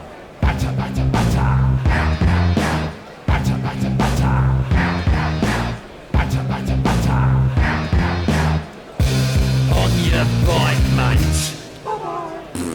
Tell you one thing I do see and like is I love the way Virat Kohli is kind of the Jurgen Klopp of congratulating your teammates. It's a very aggressive celebration. Yes. It's a hug, it's a pat on the head, it's almost a scream in the face, but the one thing you could never ever doubt is the passion. And that's one of the things that apart from just the fact that he's just a glorious stroke maker and batsman to watch, that just the passion with which he goes about his work just gives him an extra dimension. I think, in terms of the for sure, and he can't turn it off on the field. But that was Hafiz timed that quite nicely, but it's as if he didn't realise the fielder was there, and that's twice in 2 games that he's got out in rather bizarre circumstances, because he was the one who chipped that horrific Aaron Finch full toss straight to the fielder against Australia. And Mohammad Hafiz, who is a player capable of scoring quickly in the middle overs, has really underperformed for Pakistan in these last 2 games, or has got out in rather odd circumstances. That brings this man to the crease. Malik. He's got a great record against India, and he'll need to add to it.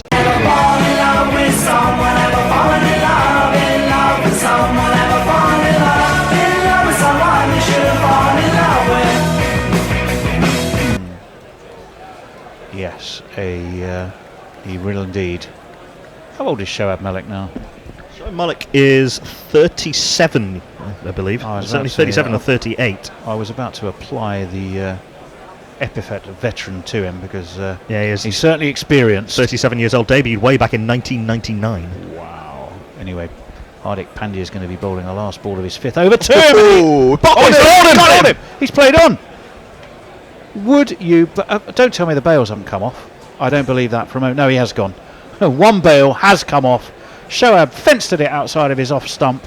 Didn't move his feet. Really didn't look confident at all. Hadn't got himself settled. Inside edged, and the bails, the zing bails, have zung, and he's gone. Goodness me.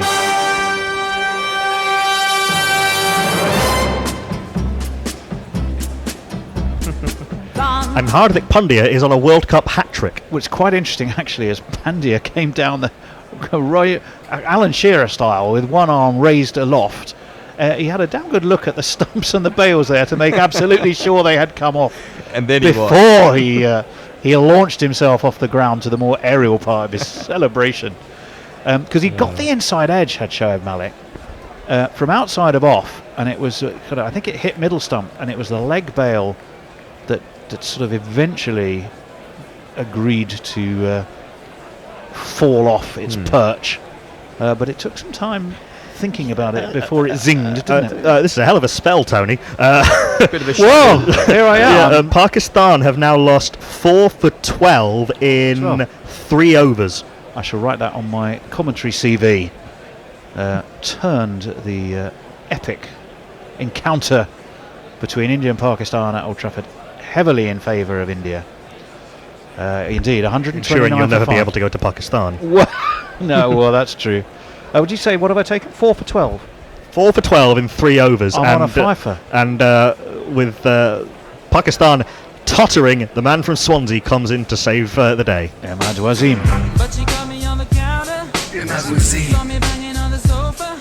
Facing Kuldeep. And this one rips from outside his off stump and back into middle.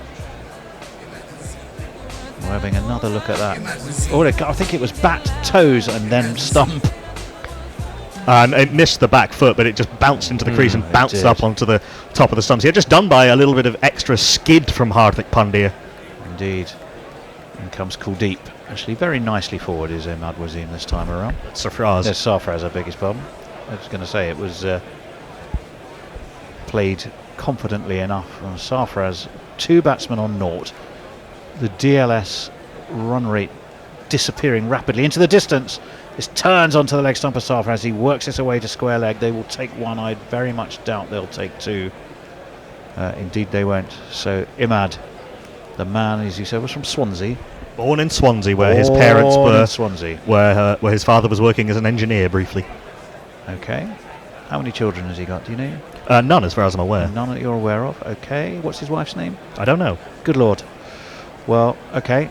Mrs. Wasim. I'm not actually sure if he's married or not. Oh.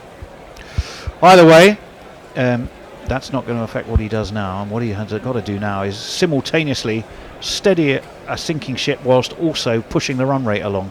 And his answer to that is to have a look, is to get a big front foot forward, and to just push that straight back to Kuldeep Yadav, who's having a purple spell here. Just pulling out all the stops while simultaneously bailing out water is not not an easy task. Well, no, indeed not. In comes Kuldeep. This one turns away and Imad steps back onto the back foot.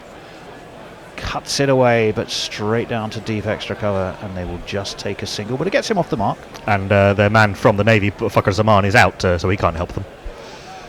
Was he in the Navy? He was, when he was 16.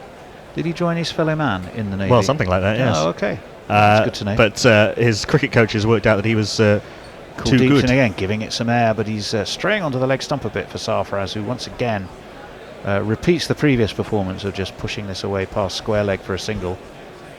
So getting the scoreboard ticking again, but well, I dread to think. Do we know what the DLS state of play is? Behind, but no, I do not have the. Oh, they are. Well, there's no doubt that they're 5 down now. They're going to be.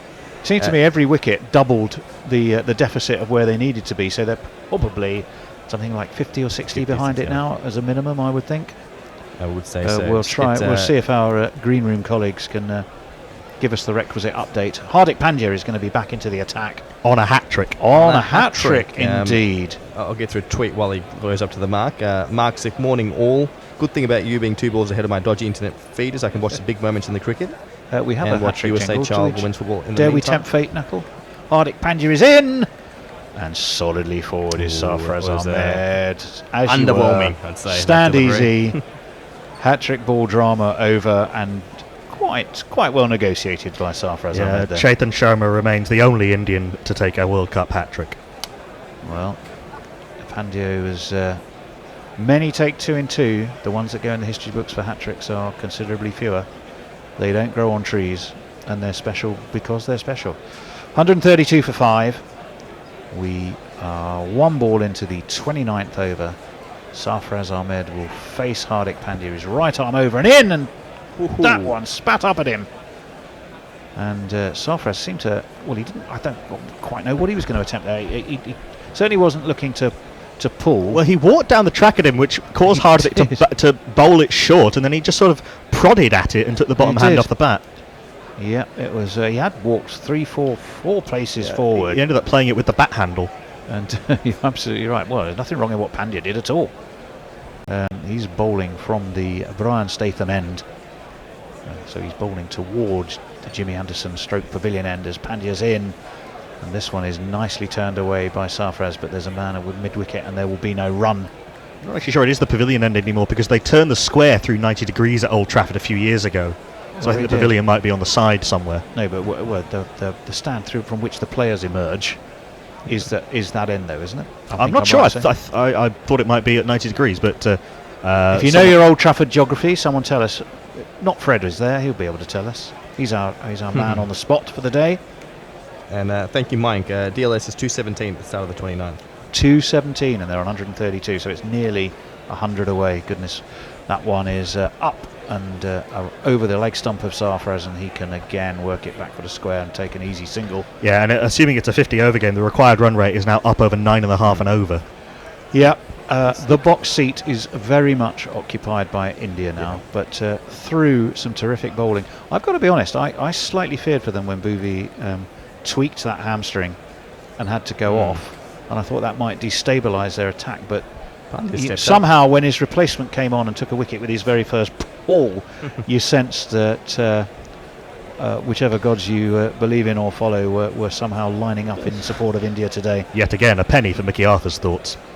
Well, yeah, as this one is punched straight back to Pandya by Imad Wasim, and there's no run. So just 1 ball left of this Pandya over, and he's gone for just a single. I wonder, do India... I mean, actually, Kuldeep's bowling so well, I think you keep him on, but I wonder if the next bowling change after that might be Bumrah. Looking to finish proceedings, really make the run rate so... strangle them so much that it's out of sight. Well, I mean, giving 2 overs. Yeah, I think that's a very good shout, Knuckle. We shall see what transpires, but it's certainly there's a strong logic there. This is short and pulled, and Imad Wasim has pulled it back with a square, and it will go all the way for 4 runs. 1, 2, 3, 4, keep it up. 2, 3, 4, up. 2, 3, 4, keep it up. 2, 3, 4. And that did rather blot the copybook of what was otherwise a splendid over. Pralab, how are we doing over there in terms of messages? So quite a few people have joined us on Facebook. Ramadoon Khan from Pakistan, welcome. Sudarshan Basnat and Hiba Tahir, welcome. From the tweet side of things, some good news for Pakistan, I guess, somewhat. According to Mike, the weather app on the iPhone, rain is in view for around 7:30, which means the innings would normally end about that time, so probably get a full game, which means they can bat out and rebuild their innings if possible. And we have Durban Oak, who's come back from the pub and he thinks Pakistan are doomed.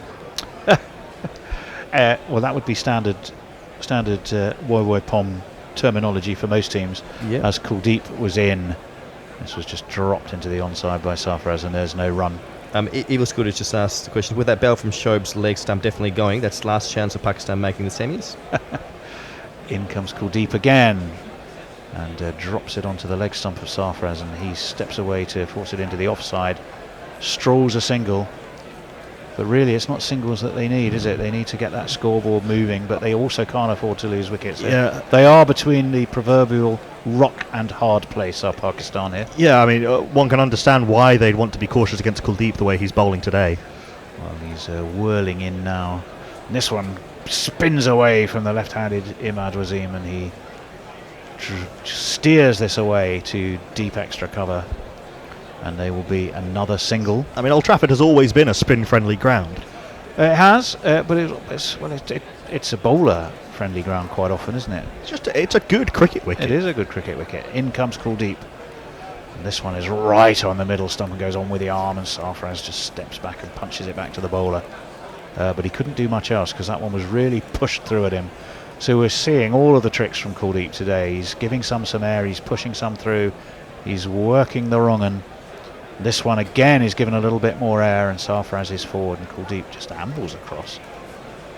A man who is at one with himself, at one with his bowling, and feeling that like he's doing a good job. Yeah, after a really tricky time in the IPL where he ended up getting dropped, so bad was his. He did, and very upset form. about it he was. There's a bit of a change coming. The change is going to come. It's going to come at the end of this ball, commentary-wise at least. Kuldeep is in, worked off his toes by Sarfaraz. They will take a single as this works its way out to mid-wicket. And they will restrict themselves just to single. So another over from Kuldeep has netted only 3 runs.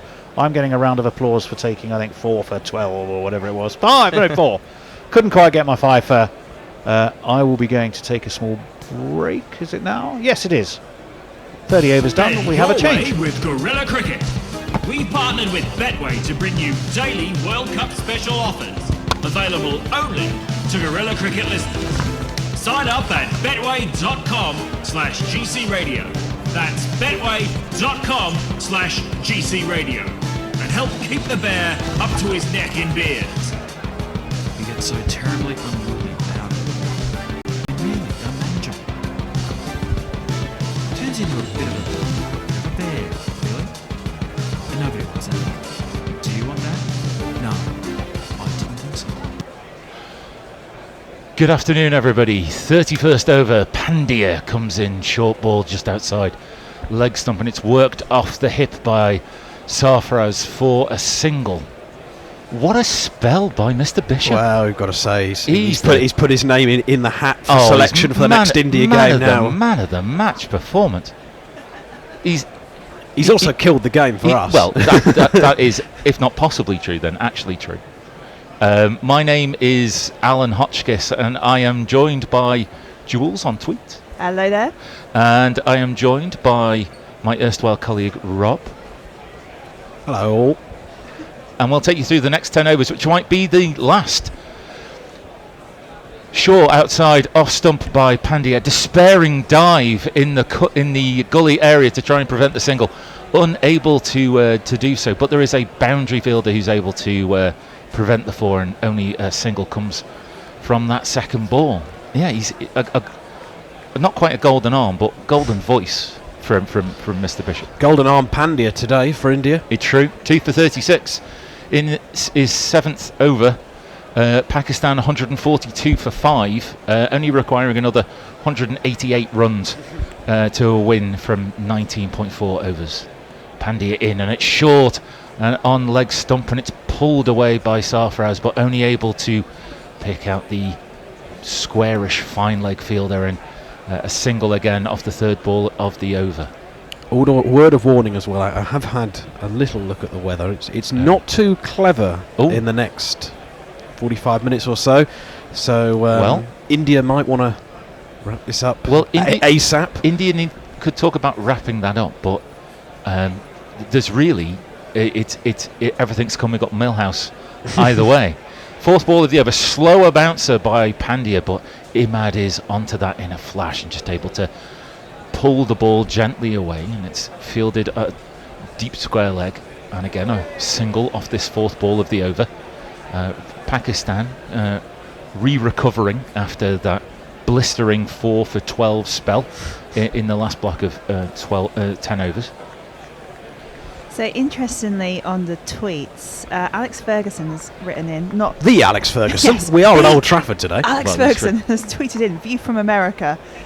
5th ball of the over, and it's slightly back of a length, just on off stump, and just able to be punched into the covers by Sarfraz. Single taken. And says, I hope and pray that England bat first against Afghanistan on Tuesday. I paid a pretty penny for my ticket, and that way the Afghans are playing. I might get even less of my value of money than the Pakistan-Windies game. Well, I think we will bring that up in just one ball's time, because it was a point of discussion for us in the green room while we were waiting to take our place with you on air and in front of camera. What we'll do is we'll just let this last ball be bowled by Pandya, and then we can talk more, because the game on Tuesday is being played here on this very wicket, we believe. Well, I would imagine so. Doesn't look like they've got a new one ready. It's only 2 days' time.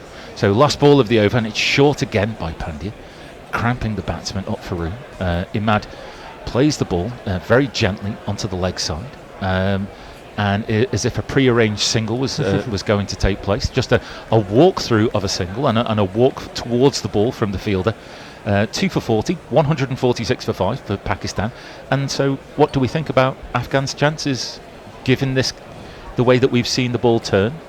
Well, if they bat first and get a score on the board, they'll definitely have a chance. However, if they could well get shot out, or it could play better. You never quite know with used wickets. How about you, Jules? You're here with me for that game on Tuesday. Yeah, well, I think if Afghanistan were to bat first, Rashid Khan will be licking his lips looking at this wicket at the moment, because that is moving. It'll be interesting about where they bowl him, whether they look to try and bowl him slightly earlier. The run rate's gone up as far as 10 required for the last 19 overs, as if to counter this. A return to the attack for India's primary fit fast bowler. On Jaspreet Bumrah, I find myself lifted to the sky, lifted up above the world to see.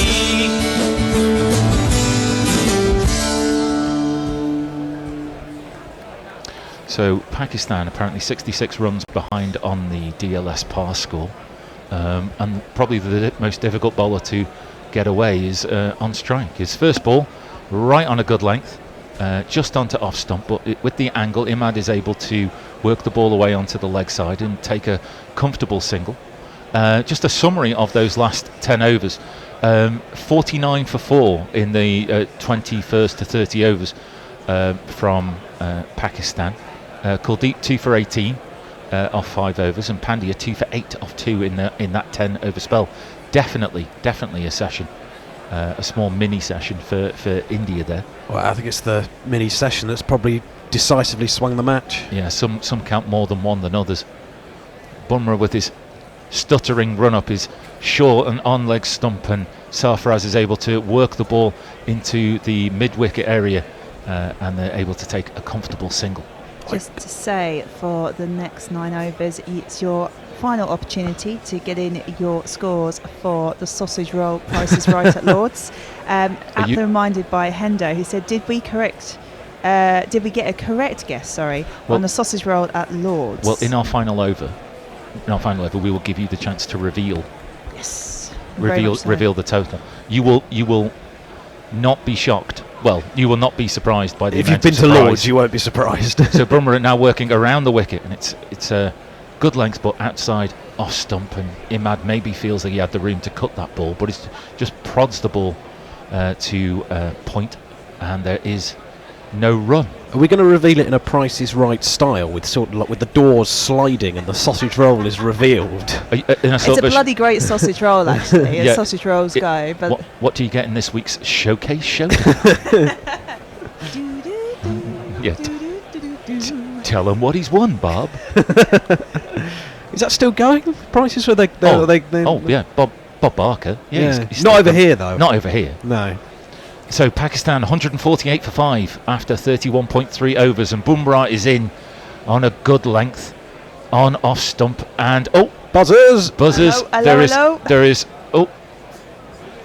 There was no need to throw the ball in as hard and as fast as Pandya did. Everybody was safe and everybody was in, and it just seems a little bit of a rush of blood to the head, and it's cost Bumrah a run. And if I was Bumrah, I would be casting a couple of nasty looks to fielders. Over enthusiasm, yeah, I think, from Pandya. What are you doing? Yeah. What you doing? We've got this. We've got this. And it looks like, speaking of got this, that Guerrilla Cricket have won their third mega bet in a row. Bumrah short, but on off stump for the 5th ball of the over, and Sarfaraz is just able to guide that ball down into the 3rd man area. There is a fielder there, limiting Sarfaraz to just a single. He moves on to 10 from 22 balls. And the Pakistan have now reached 150, sadly, for the loss of 5 wickets. 31.5 overs have been bowled. Evil Scooters coming. This appears to me to be another example for why teams choosing to chase in big matches, especially in England, are trying to be too clever by half. Back yourself to get the runs first and then leverage the pressure, chasing on your opponent. Well, quite. And with that last ball of the Bumrah over, Imad was able to pull the ball away and pull the ball in front of square. No fielder able to get up to it. 4 runs for Pakistan. Pakistan moving on to 154 for 5 after 32 overs. Have we got any more tweets? Yeah, Mayank has tweeted in to say at Guerrilla Cricket, not even 5.5 and over is really depressing for Pakistan. They have to find a way to get some big shots and make this more competitive. We've never had a competitive India versus Pakistan World Cup match before. Well, to be honest, there's been a little bit of self-inflictedness. I think Hafiz's shot will go down as one that he'd want to have back again. But I mean, they missed chances in the field as well, didn't they? But I mean, one of the wickets has been bowled by the bowler of the tournament so far. Yeah, I mean, it has echoes to me of the degree of specialness of the delivery. It's just as good as Warne's delivery to Cullinan. I think the ball that we're talking about, Pandya's wicket. Or just want to go back to the tweet we had about the toss. It's been an interesting theme of this tournament. The teams bowling first, 10:30 start, Duckworth-Lewis around, and it's just not worked for a lot of teams. Well, the thing to consider is that this is a toss that Pakistan won, put India in favourable conditions. Kohli says that if he'd have won the toss, he would have done exactly the same thing. Yeah. Not necessarily that we would have got an exact mirroring of an outcome, but you know, sometimes you can have tosses that are good tosses to lose rather than good tosses to win. And as we've alluded to with Tuesday's game, it will absolutely be one of the more riveting watches about who wins the toss and who decides what's to do. Yeah. And Durbin Oki on Twitter is saying if this wicket is turning, Root must be fancying his chances of getting a fifer with his mixed bag of off spinners and leg spinners. Well, we speculated that there would definitely be 2 spinners, didn't we? I think Moeen will come back into the side for England. Who do you think would make way for Ali? Well, we were debating that would probably be Wood. It could be Wood, because I think Plunkett's bowled well enough to keep his spot, hasn't he? Yeah, but it's whether, as Messrs was saying in there, whether they view this game as a chance to rest Archer. Possibly. Because England have got quite a tight schedule in the next few weeks. They played West Indies on Friday, they play Tuesday and Friday this coming week, and then they've got Australia in the not too distant future now. And with all respect to them, if you're going to rest players, it's Afghanistan and Sri Lanka are the 2 games to do it, because for me they're quite comfortably the 2 weakest teams in the tournament. They have not lived up to expectations. Afghanistan. Yeah, no, they haven't. The tone from what we've gathered in the last couple of matches and commentating groups is that they've been by far and away the worst fielding team of the tournament so far. And it's a tough week for them because they've got England on Tuesday and then Saturday they play India. Yeah. So the reason that we have been tap dancing around this issue is because there has been an enforced drinks break or extended advertising break, depending how you feel. The equation, 183 runs required from 108 balls. For those of you who deals in over 8s, that's 10.17 per over. Shankar has come in back into the attack as a surprise straight after the drinks break. First ball outside off stump, a little bit of shape away. Went to be cut away by Imaz. Imad, sorry, and fielded in the gully, and there is no run now. I'll let us jingle him up. Hey girls, beat boys, superstar VJs. Here we go. Hey girl. Sorry, my mistake. It was Sarfraz who tried to cut the ball away. Shankar in for the second ball of this over, and he tries to drive the ball slowishly, but able to be fielded by Shankar off his own bowling through the run-up, and there is no run. I will be now confused about the number of balls he's bowled in this over, because he started off his first over by only bowling 2 balls. One of which took a wicket, of course. Well, of course. Sarfraz looks stuck here, doesn't he? He's not really timing the ball. You know, he's well behind in terms of a strike rate. A sense of wanting not to lose any more wickets, but also can't force the pace. And another ball that's there to be driven, but Sarfraz can only drive the ball to Kohli at a shortest point, or cover point, and there is no run again. He just seems to be adept at picking out the fielders at the moment. Not much he can do.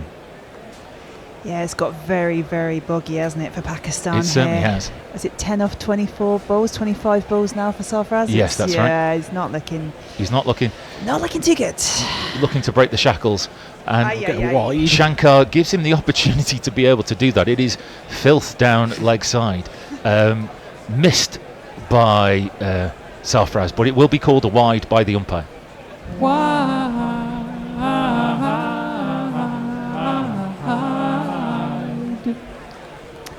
Yeah, Kuldeep's ball to take his wicket was an absolute world-class delivery. It was amazing. I love the fact that half the India players have got their fingers all taped up. Yeah, I think I just put gloves on like everybody else in this sort of weather. Shankar's fourth ball of this over is full but wide, and attempted again to be cut, but Gully is there in a flash and able to stop the single being taken, and there seems to be just too many fielders around.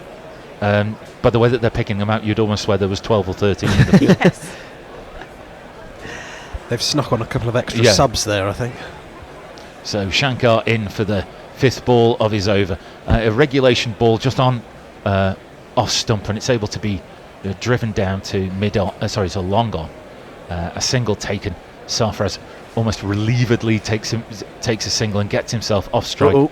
11 from 27. The is about the inflation of umbrellas in the stand, whether that's wishful thinking by Pakistani bowlers or Pakistani fans or not. It really doesn't matter now, because we've got the requisite number of overs. DLS is not going to be able to help at all. It will only confirm India's win either way. Let's hope that rain doesn't affect Yeah, this. So you really want to see a game being played. Let's get this through to a conclusion. Last ball of the 33rd over, and Shankar comes around the wicket and tries to really cramp Imad up for room, but Imad's able to work the ball onto the leg side to deep square leg, take his single. He moves on to 16. He'll keep the strike. 157 for 5 after 33 overs. So Evil Scooters, isn't Drew Carey still hosting The Price is Right in the US? Yes, Drew Carey. What am I thinking about Bob Barker for? No, but I think Bob Barker. Maybe he did it. Maybe he started it. Yeah. Yeah, I think he started it. Yeah, I'm skewing too old. Leah's come in. Speaking as a German, you people from the island know nothing about sausage and rolls, so whatever it costs, it's not worth it. Punchy. Pirate Badger, sausage roll price, a single Spanish doubloon. Yeah, I was going to mention a price that I thought it would be in Prussian francs, no, it's well worth hanging around for. The rain dance seems not to have worked. The umbrellas have now been put away. Bumrah will start his 6th over, the 34th of the Pakistan innings, and he's going to come around the wicket to Imad, and it's a good length ball just outside off stump. Imad tries to drive the ball through Bumrah, but Bumrah's able to get a hand down and be able to prevent the single from being taken, and there is no run. It's almost like we've had the complete opposite weather here today than what they've had at the cricket. When it was throwing it down here, it was bright sunshine at Old Trafford. It's lovely here now, and Yeah. Few dark clouds lurking, but I'd like to think that there's only a limited amount of sunshine in any one place, any one time. Must be. Inside the UK. Must be, yeah. You know, you've had your share. Now it'll go down south.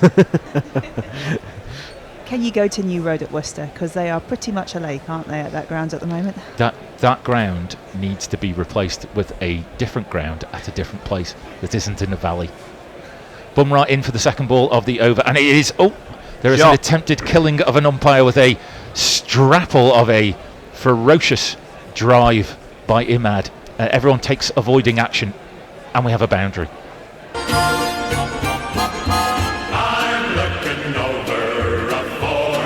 Yeah. Now, who wants to be a hero at this stage of the innings? It's okay, because Erasmus's belly would protect him. Well, he doesn't need a guard. He's cut from a different cloth, shall we say, and maybe a lot of that cloth. Bumrah with figures for 0 for 27 after 5.2 overs comes in.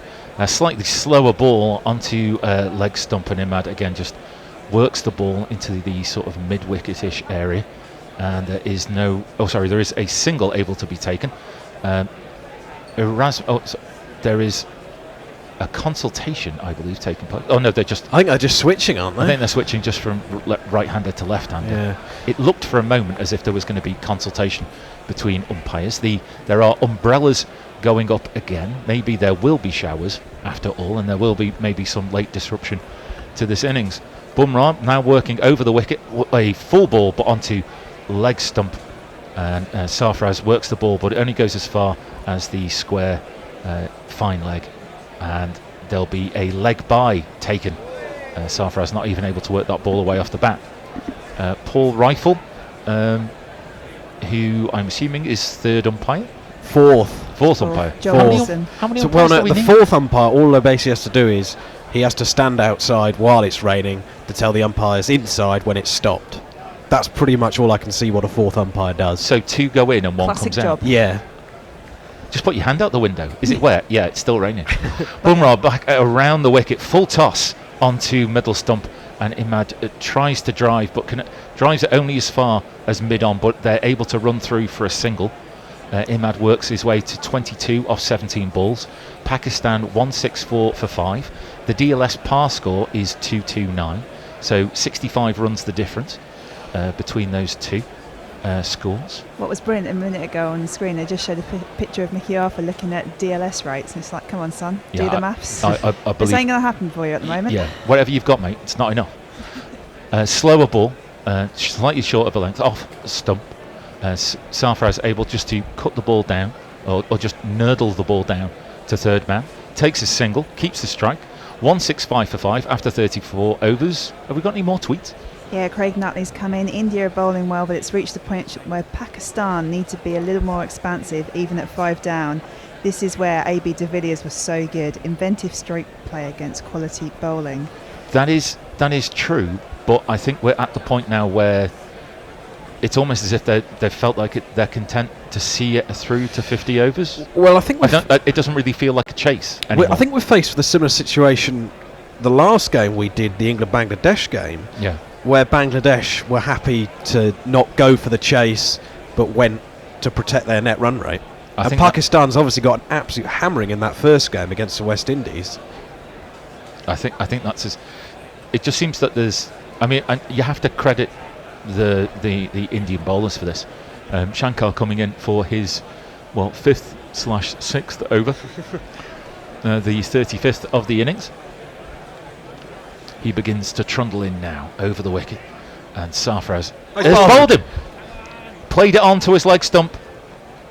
He was looking to work the ball away through the mid-wicket area, but all he can do is to chop the ball on. He's been out of touch. 12 of 30 balls. Pakistan 165 for 6.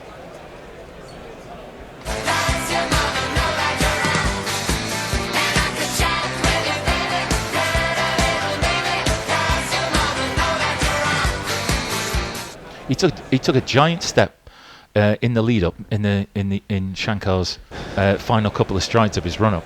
Took a big step over towards his off stump, and has only managed, instead of having a ball that was maybe able to drive, He was trying to work the ball onto the leg side and has only managed to inside edge it onto his leg stump. But I think that might be a mercy killing given the innings. Yeah, 12 or 30 balls? Come on, son, this is an ODI. You need to get on with it. I like Sarfraz a lot as a cricketer, but that was a torturous innings for him. He added little. He added little. New batsman to the crease. It does look like it is bucketing it down out there. No, I think that's someone. I think that's someone spraying some water. Sorry, top banter from the Old Trafford crowd. Forgive me. We were talking in the green room about how the fact that it's the first fan zone that we'd seen where when something good happened there wasn't beer thrown around all over the place. Sorry, I thought there was. There's rain coming from the ground. It might still be raining. It could still be raining. It could still be raining. It doesn't look particularly clever, does it? Anyway, coming in at number 8, we've got this batsman. What's the matter, you? Show a little respect. The leg is spitting his heart, but he turns it off at the deck.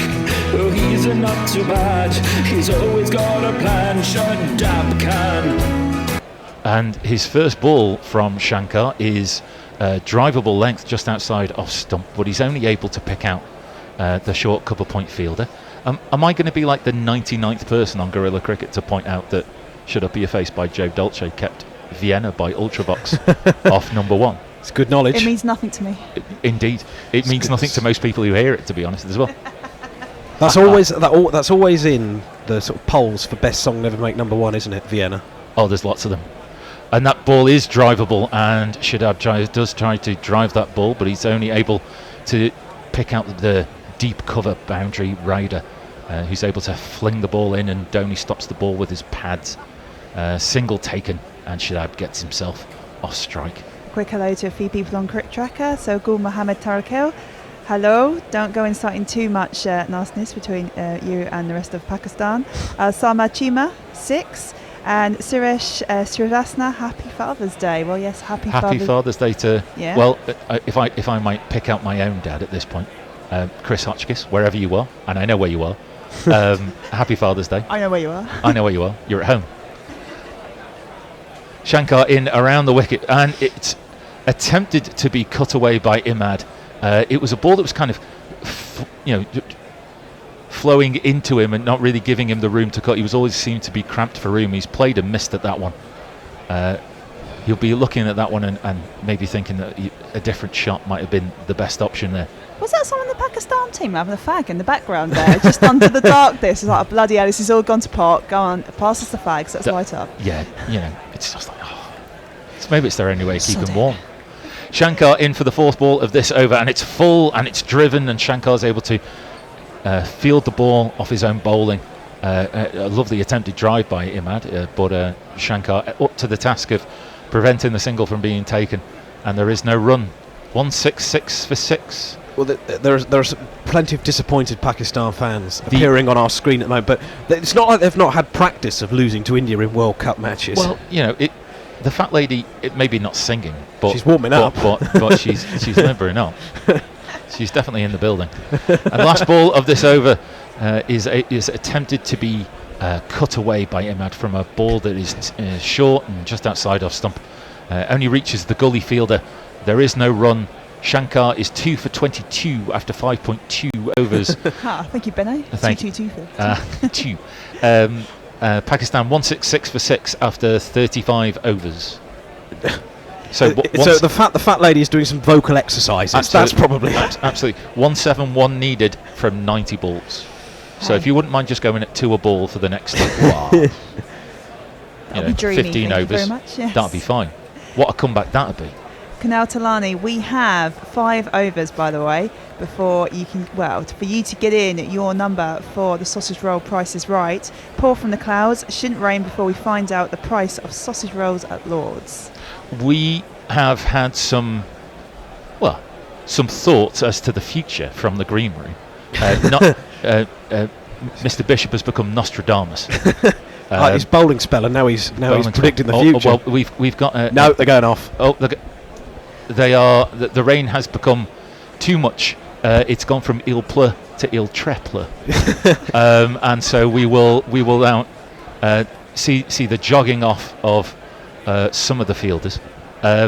what I was going to say is that through betway.com/GC Radio, you're in a position to be able to bet on all sorts of things. Certainly the bet of the day, which was India to win, Kohli to score 50, and Amir to take more than 1.5 wickets. It certainly looks like it's now going to become a truism. But what I was handed was that you can bet on all sorts of markets, but do bet responsibly. The next dismissal run out 9-1. Could you get better odds if it was comedy run out? Can we get odds on that? So, I wonder if that might be that, because I assume we've had a couple of breaks already today, and I just wonder if we may have already used up our extra time. Oh, I don't think so. Maybe not. I don't know. You got to hope. Yeah, there's always hoping. I'm supposed to go to the cinema later on. What are you going to see? I'm going to see the Elton John. Rocketman. If you've got your 3-word reviews for Rocketman, no spoilers, obviously. Well, I mean, I don't know whether Elton John lives or not through the movie. But send in your 3-word reviews for Rocketman to us at Gorilla Cricket. What time's the showing? I'm not till 8:30, so I've got a bit more time. Oh, we've got a bit more time. So, okay, where are you watching it? We're going to Kingston. Oh. If you want to meet Rob, the City World Kingston is the place to be tonight. Yeah, he'll be wearing a red rose, and your code word meeting him is banana. Your code word is banana. And likewise, if you're if you're going to any World Cup games, you may end up running into one of us. I know plenty of us are going to be out and about during the tournament. We've been scattered, haven't we? All over the place. Well, I'm at Edgbaston on Wednesday, and unfortunately, I could be rather like the people we are currently looking at on our screen from Old Trafford, huddled under an umbrella as the famous West Midlands weather joins the party at this World Cup. Well, I did wonder when I first saw those people in Max. I was like, I wonder where they've all gone, because they're all in the same colour. But then it was just like they've probably been purchased at the point at the stadium there. There's probably a businessman who has knocked up 1,000 of these to shift at a high price. Sky are showing us some dismissals, and Farquhar was really the only one to show even more than just token resistance. 62 off 75 balls. Pandya really knocking the heart and soul out of the Pakistan innings with 2 wickets for 2 balls. Shankar 2 wickets on his World Cup debut, as we see the covers being brought on for to cover more and more of the square. Imam 7, Farquhar 62 off 75 balls, Babar 48 off 57 balls, Hafiz 9, Sarfraz 12, Shoaib 0, a golden duck for Shoaib. Imad 22 off 20 and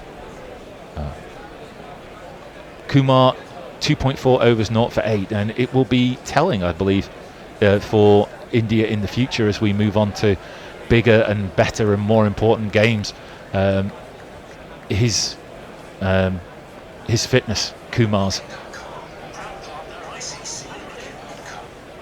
Bumrah 0 for 30 off 6 overs, Shankar 2 for 22, Pandya 2 for 40 off 7 overs, Kuldeep 9 overs, 2 for 32, and Chahal 5 overs, 0 for 33, 166 for 6. Well, it's looking a bit bleak at the moment, but I've just had a gander at the radar, which is rain for sort of the next 15 minutes. Then it gets a bit lighter, so maybe we could see some more cricket tonight. I don't know how late they can go to. Obviously, the floodlights are on. What time are we at now? We're at 6:15 UK time. It's funny, you do lose sense of time while you're commentating on. Well, you do, and even when you go to matches, I left the Oval yesterday. I couldn't believe what time it was, and we didn't even play the full number of overs. But I suppose you get there so early, especially for these World Cup games, because they're 10:30 starts if you've got a day game. So, but it's full cover action at the moment. Yeah, those last covers being dragged on. Great work by those groundsmen at Old Trafford. It must have been a horrible week to have been a groundsman, wherever you've been, whichever cricket ground you worked at. It's been a very challenging week for all involved. I live up in the northwest, and I can absolutely hand on heart tell you it's one of the 8 great miracles that there's a game on today. Yeah, I think testament to the ground staff really at Old Trafford, isn't it? Last week it started raining on Monday and stopped raining on Friday morning. Oh, bloody hell. It was similar down here in London. Monday and Tuesday we didn't really stop. Wednesday was better. Thursday it rained all day. There was a bit of rain Friday, but yeah, it just shows how good the drainages are at the international venues. I know on social media there's been a lot of criticism of the fact England was awarded this tournament just because the weather's been bad, but you couldn't have predicted the week we've had. No, really. No. You couldn't have said, it's been record breaking, and it's, of course, typical. It's fallen during the Cricket World Cup. Well, we did so well with our weather last year. Yeah, maybe we need the trouble is we got kicked out of that Nations League at the semi-final stage, and you were saying earlier that that a hot spell last year coincided with England's run to the World Cup semi-finals, and then it rained immediately. That's true. After they were knocked out in the semis by Croatia. It was as if God themselves was weeping over England's exit. Yeah, to but hopefully Croatia. the Lionesses are gonna bring some success. I think they're well placed. I think they are as well. I think they'll be too good for Japan in that last game. Hope so. And that when it gets to knockout stages, I think anything can happen. Yeah, it's. But I think they're the catalyst. Actually, I think you can trace it all back to them doing so well in the last World Cup. Yep. Guys, just to stop you phoning up your maths friend quickly on the phone. So the pass score for DLS at the moment. Oh yeah. No, yes, DLS. I'm getting my DLS and my DRS confused. Pass score for Darkworth Lewiston is 254. Pakistan are 86 runs behind. So if it was all to be done and dusted now, funnily enough, India are going to win. That would be the number. It wasn't free for once. So we've got a few tweets on here. Cow Corner Crikey, I think you should consider Public Enemy's Yo Bum Rush the Show for a soundbite when Bumrah takes a wicket. I think, yeah. Loving that. Can't everybody see? Got to fight the powers that be. Armchair Cricket Podcast, as innocuous as he looks, why don't batters take the bowling of Vijay Shankar seriously? Twice a day he's been given a wicket. Welcome to the crease. Well, that can be the problem. I mean, England have made, progress in many a tournament based on 80-mile-an-hour, seam bowling that doesn't seem to do an awful lot, but just gets wickets.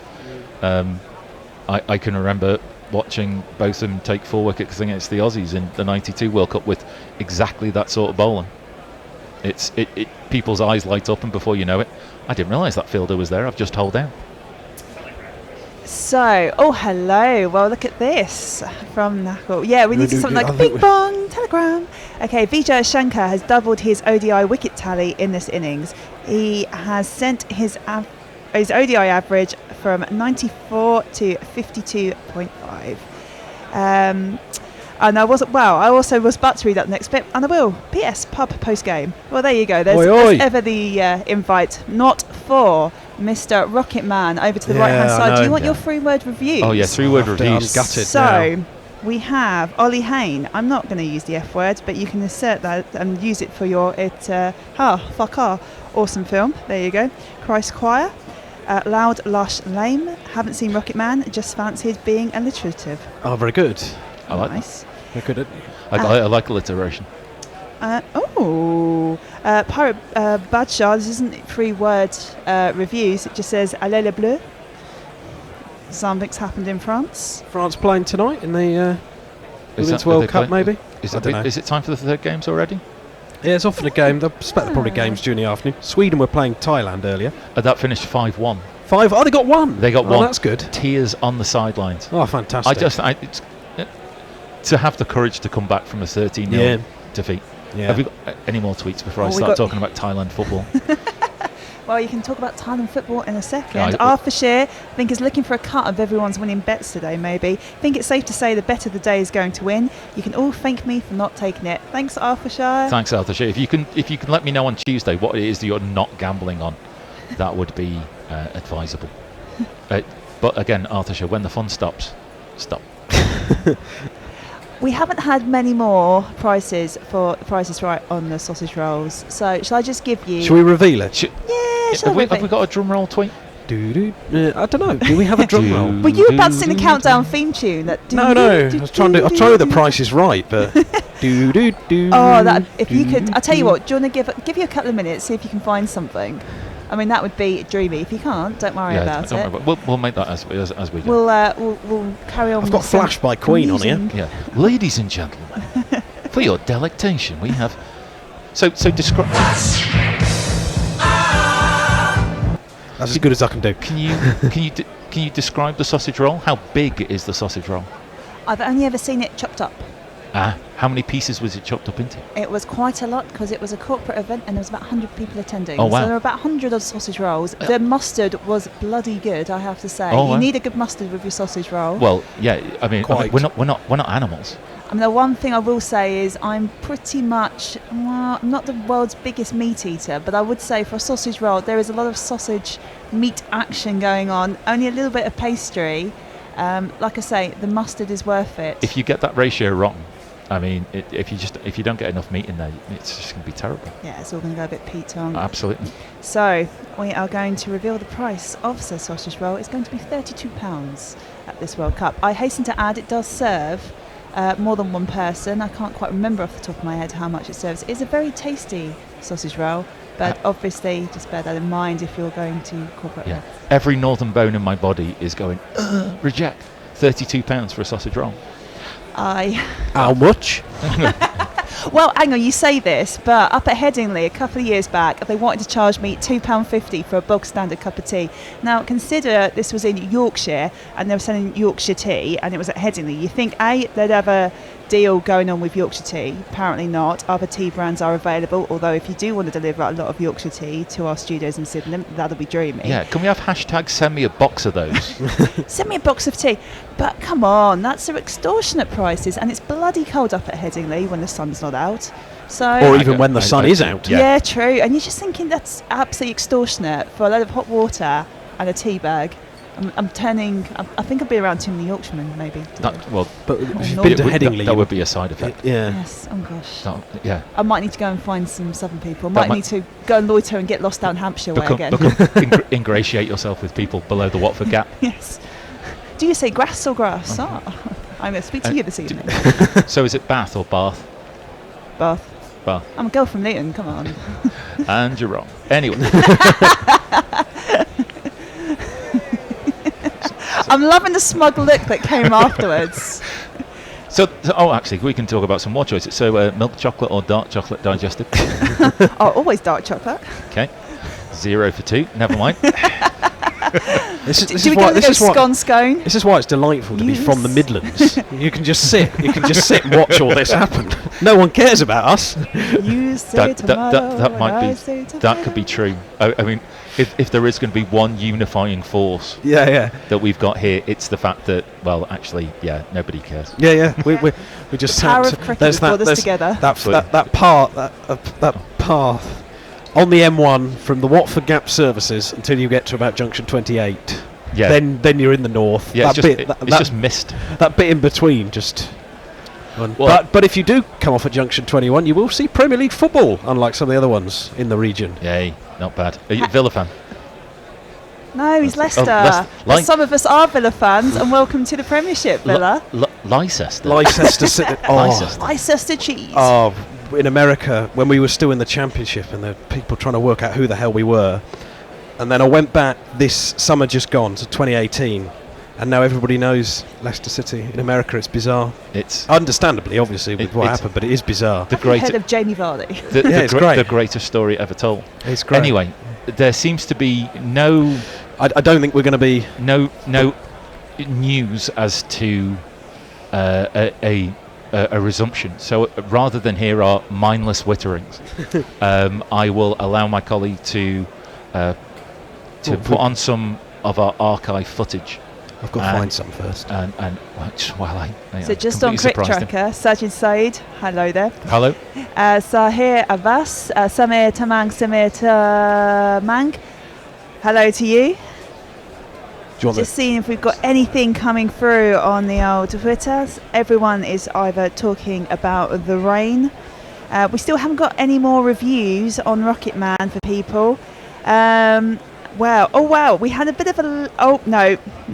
We just had some pound-euro conversion on the said sausage roll. So, Yeah. What a brilliant line. Awesome. Name of Batlins. This tweet was not read out earlier, but please tell my wife that just because the hover cover is on does not mean I need to get the Hoover out. I hate to say That's this. good life advice. I hate to say it, but for what it's worth, and for battles to be fought later on, just do the hoovering. Just It's very satisfying to see all the dirt go away. Just for the brownie points for later. There'll be games later on in the tournament where you'll thank me for this. Do the hoovering, get the brownie points in, and by the semi-finals, you'll be well in profit. By the time you've done the hoovering, we'll be back on. This is relationship advice. Yeah. With Al. Yeah, Dr. Al. Dr. Al. Dr. Al is here. Yeah. Welcome to Your Wrong Night with Dr. Al. Just a small reminder that Rob is going to be watching Rocket Man with the Red Rose in his pocket tonight at Kingston. His code word is banana. But if you do fancy sending some drinks to the Weatherspoons in Kingston via the app, that would be very much appreciated. Well, I don't know yet, but I'll put it out on Twitter, and if you lot are still going at about 8 o'clock tonight, which I doubt you will be, someone can read it out. I don't know. We'll consider it. Right, we're going to play you an episode of the Guerrilla Cricket podcast while it is raining, and hopefully we will speak to you again soon. We will speak to you soon. Bye-bye. Ciao. There seems to be a lot of movement around with Knuckle. Badminton Englishmen go out in the midday sun, but Indian beer concessions go out of business in the midsummer rain. This is GC World Cup Extra.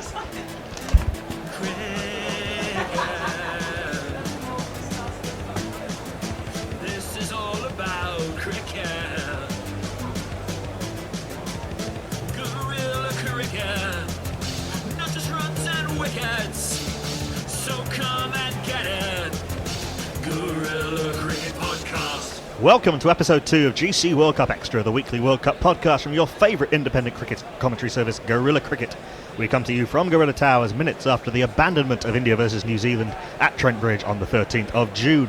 I'm your host, Knuckle M. Pandey, and I'm joined by two children of the Southwest who've taken very different paths in life. Paul Grubby Howarth returns. Hello, Knuckle. Hopefully you've had a little bit more sleep than last week. Yeah, no, I'm bright-eyed and my tail is somewhat bushy. And all the way from Perth, via Brixham, Jeremy Messi Jez Henderson. Thank you very much for that. Welcome. So you've had the benefit of guerrilla hospitality while we've watched the rain fall at Trent Bridge, and indeed the rain fall at Chelmsford. If by hospitality you mean terrible jokes. Plenty of those, but that's just like being on air. What have you made of the World Cup so far, Jez, from your time watching in Australia and your brief period over here thus far? Well, I actually arrived on the day of the first game, and so most of my experience has been through guerrilla cricket. Thank God, because as far as everybody else is concerned, the Football World Cup's on for women, and nobody else in England seems to be particularly excited about the World Cup, so that's been a disappointment for me. But I did go to the game at Bristol between Australia and Afghanistan, and it was hotter than being at the Wacker in 38-degree heat. That, however, appears to be the allowance so far for the weather. And thus far, I think the player of the series is Zeus, who's got 4 points for rain-offs and may end up top of the table on the current form. Yes, that's about as good a segue as we're getting, also about as good a plug as we're getting on Guerrilla Cricket for talking about the thing that has dominated week 2 of the tournament.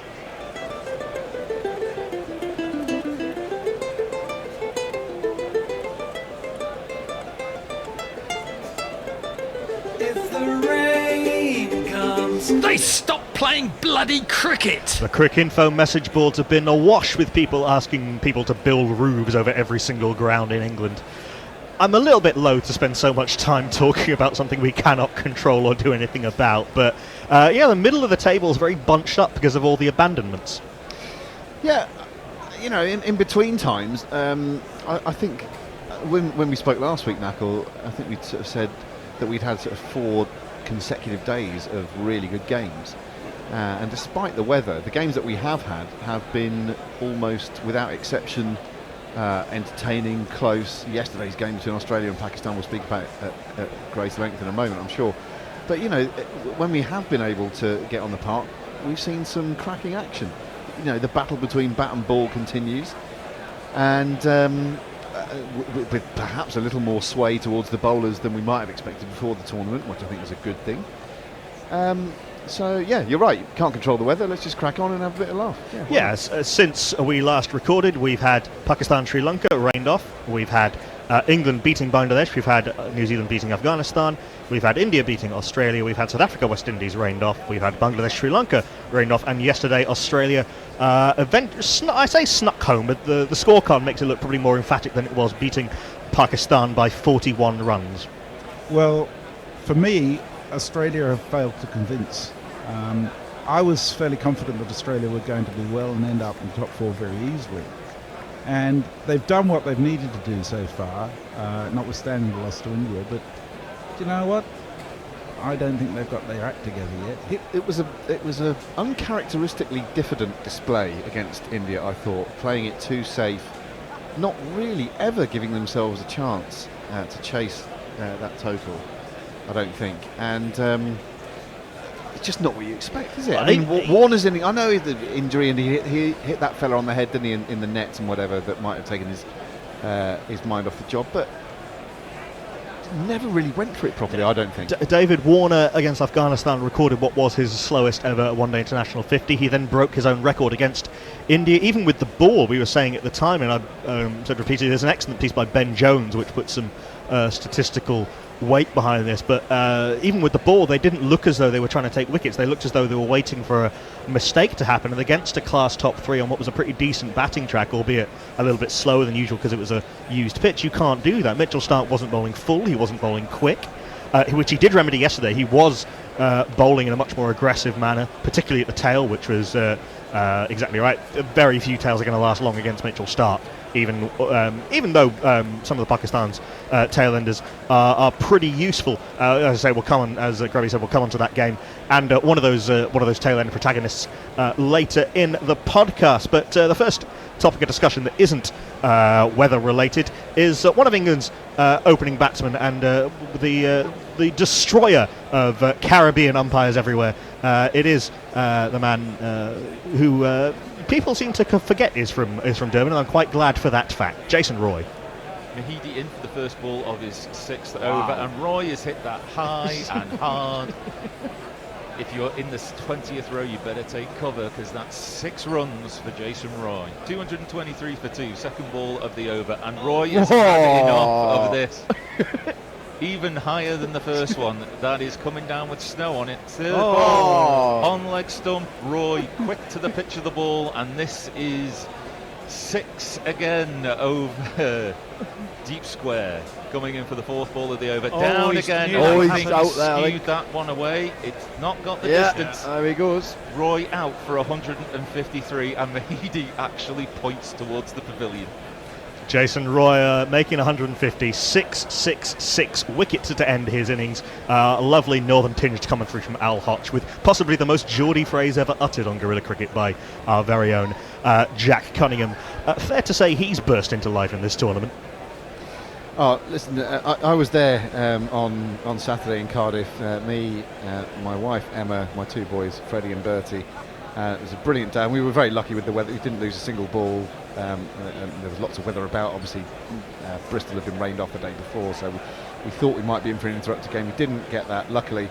And it was a joy to watch Jason Roy when he's in full flow. He's box office, and those 3 sixes. And also, you're sitting there thinking, hang on, we might see 6 sixes in over here.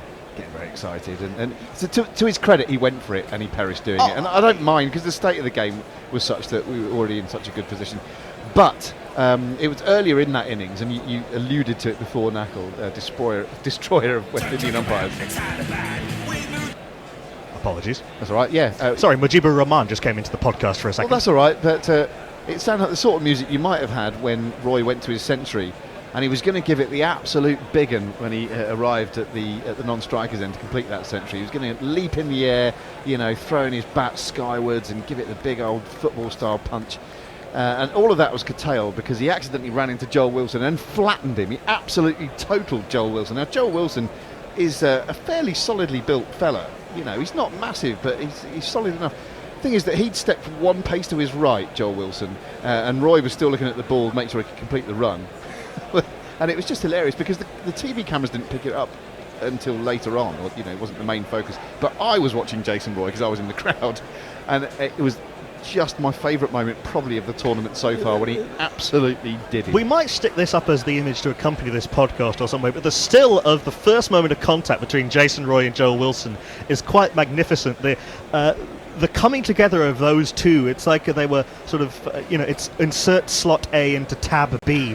And so it's a glorious, silent movie-worthy, Harold Lloyd-esque pratfalling from Joel Wilson. Either that or Roy is attempting some sort of bromance chest bump with Wilson that Wilson has not yet been party to. Yeah, an excellent straight man work from Joel Wilson.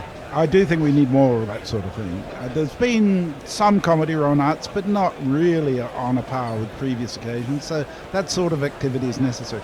By this way, I think I do need to come to the defence of Mahidi at this moment, because the commentary at the time indicated that he was waving to the pavilion for Roy. As it turned out, in fact, he was congratulating him and patting him on the back, and I wouldn't want him to be left with the impression of being small-minded. Oh, he wasn't giving it the old Chris Lewis from the 90s? No. You can't really send someone off when they've just hit you for 3 sixes in a row and they're on 150. It would have to be at the very best an ironic gesture. Yeah, the Bangladeshis play the game the right way, snake dances notwithstanding. I'm glad we've moved past all that. Bangladesh continue to impress in the tournament, even in defeat. Yes, and the thing is, they enjoy their cricket. And so do their supporters. I love the fact that there is real life in the crowd. Even if they're not doing all that well, they'll still keep it up. The same with Afghanistani support. Yes, and I had the privilege of watching that in action on the same day that Grubby was in Bristol, was it? Cardiff. Sorry, Cardiff. Apologies. I was at Taunton for Afghanistan, New Zealand, and the Afghan crowds had taken over one side of the stand. They had taken over the stand on the far side of the ground, the Ian Botham stand, which presumably Ian Botham was not too happy about, which should please all right-thinking persons. And they had taken over the pavilion as well, and it was wonderful. They were utterly lively throughout, even though Afghanistan waited what was a very good start. I mean, their opener, Hazratullah Zazai, who was shorn of his equally powerful opening partner, Mohammad Shahzad, due to an injury, hit probably the biggest six I've ever seen live. Absolutely launched one basically out of Taunton. Ross Taylor hit one to pretty much the same area later. But watching this man in full flow, albeit only briefly, was a great deal of fun.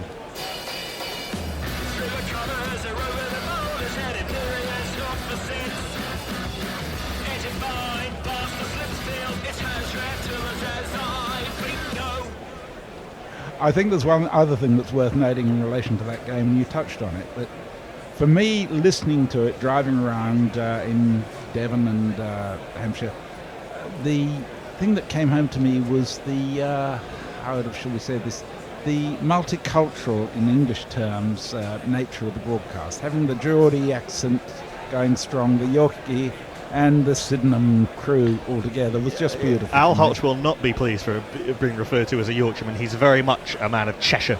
I beg his pardon. Is our friend Al. But that Afghanistan-New Zealand game, it started very well. Afghanistan got off to a very good opening start, but they just haven't been able to string a one whole good innings together. Rather than collapsing early and having to rebuild in the middle, they collapsed from 60 for no loss, and obviously lost Rashid Khan to that fearful Lockie Ferguson bouncer. But the man belonged to another man with the ball for New Zealand, a man who took his maiden one-day international fifer. Whoops, all luck, here comes another slow ball. Jimmy Neesham's bowled another slow ball. And the interesting thing about that spell at Taunton is that he barely bowled a slower ball. He summed up the conditions very quickly. It was an absolute belter of a track at Taunton, despite a bit of atmospherics around. Certainly it was not Hyderabad, which has been in the county championship for a few years, and where Lockie Ferguson bowling at serious pace, Trent Bolt and Matt Henry were often getting the ball to fly through a little bit too quickly. Jimmy Neesham's bouncers were very difficult to get out of the way of. They were all elbow, they were all sort of armpit, they were all up in the ribs. All angled in. Yeah, and skidding, and it was very, very difficult for the Afghans to play. They couldn't get on the front foot to him properly. They couldn't sway inside the line. They couldn't hook. And he took that fifer and ripped apart the Afghan batting line. At one point, Afghanistan lost 4 for 4, either side of a very short rain break. And that put New Zealand in the driving seat. And in the end, it was a very comfortable chase. But the Afghanistan-South Africa game on Saturday is going to be psychologically fascinating. Yeah, I think Afghanistan. We touched on this last week, didn't we? That Afghanistan have been. I think last week we were just on the back of a very streetwise performance by Australia against West Indies, and Afghanistan, I believe, need to add a little bit of streetwise character to their performances. Too often we've seen their middle order batsmen, particularly, not assess the situation perhaps as well as they could, playing big shots with 20 overs still to go. And it sounds like the game that you saw at the weekend, perhaps there was a little bit of that creeping into the game once again. Like the talent's there, you know, and you don't want to call it a wooden spoon match against South Africa, but at the moment it sort of is. I put this out as a potentially interesting game to watch. South Africa have never played Afghanistan in the one-day international. Some of their players have a little bit of experience of playing the likes of Rashid Khan and Mujibur Mohammed Nabi in the IPL. Quinton de Kock, for example, Hashim Amla a couple of years ago, but he hasn't played the IPL for a couple of years. And Chris Morris as well.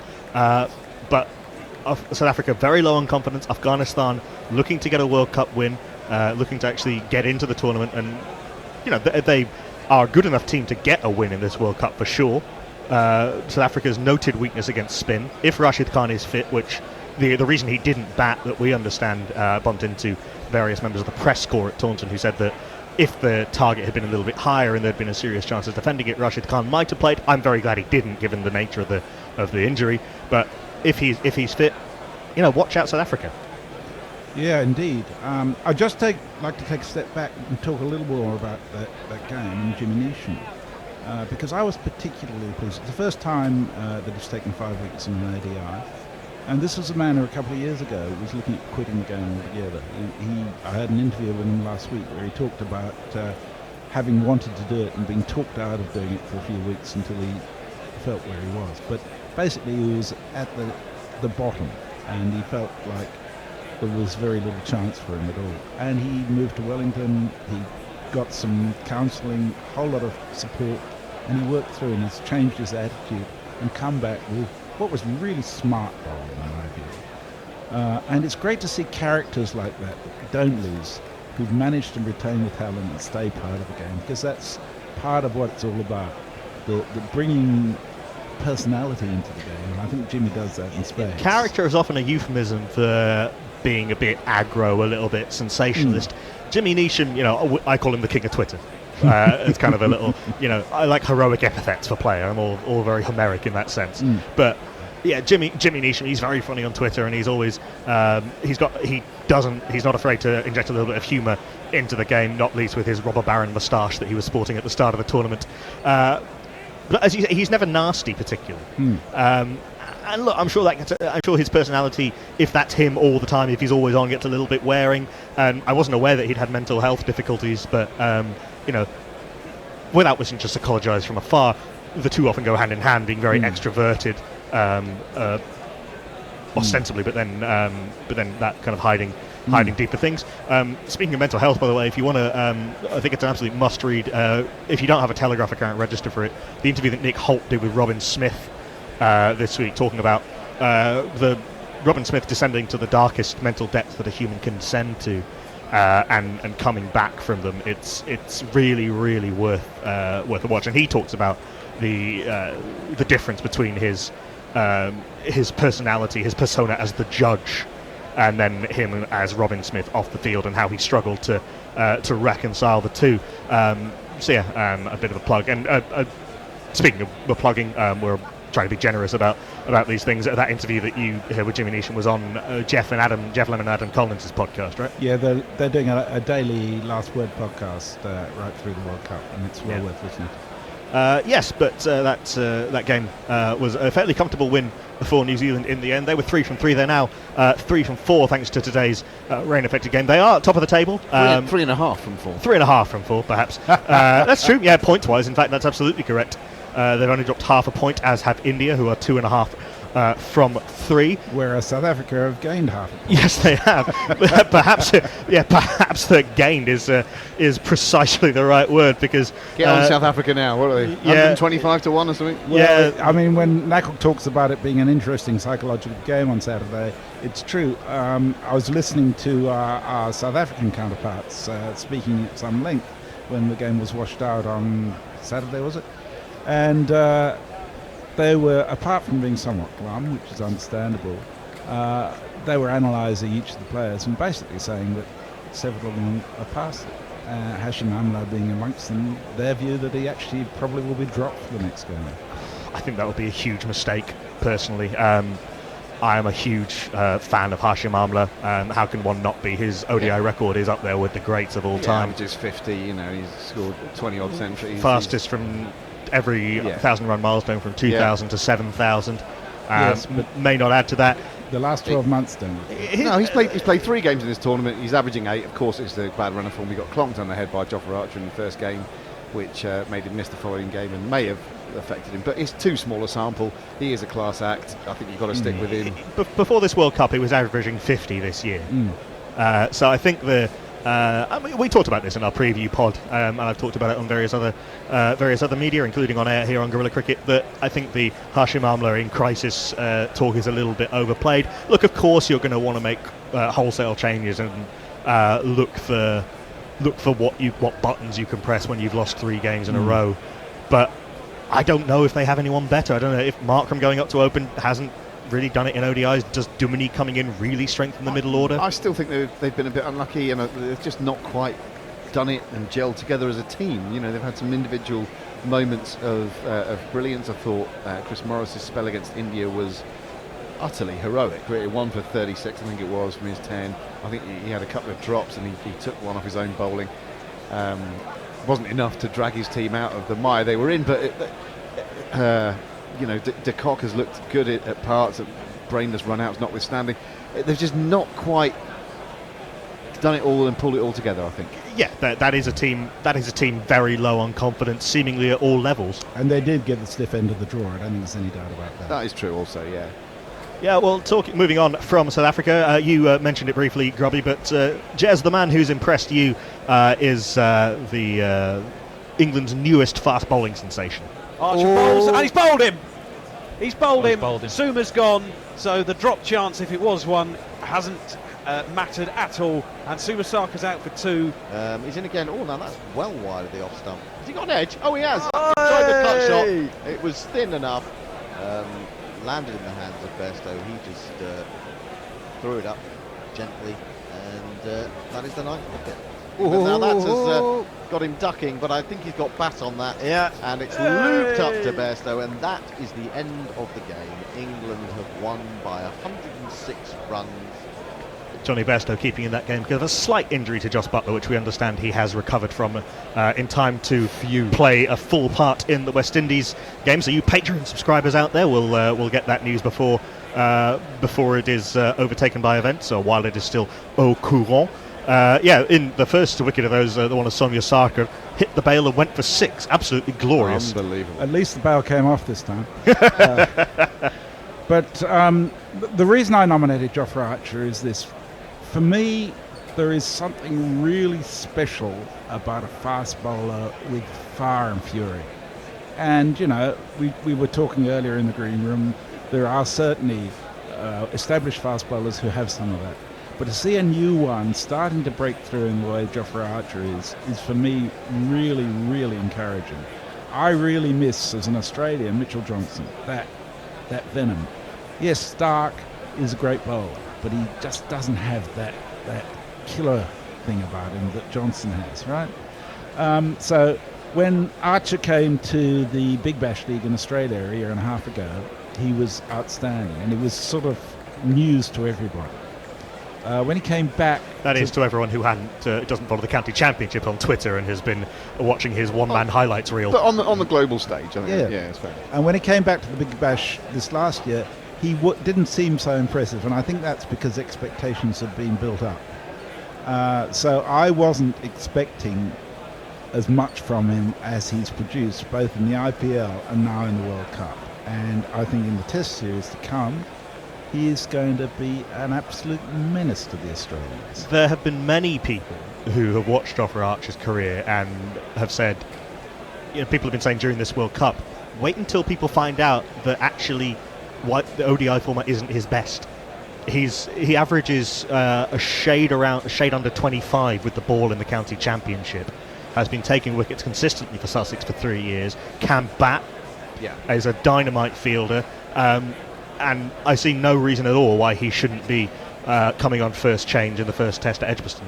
He only could bat number 8 in Tests. He could bat number 8 in one day game, for Christ's sake. But just the strength of depth of England's batting is perceived that he doesn't need to bat. Listen, he has arrived on the global stage. It is thrilling. It's visceral to watch someone like him appearing not to try. He does try very hard when you watch him live, by the way. He runs a lot quicker than perhaps it looks like when you watch it on TV from behind him. But nevertheless, he makes it effortless in his delivery stride. You kind of think there's another 3, 4, 5 miles an hour in the locker there if he wants. And that the ball Or that is you there? described. Because There may not be. There may not be Knacker. Because a lot of bowlers, when they try and bowl fast, try and charge in. It seems to be at the moment. And Mark Wood was quoted in the week as saying it's great having, because they both play. What an attack! Wood, Archer, Plunkett, and Wokes is up high 80s. He's not slow. Stokes can get it up there when he wants wants to. to. Stokes can when he wants to. That's a frightening attack, and that's why I'm looking forward to tomorrow's West Indies clash. Hopefully it happens. I've said a couple of times, Wood, Archer, and Adil Rashid in the same attack. Woof. That's just exciting. Yeah, it is. I love it for cricket's sake. As an Australian, I fear it. And as a Sussex you should. And as a Sussex fan, you're quite happy. As a Sussex fan, I'm very happy. Yes. Yeah, Jofra Archer's been quite magnificent again this week, and looking ahead to. But so sorry, again, before we move on, the other thing to say about Jofra, he's just loving it, and the team's loving having him in. And why wouldn't you? But he's just, isn't it amazing to see it under the most scrutiny you can imagine, the biggest stage, not retreating into your shell, not thinking, oh, what if I make a mistake, but just enjoying doing what you're doing and playing your sport.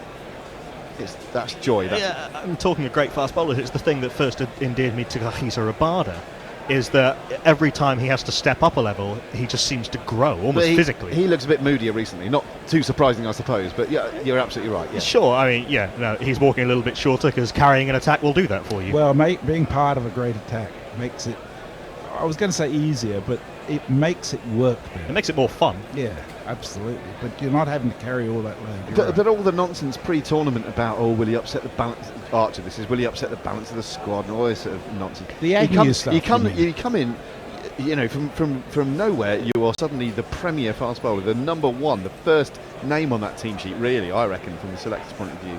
And everyone loves him, and it's brilliant, and it's great for the team. So it's an absolute joy to behold, I think. Yeah, and speaking as I try to be a cricket fan first before any national affiliation. My team, as in inverted commas, is not England, but just as a cricket fan, it is absolutely glorious to watch.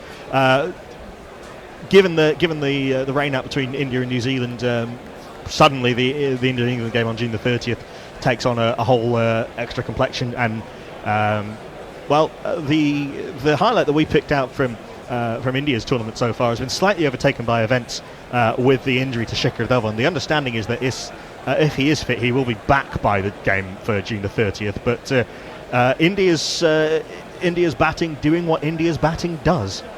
Stoinis, and this one, Shikhar Dhawan is down to meet. He's just one bounce 4 over extra cover. He's got the flavour for it now. Pat Cummins is in, glorious by Hardik Pandya. Just recognised that the Usman Khawaja at mid-on was quite straight, deep in his crease, and with a checked shot, a check swing, a high front elbow, launches Pat Cummins over his head for 6. Stark into Kohli. He's middled that one all right. That was right in the slot, length on off stump, and Kohli swings it effortlessly into the stands, and it's caught by a man in the flowery shirt. Mitchell Stark to bowl out now is in very wide of the crease, but that's length, and MS Dhoni rolling back the years launches this into the back row of the OCS stand, and it's well caught by a man there in a dark blue sweatshirt. some actual crowd catches the other day between India and Australia. Yeah, the man in the flowery shirt did very well. At a very Aussie-dominated, Indian-dominated rather, oval, so much so that we were playing Spot the Aussie in the crowd at the oval, which is not unusual between Australia and India. I was at the last game that they played in a World Cup, the World Cup semi-final at the SCG in 2015, and the Australian stewards were handing out flags to the Aussie spectators to try and get them more seen on TV. Pretty much all of India's batsmen have fired so far, apart from Kedar Jadhav, who hasn't really had to do anything. But that injury to Shikhar Dhawan is potentially big news. It is and it isn't. I mean, I think India has got so much momentum, so much talent there, that it's going to take an awful lot to stop them. I mean, as an Australian listening to those boundaries being hit, I should be hating it, but I was loving it because it's just beautiful to watch. I think that I was really looking forward to today's game between New Zealand and India, because they're both unbeaten, and New Zealand can do stuff like get under the skin of a team when you're not expecting it. So they're both unbeaten going forward, with 4 matches so-called completed.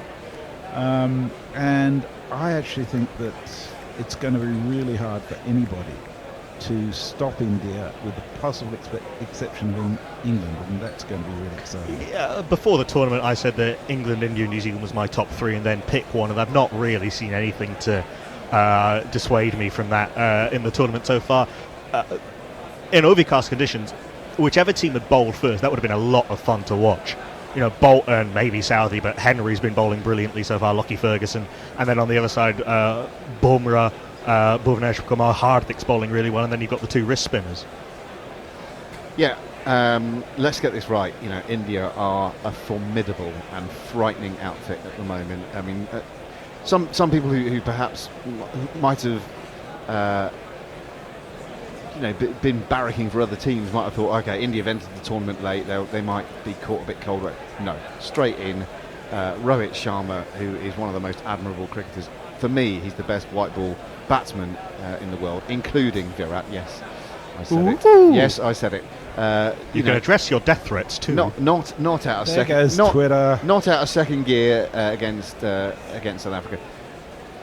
Well publicised, 3 200s. No one else has scored more than one. But you're right, Naka, what you said before. The Indian batting lineup just doing what it does. And if he doesn't get your runs, Kohli will, and if he doesn't, then Hardik will, and if he doesn't, then Shikhar will. So Shikhar Dhawan, much as I love Shikhar Dhawan as a batsman, he's one of these players who, when he came on the scene 10 years or so ago, you think, oh man, here's a real outlier, real talent. He's sort of been subsumed into what has become the norm now for white ball cricket, and I don't think India will miss him one jot. That's a big call. It's the partnership that he and Shikhar and Rohit Sharma have developed since 2013. The way they complement each other so well, the way Shikhar Dhawan will attack the bowling early, and now he's going big. He's scored a couple of big hundreds recently, both against Australia actually, one against Australia in India and one the other day. And KL Rahul had just kind of nailed down that slot in the middle order. I think there was way too much made of the quote-unquote crisis of India at number 4. A lot of unnecessary chopping and changing. And by the way, get Rishabh in at the top of the order, and that's that done. Well, and also I would advocate dropping Kedar Jadhav in favour of Jadeja personally. It's exciting to see that they brought Rishabh in so that they can call on him. Rishabh Pant has been called up as cover in case Shikhar Dhawan doesn't recover in time. Selfishly, I would have had him in the squad to begin with. I can see. Why is that selfish? That just makes good cricket sense. Perhaps, yeah. Meanwhile, Australia calls up Mitchell Marsh as captain. The unkillable Mitchell Marsh. But at least he ups both the Mitchell and the Marsh quotients within That's the very Australian, important, which we always need to keep at a high level. Absolutely. But yeah, it'll be very interesting to see how India play. Their next game is against Pakistan on Sunday. We don't need to hype that any more than it's already being hyped and turned into some sort of India-Pakistan, you say? Oh my God! Some sort of diplomatic. Must get more excited. Incident. India coming off 2 wins and a no result. Pakistan, after a game they were in with a shout of against Australia, and we should come on to that game. That was a weird game to watch and to sum up. It was, you know, at times it looked like Australia were well in control of the game, and then there was a rather thrilling. It wasn't the boring middle overs; it was the rather thrilling middle overs in that game, and it swung back Pakistan's way. You don't want to sort of play on this sort of lazy, old mercurial Pakistan thing. However, the more Pakistan perform mercurially, the more I suppose the stereotype will persist. But it was a cracking game yesterday. It really was, and you know, I actually wanted to give a big shout to Aaron Finch and his captaincy. It was a difficult moment in that innings. He brought himself onto bowl. He had to sort of fiddle a few overs, didn't he? Between his opening bowlers and the secondary seamers, he bowled a few. Glenn Maxwell came on and bowled an over and went for a few. Maxwell went for 8 and over overall. But I thought the way he marshalled his bowlers, the way he used himself at a particular time, he got what you might consider a lucky wicket with a low full toss. Hey, listen, a low full toss is not a bad ball to bowl when teams are chasing, and he got a wicket with it. It was rubbish. It was rubbish. Yeah, well, I'm trying to big him up here. I'm saying, you know, enough respect to Finchy. He's actually my performance of the week, Finchy, or my player of the week. One of the two. He gets this.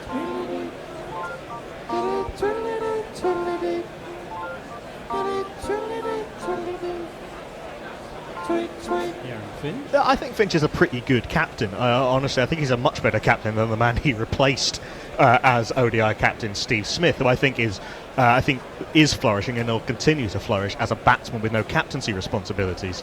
And he looks like he's never been away with the bat, really. His slightly loose shot yesterday notwithstanding. But I mean, Aaron Finch, he got himself out of a hole because Australia selected 4 bowlers and then had to make up the rest from Finch and Maxwell. But I was a lot more sceptical about Australia going into the tournament than most. And you go beyond Stark and Cummins, who are obviously brilliant, and then it's not a scary attack from then on. I think Australia dodged a bullet yesterday, to be honest. I think going in with four bowlers was potentially very dangerous. And I agree with you. Stark and Cummins are a great opening pair, and they're great to bring back in the middle and later. That's worked really well. But covering those 10 overs was a real stretch. Luckily, they only had to do 9 yesterday, as it turned out. And there was good news for Australia in, I think, Warner is starting to show his potential. I think he could be the key to whether Australia goes in. Warner? Yeah. He'll go far, that kid. It seems odd to talk about David Warner and potential in the same sentence. Well, he wasn't looking good up to this game, in my judgment. And he's really starting to get his sack together. And Finch as well. Smith, I don't know, Smith will be well tuned by the time we get to the Ashes. I'm not sure that he's going to actually play a huge role other than holding things together for the rest of the life. The thing is, there is a lot of now holding together in the Australian middle order. Too much The of that, Marcus Stoinis injury suddenly seems to have thrown the balance of the side off completely, because they had Finch and Warner who go pretty hard at the top of the order. Then you had a bit of solidity with Smith and Khawaja. Then you had Maxwell and Stoinis and Carey who can all go big, and then you've got a middle order a tail who can all bat. Even Kane Richardson can bat a little bit.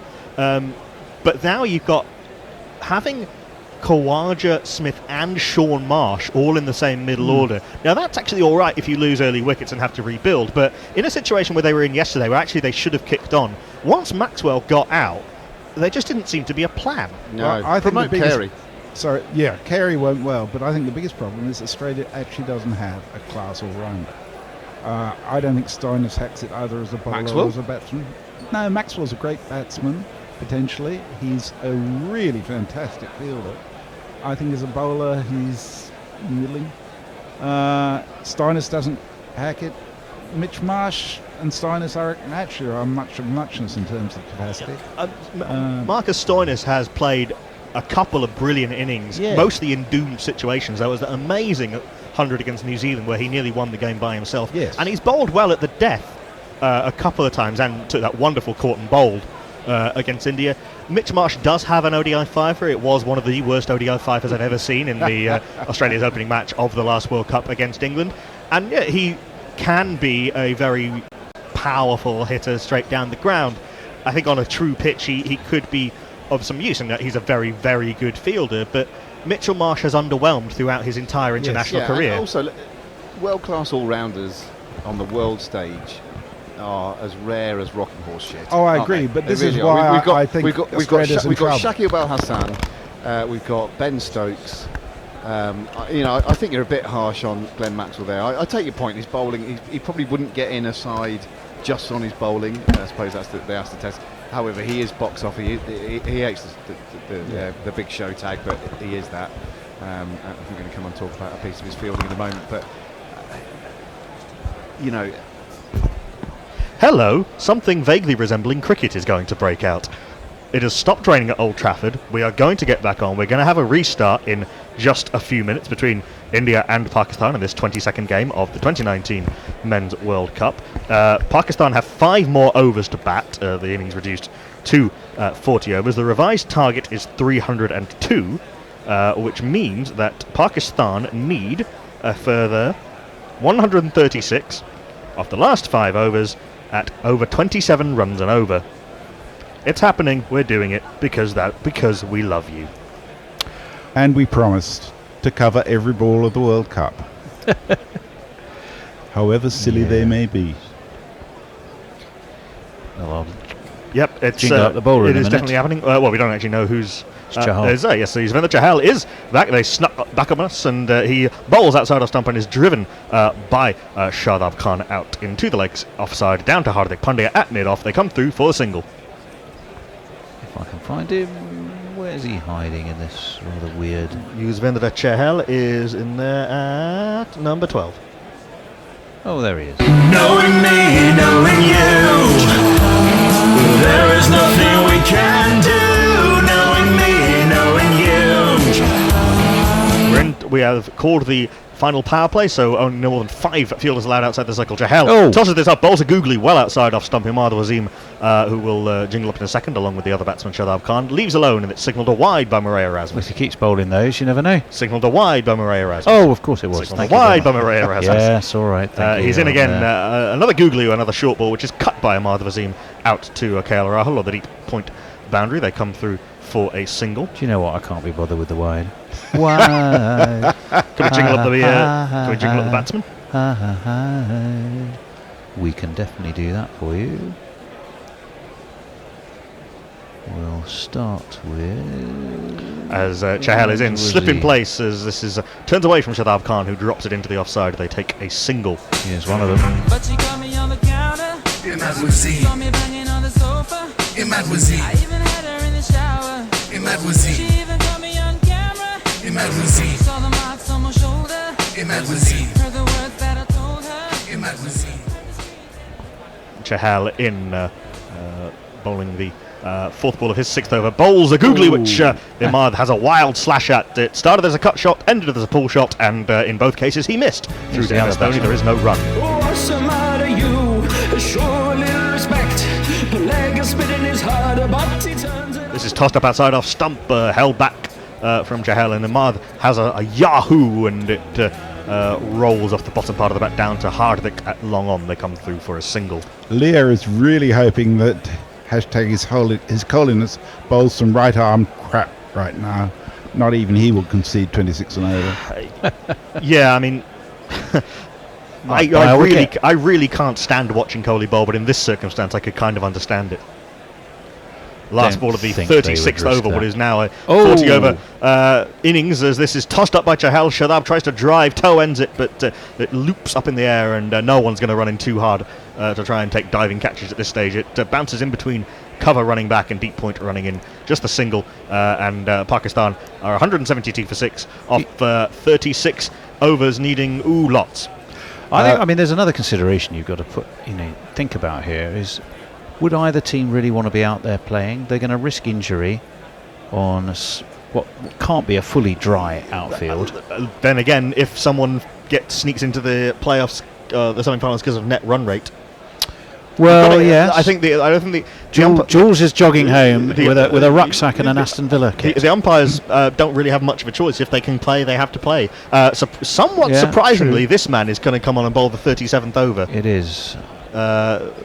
We were speculating in the green room that the frontline bowlers wouldn't be risks, but apparently Virat Kohli is Get the job done. too intense to do that. This is full and driven nicely by Shadab Khan, clearing the front leg, but all the way down to Kedar Jadhav at long on it goes, off the bowling of this man as they come through for 2. On Jazz Breed, Boomer, I find myself lifted to the sky, lifted up above the world to see. Matt Fard is wondering how it can suddenly be a 40-over game. Apologies, 40-over innings rather than 40-over game. Yes, you don't forget the last 10 of India's score, but you do adjust the score to Yes, something utterly impossible. There's a hugely complicated formula used to calculate an appropriate score. As Bumrah in full and quick and driven by Shadabi, trying to clear the front leg and get Pakistan some sort of net run rate mitigation, but it doesn't really time it. It dribbles up to long on. They come through for a single. Mayank's wondering what the point is of 136 or 5 overs. Well, that's the discussion we're all having. If they if they can play, they have to play. The umpires have no leeway. No, I guess they don't. There'll be arguments about crowd and sponsors, but I don't think they really hold water. Slightly better than Old Trafford. As Jasprit Bumrah in over the wicket to the left-handed Imad. That's a good slower ball, which Imad plays out into the leg side. There is no run. I mean, there's a certain, you get a little bit of, I guess, extra sort of centre wicket practice at this point for people.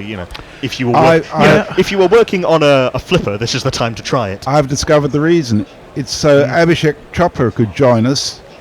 The target, as Al Hutch quite rightly pointed out, is now unachievable. Mathematically unachievable. Well, unless there's loads of extras from legitimate deliveries. Pakistan needs snookers, basically. Bumrah in outside off stump. Imad has a slash and slashes reasonably well up over Ravindra Jadeja at backward point, because Bhuvaneshwar Kumar in what seems like about a year ago pulled his hamstring or did something to his hamstring. It was off the field. It goes down to third man. They come through for for 2. Abhishek asks us how we have been. I've no doubt he's been slaving at the altar of capitalism all day and kept away from it. We've been all right, Abhishek. How have you been? Things that you expect to hear on Guerrilla Cricket.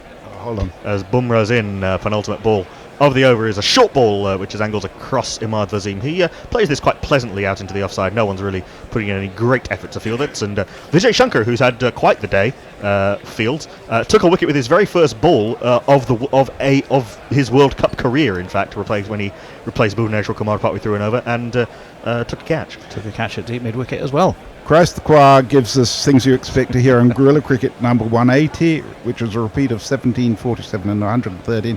Oh, I can't be bothered with the wide sings jingle instead. Well, the crowd, of course, has thinned out. Certainly the green bit of it. This is full outside off stump and driven very nicely by Shadab Khan. He's absolutely hammered that past mid-off, straight of mid-off for 4. Now, was that a 4? That was a 4 not a 6, was it? 4. We're absolutely sure. All right, I'm just checking. One of these.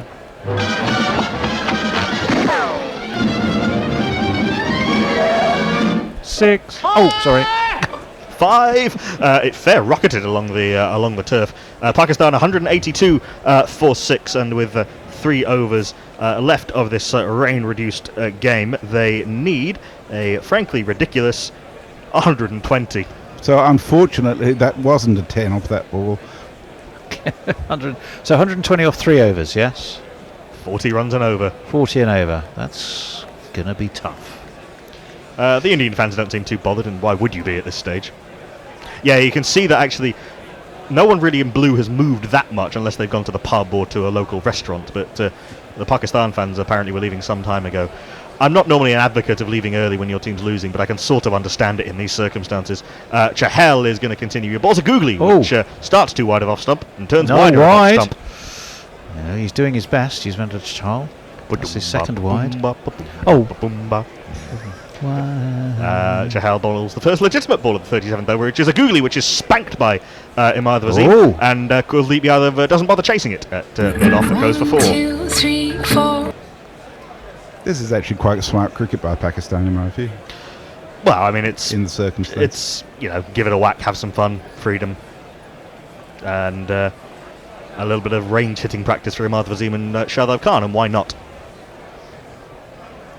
And Mayank says what started out as a great match and a fantastic Indian innings became quite boring after the innings break. This is tossed up, and Chahal slightly beat Imad in the flight, but Imad got enough on that attempted slog down the ground to get a single, or two in fact, down to Ravindra Jadeja at long on.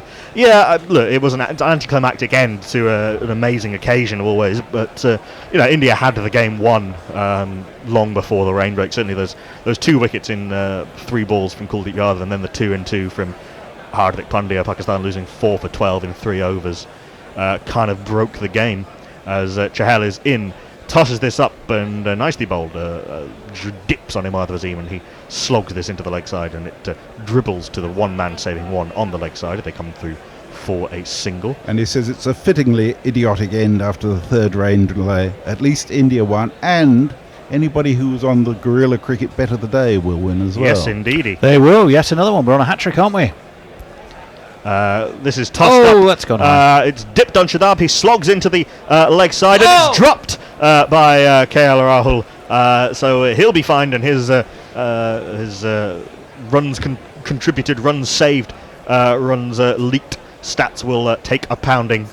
He drops the catch, and Shadab Khan comes through for 2. The pimps in the crib, ma. Drop it like it's hot. Drop it like it's hot. Drop it like it's hot. A very simple catch, but it's fair to say no one's mind is really on the game. This has gone up as well. Shadab Khan putting a lot of bottom hand into that and chipping it up over the infield out to Vijay Shankar on the boundary, and they come through for another 2. Chahal's figures somewhat being ruined in this over. There's gone for 6, 10, 11, 12 already. But Virat Kohli can barely stifle a giggle. As this is fired in by Chahal, and a lovely delivery actually. It turned sharply across Shadab Khan, but he plays it quite well, sort of doing that forward press and then onto the back foot thing, and then pushing it wide of, or straight rather, of mid-wicket. The throw comes in from Kuldeep. They do come through for 2, so that is 13 runs off the 38th over of this rain-reduced innings, and Pakistan 196 for 6, chasing an entirely notional 302. I am particularly happy that, notwithstanding the, some might say, insanity of the situation, so many of our much-loved tweeters are still with us, including Leah and Kunal Talani and Mayank and Mike Hodgkiss. Well, what that might do in a minute is we'll give you the bet of the day for tomorrow. Yes, indeed, and England-Afghanistan, which I think has also been sent through. Kuldeep Yadav is signing a fan's replica cricket ball in the crowd, which is all well and good. Didn't he bowl beautifully today?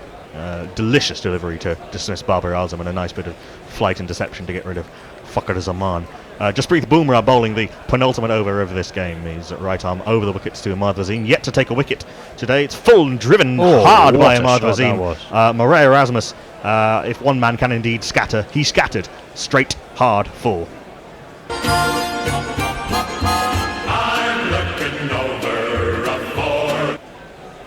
In fact, apologies, it was Bruce Oxenford at this end who got hastily out of the way of that absolutely thumped shot by Imad Wasim. Well, he just steps casually. Bumrah in a short ball, a good fast short ball, which Imad tries to uppercut. He looks to the square leg umpire Marais Erasmus, but Marais Erasmus does not signal the wide, and there is no run. This whole extra part will be worth it if only Oxenford got to use his oxen shield. Yeah, have we actually seen it tested in anger yet? Not yet. He's always been able to step smartly out of the way hitherto. Bumrah in back of a length. Imad goes up and over the infield and squirts it away into the offside. Vijay Shankar does the fielding, and they come through for 1. Abhishek somewhat depressingly asked the question, which I think it is way too soon to answer: where does this World Cup rate in the list of the worst World Cups? Surely second place after West Indies 2007. I think it's been a pretty decent World Cup. The quality of cricket when we've had it has been fantastic.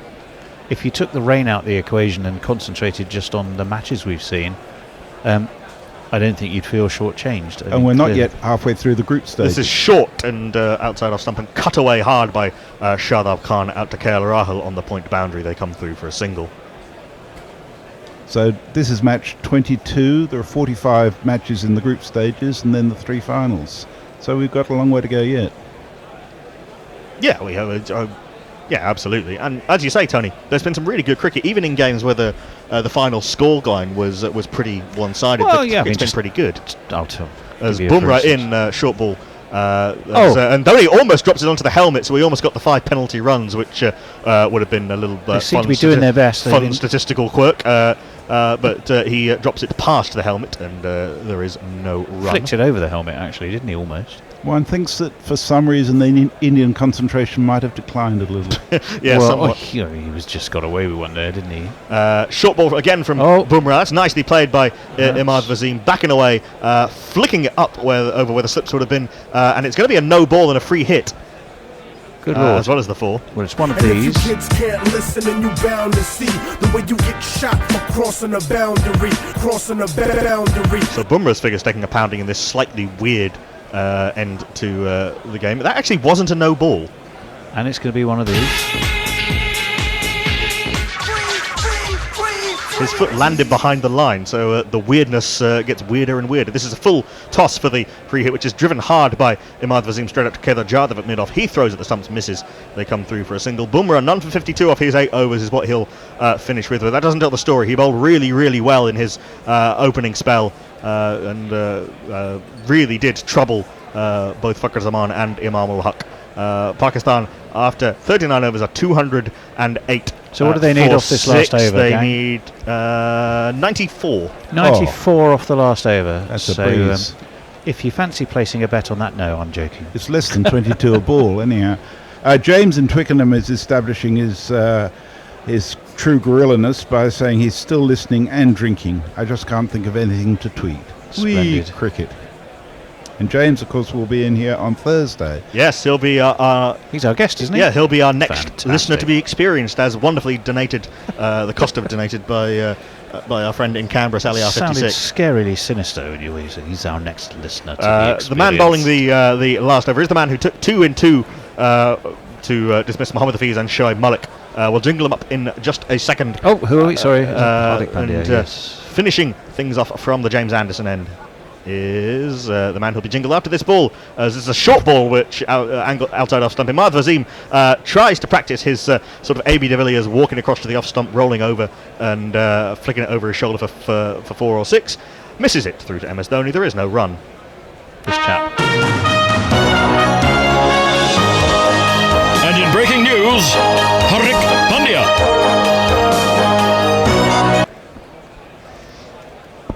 Hardik in 2 for 40 or 7.1 overs. A slower ball, a cutter outside off stump, which is hammered by Imad Wasim all along the ground after KL Rahul on the deep cover boundary. They come through for a single. Colin Rossiter says he's exhausted listening to this match. I just mowed the lawn and it's well hot. And Abhishek concedes that maybe we were right, but there haven't been any really close games, and the decision to limit it to 10 teams only has backfired badly. Well, I don't know if it backfired, but it was just a nonsense to begin with, and I think would have been regardless of what happened with the tournament. There's many reasons why it's why that format is a nonsense. 4 balls left of this game. There's only a couple of fielders up in the offside. Hardik is now practicing bowling round the wicket. A good delivery, a good slower ball Yorker, which is full outside off stump and driven by Shadab Khan, dug out to long off. They come through for a single. There's some decent average padding going on for Imad and Shadab Khan. Shadab is having a grin at it all, and why not? Short third man asked the question, which, if I think about, will probably make my brain explode. So how will the net run rate be calculated? Is it the actual runs India scored or the DLS target? I mean, India's sort of that side of the equation will be fine, but I'm not actually quite sure how it works. I don't have the mathematical head for such things. There'll be explainers on Cricinfo about exactly how it works, but basically India will have a massive net run rate boost and Pakistan will have a massive net run rate anti-boost after this game. Crash almost. Off cutter from Hardik Pandya is the 4th ball of the last over of the innings, is back of a length and pulled away by Imad Wasim out to long on. They come through for a single. That was a first for guerrilla cricket. Nakul Pandey did not know. Can't look it up quickly enough. 2 balls left of the game. Hardik Pandya in, short ball outside off stump, and Shadab Khan cuts to a backward point. The man there holds his throw and they come through for a single. Imad Wasim on strike on 46. He could finish things and get himself an ODI 50 but this game is very much all over, including the shouting. And James in Twickenham was asking if there's anything he should bring on Thursday or any vaccinations he should get. A mop and bucket would be handy, and a pair of rubber gloves. Your fine self, James, your brain and your mouth and your enthusiasm is all we require. Last ball of the game, Hardik Pandya in to Imad Wasim, up to the crease now and bowls right dear over the wicket. Lord. And Imad Wasim again practices that shot where he runs away outside off stump. Tries to flick it over his shoulder and over the keeper's head for no run, or rather 4-4. He doesn't manage it. There is no run, and India have won eventually by 302 minus 22 by 89 runs on Duckworth, Lewis, Stern, and they go possibly second in the table depending on the net run rate situation, but they certainly go level with New Zealand on points. Pakistan now need a real run of victories to make sure they make the semi-finals. A comprehensive win for India. They're 7th in 7 World Cup games against Pakistan. Yes, I think in the end a comfortable win. I think Pakistan lost an early wicket, didn't they? But then they 2 and 3 settled in well, but they just weren't scoring fast enough, and they just made it hard for themselves. That said, India bowled superbly and could even afford to lose one of their gun bowlers because they lost Bhuvi Kumar to that tweaked hamstring in just his third over. Just his third over. But the man who came on to replace him, who's Vijay Shankar. Yeah, Vijay Shankar, took a wicket with his first ball. Third time apparently it's happened in World Cup history. Oh, the fourth we found out. Fourth? Well, who was the fourth one? That was his name we didn't remember. Sorry, no, it was Mohammad Yusuf. Mohammad Yusuf, and we found the remarkable stat that Mohammad Yusuf has only bowled 2 balls in his one-day international career. One of them was in the Champions Trophy, where he came on with West Indies bowled Pakistan out for 130 something. He came on just at the end and conceded the winning run off his first ball. And then the next time he bowled was in the 2007 World Cup against Zimbabwe. Zimbabwe were 99 for 9, chasing 300 odd, and he got Krisum Pofu caught in the covers by Inzamam. Do you know what? I'd somehow forgotten that. I don't know why that had slipped out of my mind, but somehow it had. And that was the ball that won the game. So his ODI figures, 2 balls, 1 for 1. That's not bad. That's not bad at all. It's my favourite thing we found out through the entire World Cup. But I think what this has shown is not just do India have the depth in batting, the ability, because Pakistan right from the off were behind the run rate, right from the off, and the control that this Indian attack can exercise with their 2 gun seamers, their backup seamers, and their spin twins. When you look at Chahal and Kuldeep, by the way, bowled quite magnificently today and was really getting the ball to rip and turn. England, take note, because you're going to have to bat on this wicket in a few days' time. But what really struck me about the performance from India today was, even when they're not taking wickets, their ability to strangle their opponent. Pakistan just never really got off the blocks, did they? Yeah, it was set up by a magical 140 of 113 balls by Rohit Sharma. Virat Kohli batted very well throughout the innings, 77 off 65. KL Rahul, I wouldn't say they didn't miss Shikhar Dhawan, because of course you always miss a player of that quality, but 57 off 78 supported Rohit really well, and there was some Humpty down the order from Hardik Pandya. India making 336 for 5, and really only Mohammad Amir kept and a decently economical spell from Imad Wasim kept Pakistan even vaguely in the game. That was also another curiosity of the day, actually, by the way, was Virat Kohli's dismissal, as he looked to pull a ball from over his head, missed it by what replays showed to be a country mile, and walked without a review, even though a review was available to him, which was very extraordinary. Kohli didn't take a review that could have saved his wicket, and didn't take a review that could have got Babar Azam out. The table, by the way, is showing India in 3rd place on net run rate. New Zealand, because New Zealand absolutely walloped Sri Lanka in the first game. It's an Antipodean dominance of the table as we speak at the moment. The top 4 currently reads Australia, New Zealand, India and England. Very interesting game tomorrow that GCSA will be covering between Bangladesh and the West Indies. It definitely will. Let me, by the way, tell you then just very quickly about the Guerrilla Cricket Bet of the Day. which of course you can jump on when you like now. It's quite slightly different for us, this one. Shakib and Mushfiqur both to get 50s. You can get a pretty tidy 7-1 for that. That's Shakib and Mushfiqur both to get 50s, 7-1. How would you do that? You would go to betway.com/GC Radio. That's betway.com/GC Radio. You sign in, you place your deposit, you'd get free bets, and you'd be betting in your own currency. Free bets if you happen to be in India, for example. That's about 2,500 rupees worth of free bets. And once you've signed in and you want to place your bet, you go to #BetYourWay in the cricket section, and then the cricket match of your choice, which of course would be West Indies and Bangladesh. And you're away. You would be helping the show. We hope you win. And 7-1 for those odds. Yes, indeedy. And GCSA will be on air at about 10:25 a.m. UK time, adjust for time zone and add salt to taste. And we'll be back on Tuesday at about 10:20 or 10:15 a.m. for England versus Afghanistan on this very self-same strip at Old Trafford, a game I will be at, and I'm thoroughly looking forward to. See if Afghanistan can really show up in all departments, which they have yet to do in the tournament, but on a used strip with potentially 3 very, very good spin bowlers. Mind you, England have got Arthur Rashid and Moeen Ali to call on, so I think they'll be very much liking the look of this strip. Yeah, so I mean, I think certainly any spin bowler will be looking at the way Kuldeep bowled today. I mean, the other thing I think that impressed me so much about Kuldeep was his variety, or his variations. He was getting his googly to turn. As also, I think the fact of how much air he was giving it. So he had all that air and drift. So it wasn't just the movement off the pitch; it was the flight that he was able to impart on the ball as well.